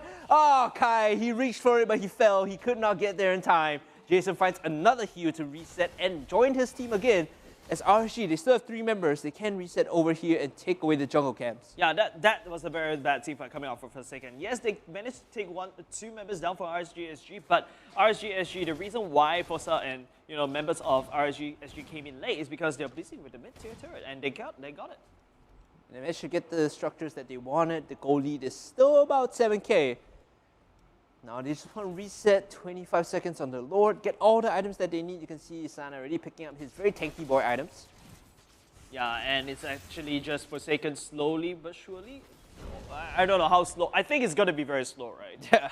For the side of Forsaken to basically farm up for the critical core items coming out from Flash. Starting to show, by the way, with the Demon Hunter sword as well that I realized, and Flash actually building towards more tanky items just to have that more survivability, but it is the Lord that spawned right now. The way they won the previous fight was because Sana and Diablo overextended. I don't think RSG SG are going to make the same mistake as Sana finds Bao here first. Forces the bouncing ball out. They're controlling this area pretty well. RSG SG not allowing anyone from Forsaken to run in without getting punished. Evo C can do so, but he doesn't gain any ground further than the river. Yeah, and I feel like because of this Lord, it's not really worth it for Forsaken. Yes, they can toss their lives over for this Lord, but look at the side of RSG SG. Where can they plunk it to? And especially when RSG SG is the one that actually took down the Lord first. As Forsaken, you can look at their mini-map. It's just on full retreat. The structures are still up inside the base, of course. All inhibitors plus the core left untouched. The Lord was taken away, like you mentioned, so that should be spawning soon. Yeah, I feel like that Lord will be spawning in the mid lane. And this is going to put on quite a bit of pressure over the side of Forsaken, right? Like RSG SG looking very powerful, and even with the Lord marching down the mid lane as well, it's going to give a lot of sieging power. Let's just see how RSG SG bring this in.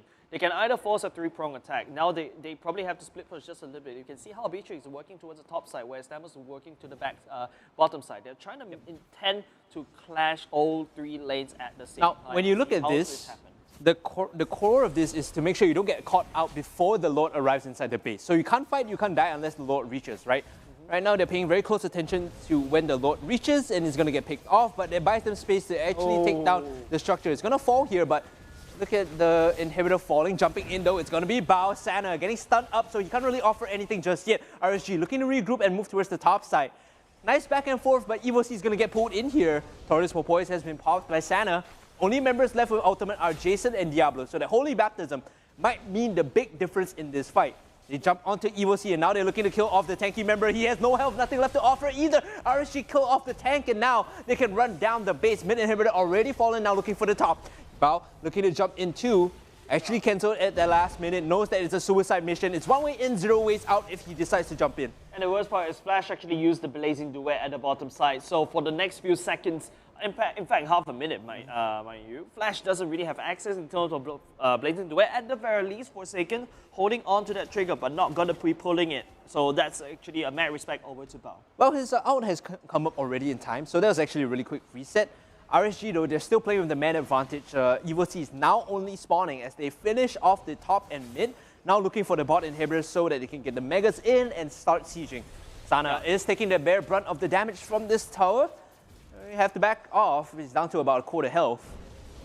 I feel like whatever RSG SG can do right now is just siege the bottom side. Okay, nice engage coming up, and it's going to be another team fight. Another team fight coming. RSG SG, they need to fight front to back. Flash still has his Blazing Duet.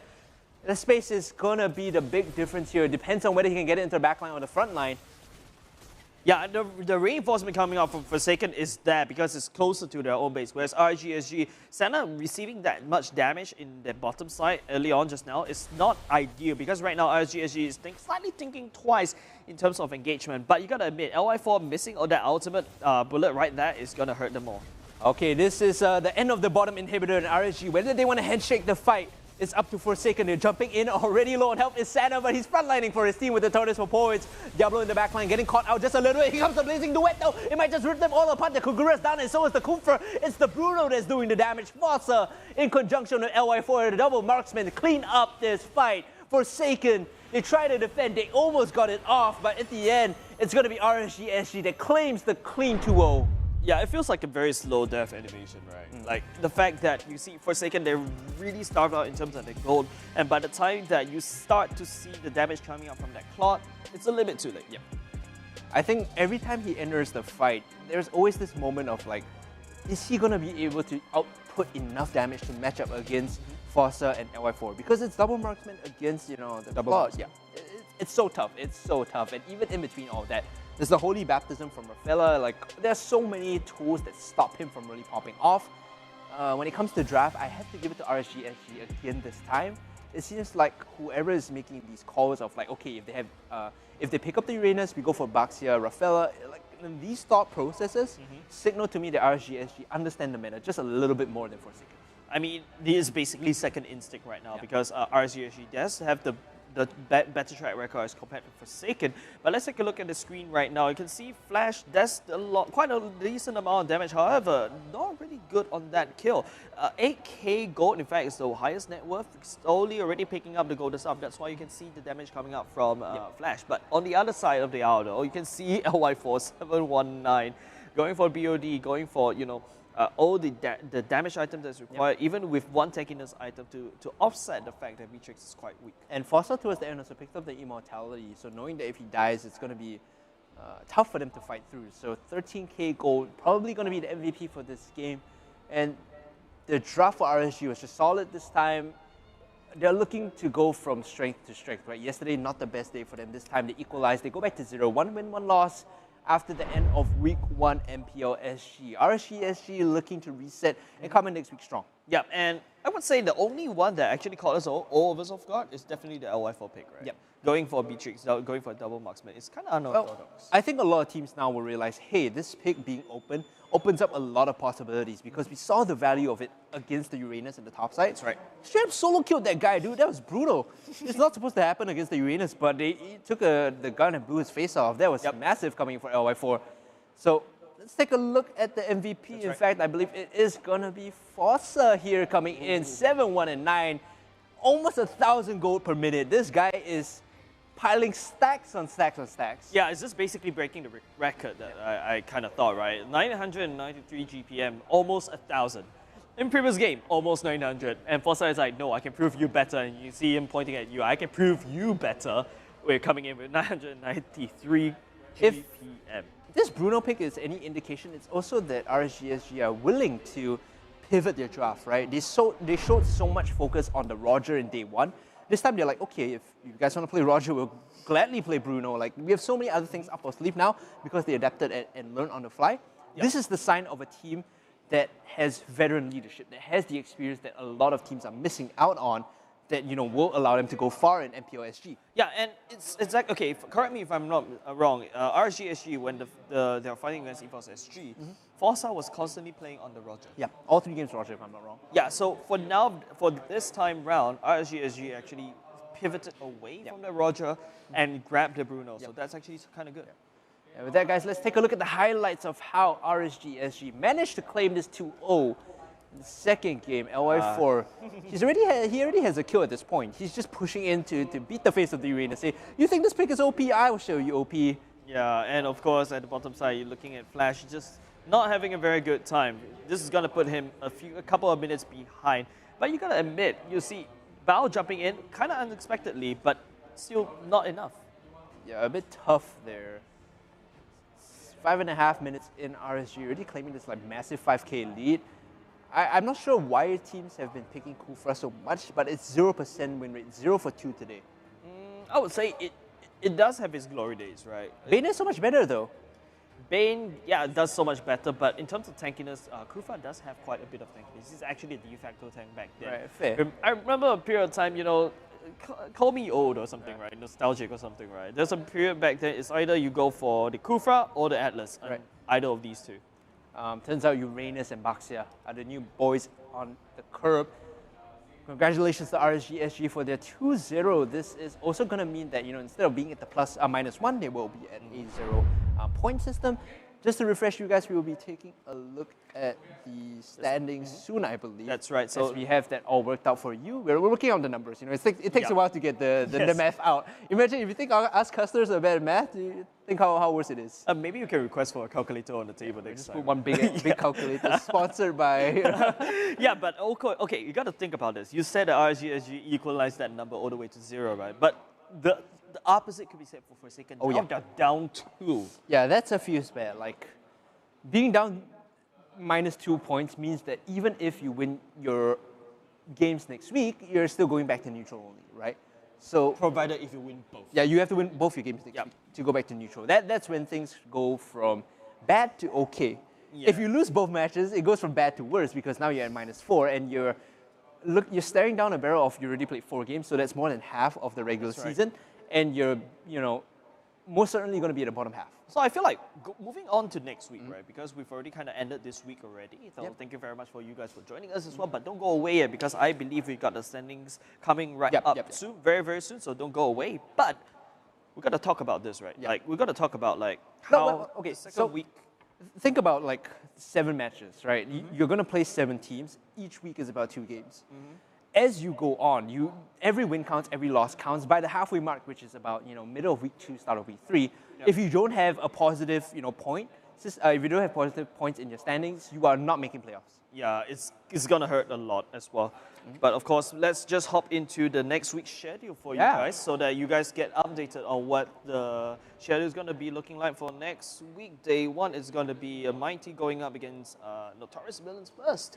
And then after that would be Explorer going up against RSG SG, Evos SG going up against Forsaken, and Impunity SG going up against Kingsmen. Yeah, looking at this strength of schedule, right? Like for all teams, the ones that are expected to win probably have the easy matchups. So like, well, I'm just gonna be honest, right? RSG SG, Evos SG, and Kingsmen all have like relatively approachable matchups, right? The one I'm really dying to see is Almighty versus Notorious. Yeah, I totally echo that same thing. Especially after this morning where Almighty took down Kingsmen. Like, this is a hype matchup now. Yep, it kind of sets like the tone of the next thing, right? Like, it's either Almighty or Notorious Villains. And remember what I talked about, like a bit of chatter, a bit of a gossip. I love gossips. So, Korea is already feeling the stress. Okay. Going into next week, they have a bit of time to prepare. Right. Are they going to come back a little bit more confident this time going up against Almighty? And don't forget, Almighty is the one that took down Kingsman. One kind of like the veterans of the scene as well. I looked at that game and it's like Kingsman also slipped up quite a little bit here and there, right? So for all that we can say about veteran leadership and all the experience that they have, if you show up on game day and you don't perform, that is your loss. That's entirely on you. I agree. Coming in, Notorious Villains also exhibited the same kind of shakiness. We heard from Korea game 1, we were like completely not woken up yet. We were still sloppy and like messy. Well, game 2, game 3, they came online. It's the same story, right? Like if you show up to play, you better, be on your best form. Yep. Otherwise, you're looking to int, you're looking to lose points, right? There's no reason showing up if you're going And I guess that mentality. and I guess that's the difference between, offline games and online games, right? Like online games, you can just basically, wake up 9 o'clock and just go to tournament at 9:30 or something. Well, that's what Jason means is like remote versus LAN, because right now all the players are playing. All the players are playing at a live venue with proper social distancing measures. Just for all you guys out there to know, we are keeping extremely safe here. But the players are live on the venue and they are playing with each other. So there is the added facet of difficulty, right? That's right. We are taking a while for the highlights and the standings to come up, but before we even approach that, let's give a final shout out to our sponsors, because the day is coming to an end.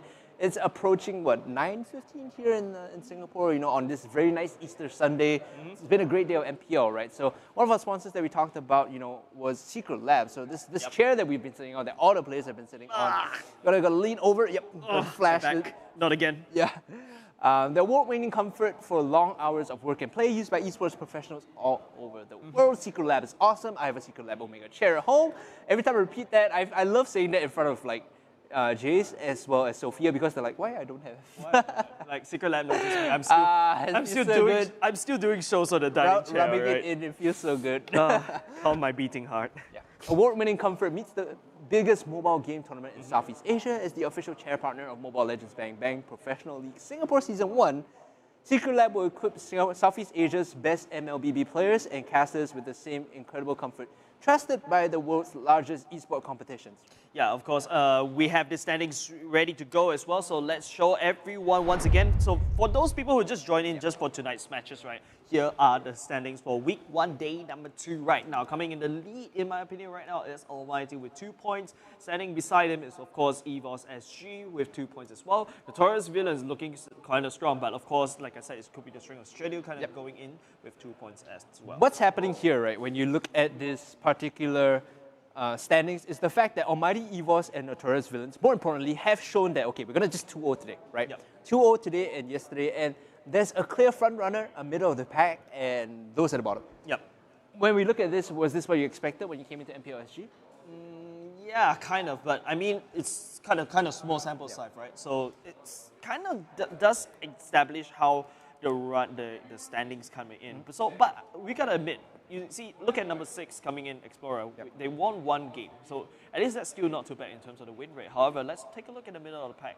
Kingsmen 1-1 going, and RSG SG as well. Okay, yeah. So when you say they won 1 game, they won 1 game in a best of series. Yes. Right. Yes, so we have to be very careful when we say these kind of things, right? 1-4, at least they took a match off of Notorious Villains in a whole 3-game series. Forsaken and Impunity SG still struggling to find their footing after the end of week 1, right? I'm looking at the standings. I think right now it's a very clear, obvious. I would go so far as to say 1 to 5th position and the 6 to 8th. Yeah, I kind of agree with you with that, and I think it's gonna be very important, right? Because RSG, they managed to equalize that. Notorious Villains, they have a buffer going into week 2. Evos SG and Almighty, I would say that week 2 is gonna determine, especially Almighty. Almighty might probably drop a game here in week 2, day 1.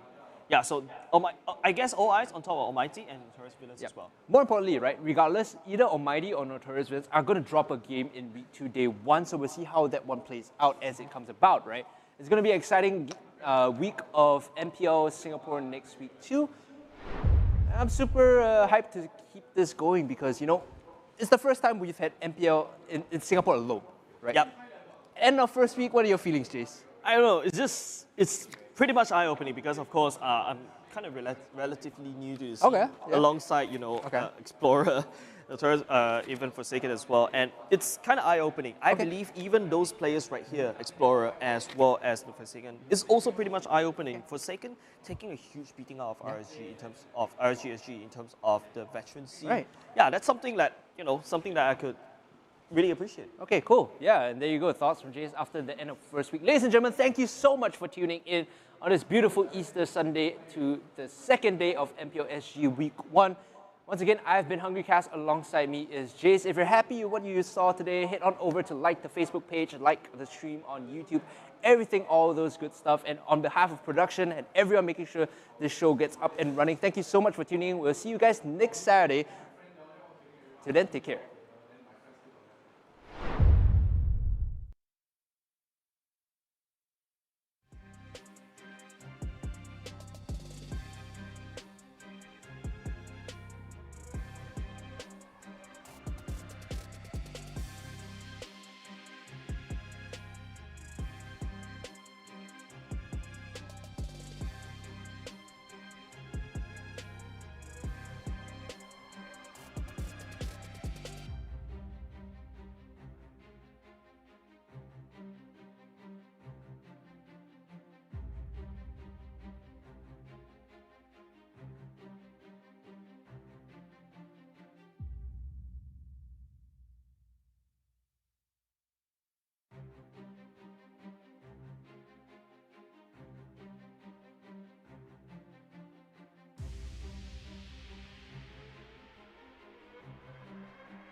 over. Turn yourself in.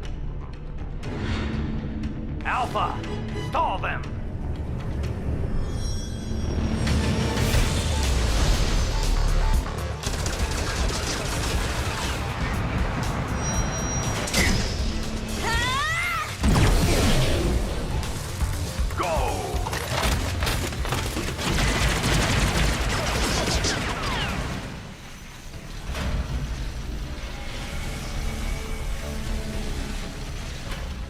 Darn it! I was so close! Let's not waste time here. We need to disconnect the citizens from their avatars.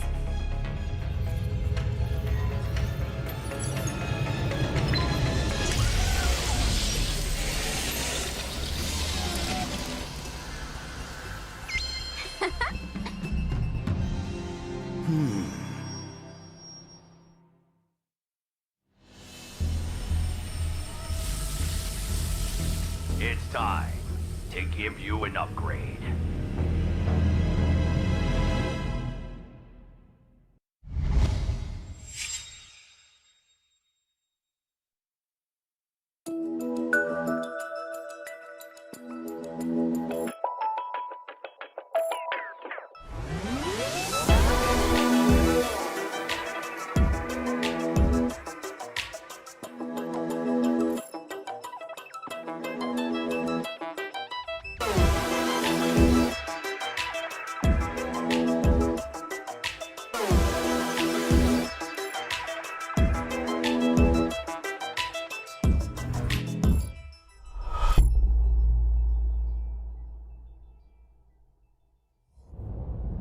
Epos, the power of audio.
I start my day with Sustain Complete, so tired dry eyes won't hold me back.